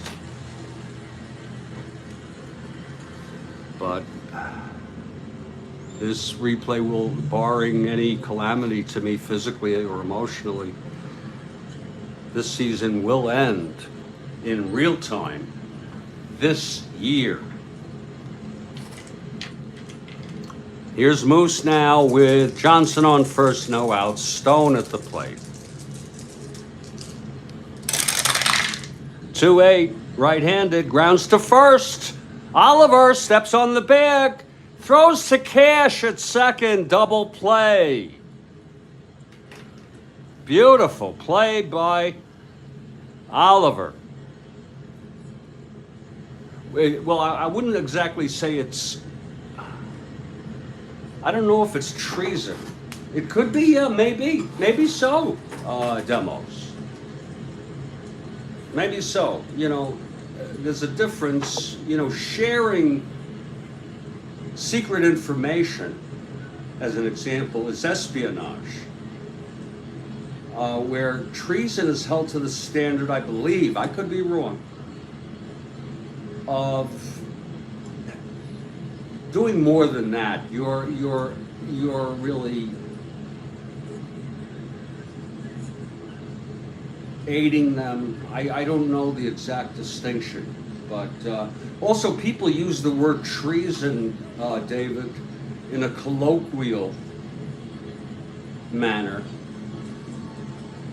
more colloquial than legal, and what they usually mean is you betrayed your country, and he certainly frickin' did that. But I was talking to David earlier, it's 2 outs, nobody on. Moose 4 outs away from a shutout and the Pirates clinching the pennant. It was hit sharply by Stone, and Oliver had it right on the line. He ran to first and then pivoted and beautifully threw it to the youngster, Dave Cash, for a double play. It's 7-0 Pirates, and I was reciting, David, earlier, the 3 curses of increasing intensity, the Chinese curses. May you live in interesting times, and may you find what you were looking for. Do you know what I'm looking for? Seriously. Peace of mind. And that is when my family is safe and secure and happy. And I got news today. We got trivia after the 3rd out. God bless you. You know, you're making me want to do one. And I'm really happy. That's your second today. You're making me want to do one too. And I just don't know what I want to do. I thought Salt of the Earth emoji was pretty good. It was Rolling Stones by me. I could think of another group.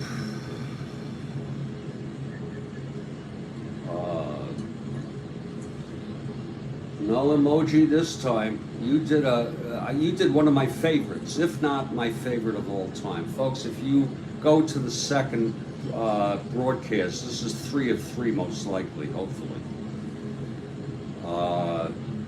You'll see the emoji, but wait a day before you go, because the chat often doesn't show up for 24 hours. In case you didn't know that, but he had a pirate icon, if you will, a pirate kind of picture, champagne, and then he had ice. And I put it as, first I did it backwards, but I think it really reads nicely as the pirates have the champagne on ice. I think, and I like the, because it separates the champagne from them rather than saying their, T-H-E-I-R, because it's not theirs yet. It is not theirs yet. Moose. And I'm so glad the late Bob Moose gets to do this. It's going to be Don Money coming up. 2 outs, nobody on, top of the 8th. 7-0 Pirates. A great moment for me in the Strat-O-Matic 1969 replay. It really is. Maybe one of the most exciting for me. Fulfilling. It's not, they're going to clinch. The magic number is 1, but to watch it happening with a Moose shutout, here's the pitch to Money now. That's 110. Oh, it's hit well. Into right center. I'm sorry, into left center. Oh, I'm so sorry. Pops throws it in, and Money comes in with a double. And I'm telling you, it's 7-0. And some of you may really disagree with this. I'll pinch hit for the pitcher. I'll bring in 10 pitchers. I don't have a catcher because frickin' Strat-O-Matic only gives you 2 catchers on this team. And Ryan caught the first game. And it's a decision I've already made, even though he hit 176. We have breaking news. Senator Bob Menendez of New Jersey has been found guilty of all 16 counts in his federal corruption trial. Justice has been served. Let's see what the sentence is. I say don't incarcerate him. Put an ankle thing on him. Restrict his life very much for maybe 2 years, maybe a year. It's a nonviolent crime, first offense. And he'd be on probation for 5 years. I did say 10, cut it down to 5. And that's going to include mandatory therapy to help him figure out and acknowledge what he did. He knows what he did. He's just frickin' corrupt bastard. And to think you can get away with that shit. Here's the pitch to Watkins. 2-6.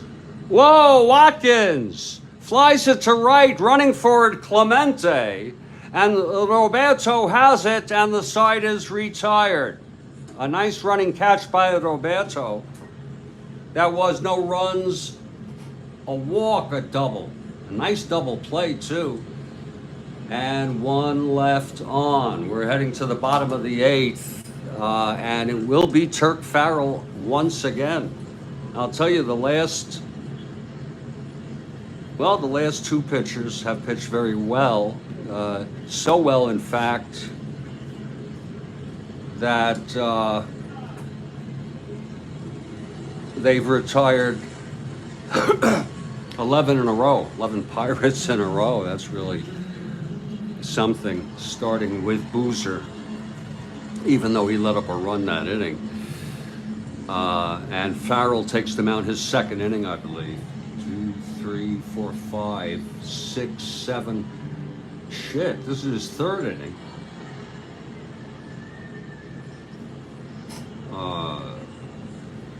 Boozer. Here's Wilson. Wilson pitched 2. Boozer pitched 1 2/3. There it is.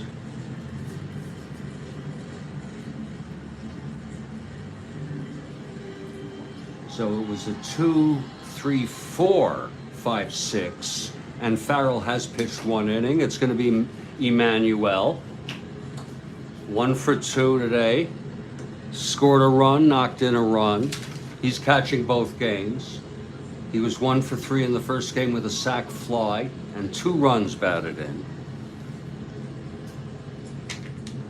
Turk Farrell on the mound.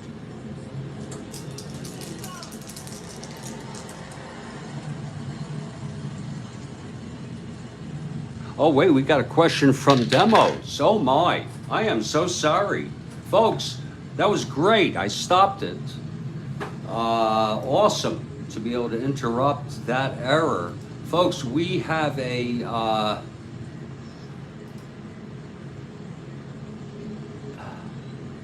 bear with me please. We're a low budget program and I am completely off my entire sound system rhythm. Just getting back to that.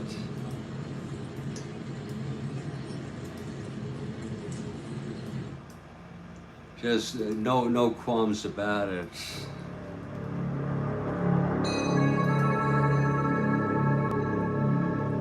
And we do it. We acknowledge our errors. It's Baseball Demos with a baseball trivia here.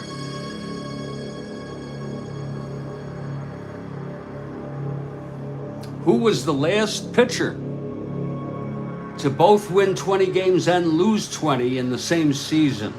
Boy, that is an awesome question.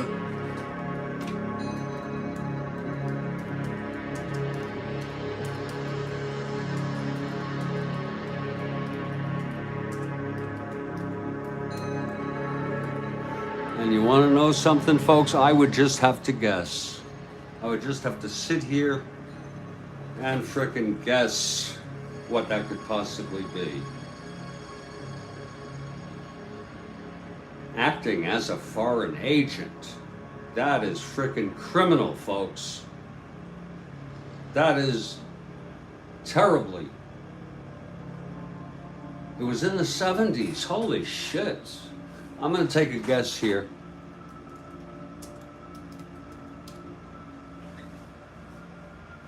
You have to be a good pitcher to do that, folks. Okay? First of all, you gotta be a good pitcher to just be in the majors.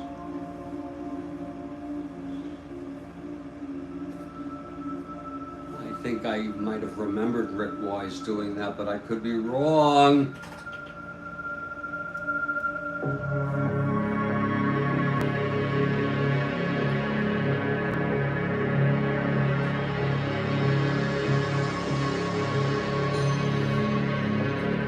How about Rick Wise?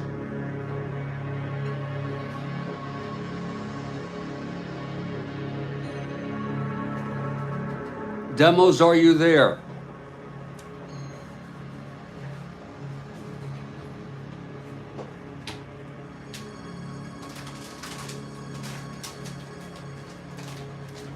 I don't see Demos. Is it me or is Demos not coming through? I said Rick Wise. Yay or nay?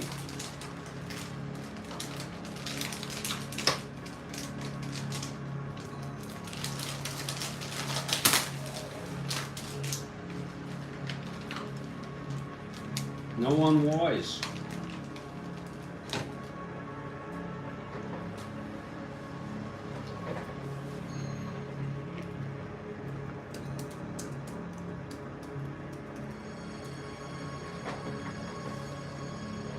Yeah, we'll take a hint, sure.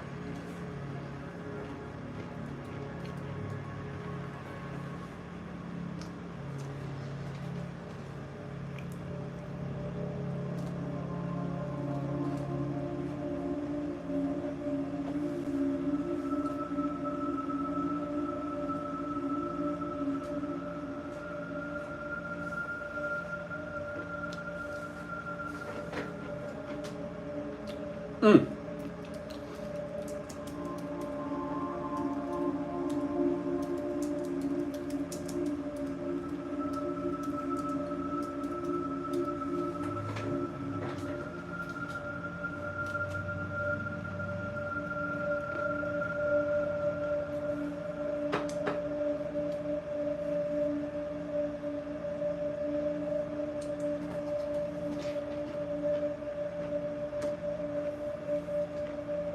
Mm.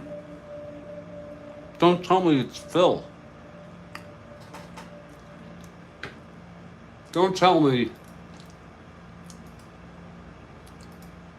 it was Phil. And what team was he on? I can't believe I saw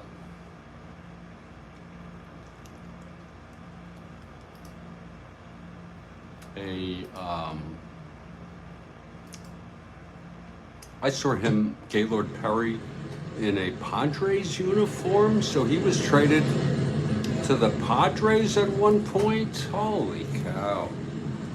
Oh, he was on Atlanta. Wow.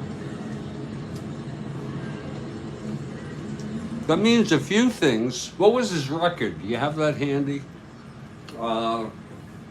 It means, first of all, he pitched a lot. That's the first thing it tells me. Wow. It tells me that he might have had a mediocre year, or maybe not. Maybe he was decent, and his team wasn't very good. But I don't know. I thought the Braves were good then. I guess the Braves dynasty, or if you want to call it that, was in the 80s. Oh, say no more, demos. They just pitched the shit out of them, that's all. That was a good record for them, 21-20. Wow.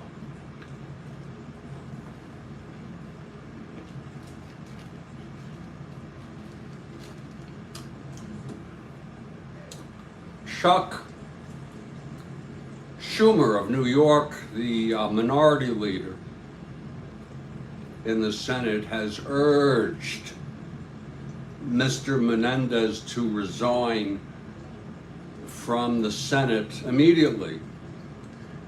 Please, oh Lord, Mr. Menendez, don't put us through a frickin' whatever they call it. I think it's an impeachment.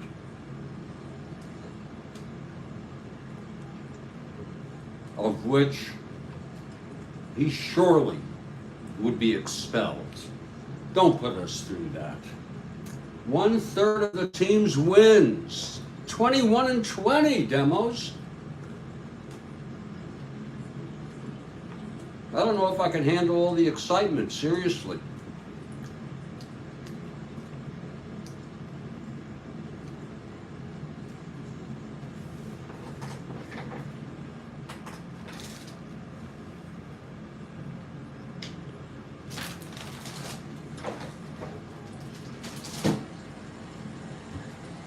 And that's a great question. You know, if you go back to like the 1911 set, I think there were a number of people who won and lost 20. I could be wrong. I think in the dead ball era you had, you know, I don't know the number of them. I think even people like Walter Johnson might have done it because he was on a lousy team.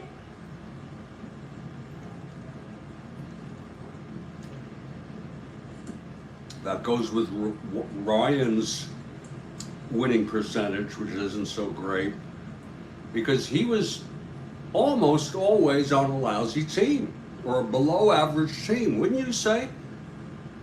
I guess the '69 Mets were an exception, but he was actually not that great that year, although he deserves everything that year for saving the third game, saving it for Gentry. Wow. Yeah, he went to Houston, I believe, Joe Necro, and was actually very good. Holy cow. Oh, did he? Were they decent teams, Joel? Okay. Decent. But what's the story then? His winning percentage is not as high as I would prefer for someone who is considered arguably maybe top 10 pitchers of all time. Do you think it's a fair question?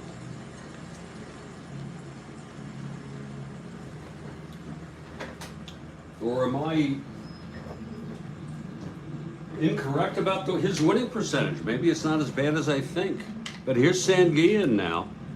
And if you're looking ahead to the top of the ninth, as Bob Moose is throwing a shutout for the game clincher here on September 25, 1969.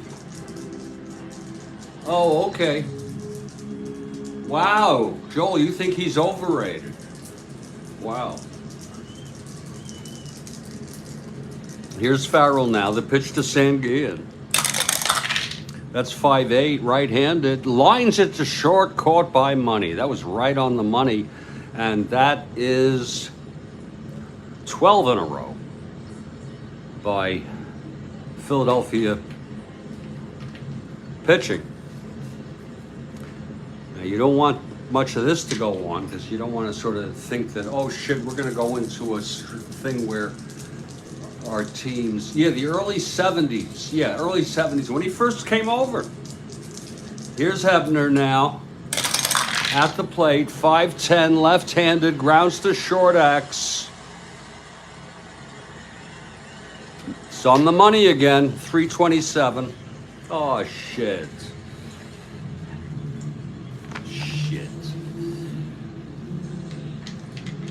That's part of the allure of Strat-O-Matic. Getting annoyed at little things like that. 23 G1 gets to it. E27 all day long. 6, 11, 15. That doesn't smell right. But no, it is, he throws him out. Didn't smell good, but he got it over. 2 away now.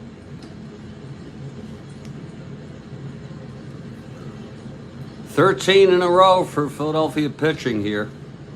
They really, since the 5th. But there's a man named Bob Moose who's in the dugout right now. And one more out this half inning. He's going to come out and try to do something that will be historic in its own way. Here's Patek 0 for 3. That's 5-7 right-handed, grounds to second X again. It's second though. Taylor 323, double checking. Yeah.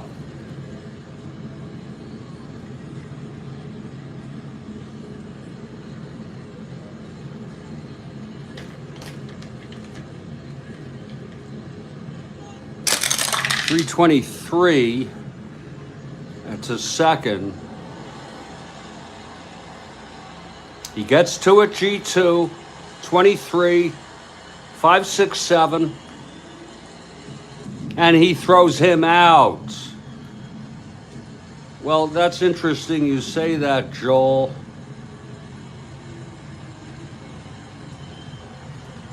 And we're heading to the top of the ninth. It's interesting you say that. The longevity, you're right about that. The no-hitters. But the question I have, you don't think he's in top 10?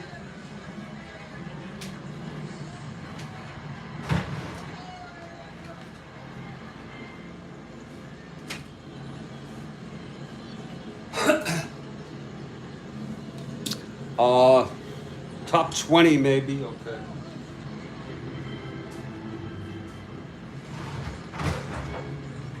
And some people would outright insist he be in the top 10. I'm not married to any of it. But my question is, sometimes he performed, I could be wrong, in a way that was way above almost any pitcher ever.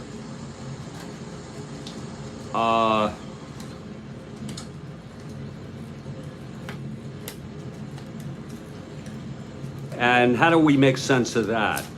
And 7 no-hitters is one example. I mean, really far exceeding. How do you address that? I always thought, though, the bottom line for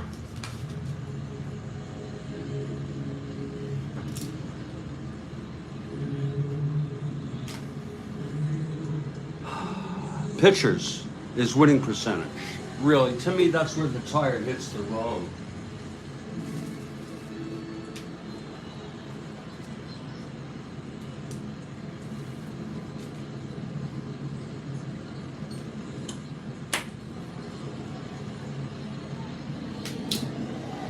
It's an interesting discussion.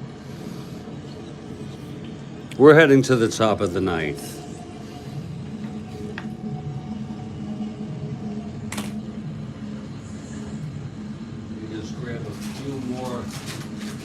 Cookies as Bob Moose comes out to take his warm-ups. Overall effectiveness, a no-hitter is no better than a shutout. I hear you. It's an interesting perspective.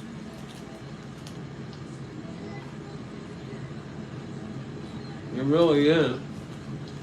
I look for one thing, W's, Joel. W's. Something happened in the market that Dow went up like this and NASDAQ was down a drop.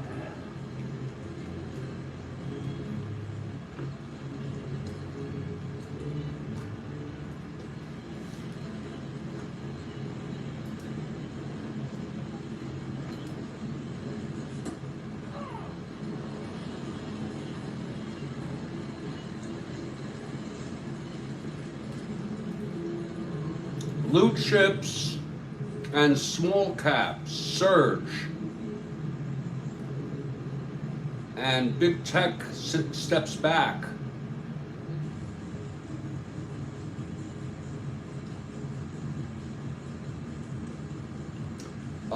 We need a rate cut.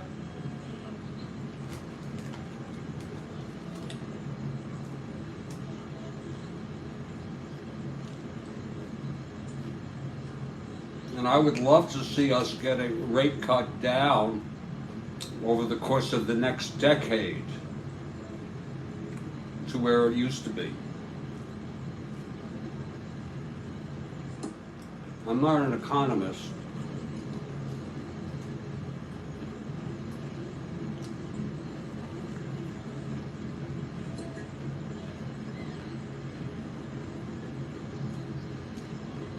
Yeah, you see, Joel, you're right.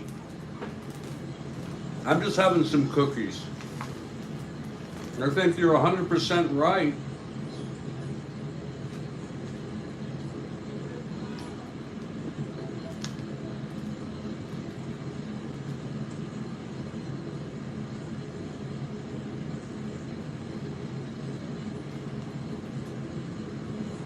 I couldn't have said it better. Because I've seen his winning percentage. It's over 500, folks. But he says it's a tad over mediocre, which is, you know, I guess it's better than average, but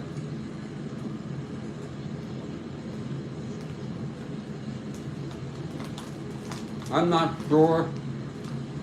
sure that his winning percentage is enough to, if it was for a team, to win a title. He lost almost 300 frickin' games. Holy cow. I was always critical of him about that, and I have a friend on Twitter who insists he played for shit teams. Maybe Grinch was the only, was that his name? Grinch was the only good player. He was maybe the best pitcher ever. He's a friend of mine on Twitter.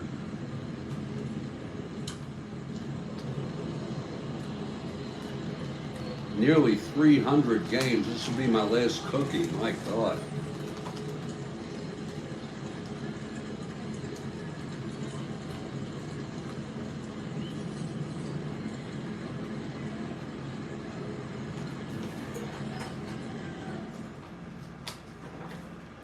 The Republican National Convention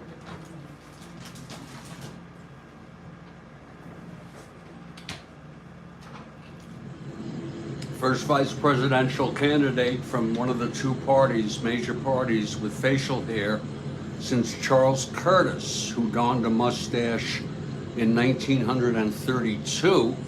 He ran with Hoover for re-election.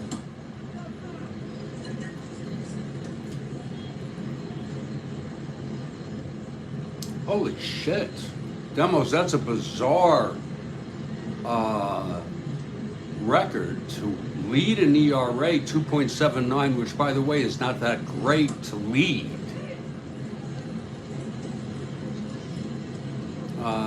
8-16. Holy shit.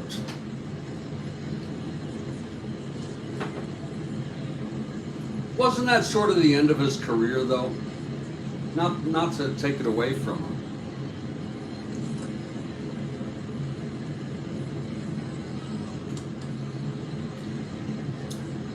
I'm pretty sure he is the strikeout leader lifetime.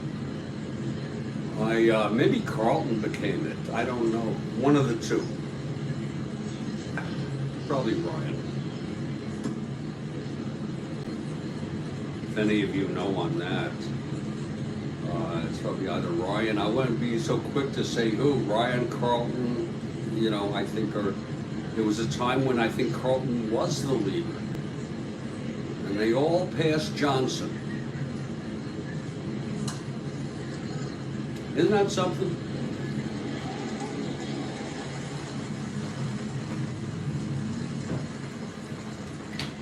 Well, Moose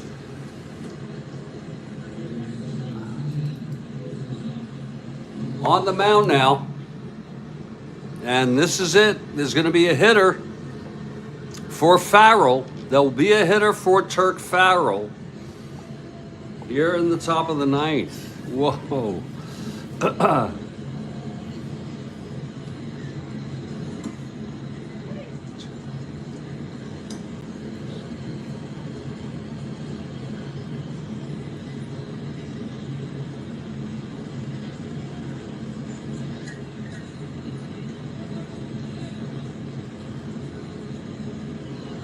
Let's see who it is.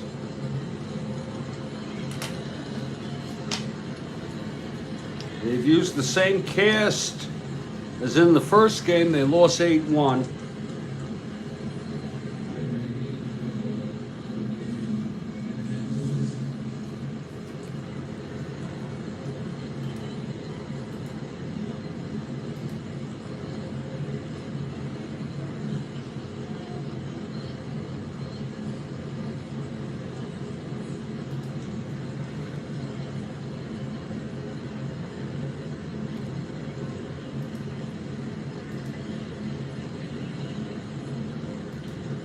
Bear with us as we find out who's going to hit here.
Hitting for the Phillies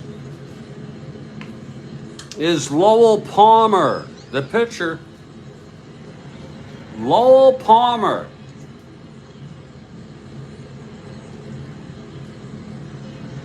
Lowell Palmer, the pitcher, coming in to pinch hit. Isn't that something? When you don't have anything better. He is a 6 NR. Here is Lowell Palmer, 6 NR.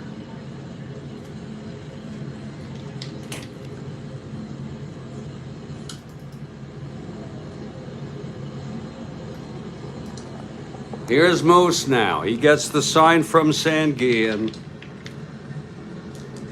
The pitch to Palmer. That's going to be a 6-9, right-handed. And he struck him out. That's number 10, double digits for Moose.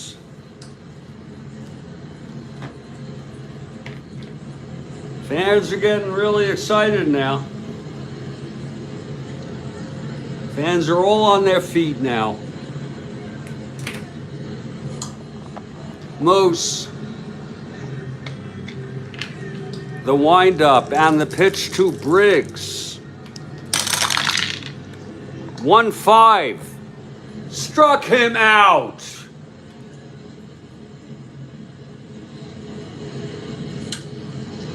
That's number 11. 2 outs now. Everybody's standing.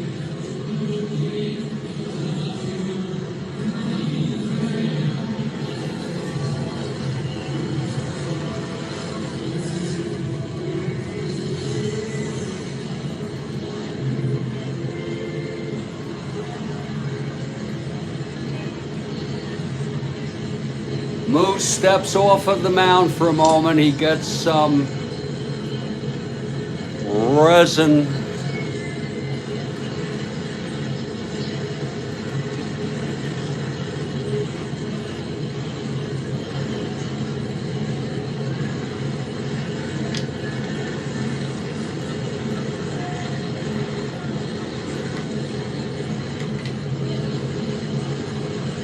Taylor steps into the batter's box. Here's Moose now. That's a called strike on Taylor. 0-1.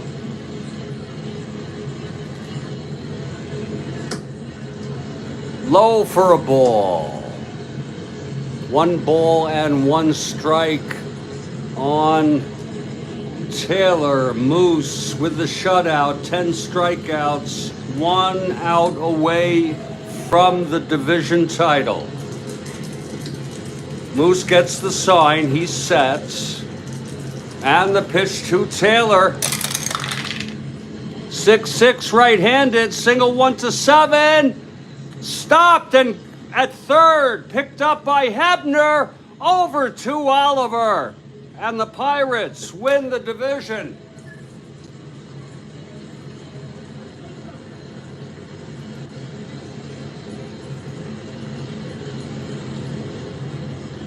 The Pirates have won the National League Eastern Division. Oh, shit, I messed up my timing. Oh, shit. Here it is. We're low budget. Whoa.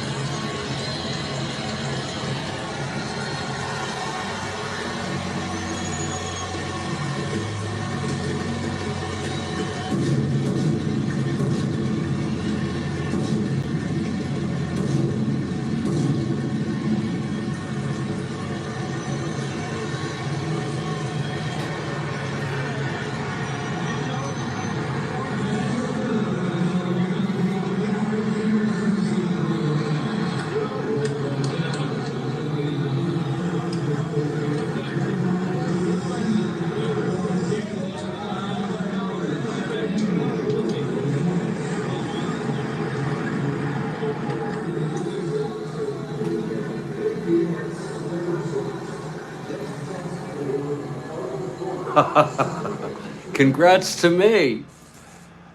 Yeah, why's that? Moose was amazing, folks. Moose was absolutely amazing here. I'm just putting the numbers together. But congratulations to anybody who's been following this.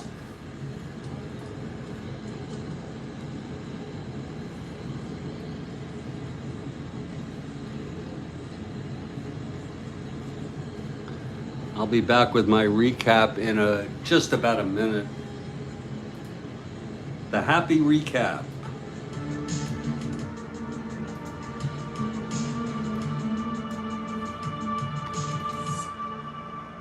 Thanks, Stack.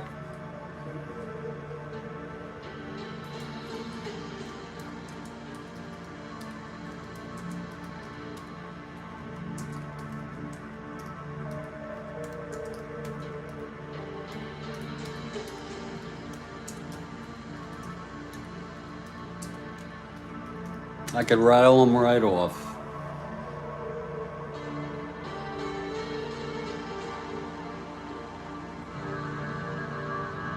Did I get demos? Yeah.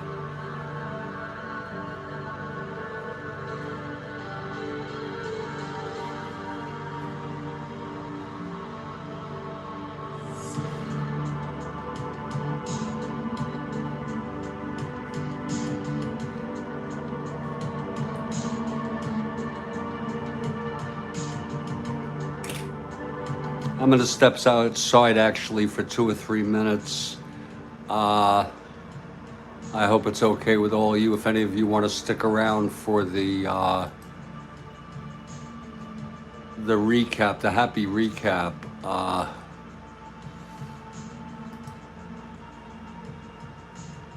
Oh, Lord.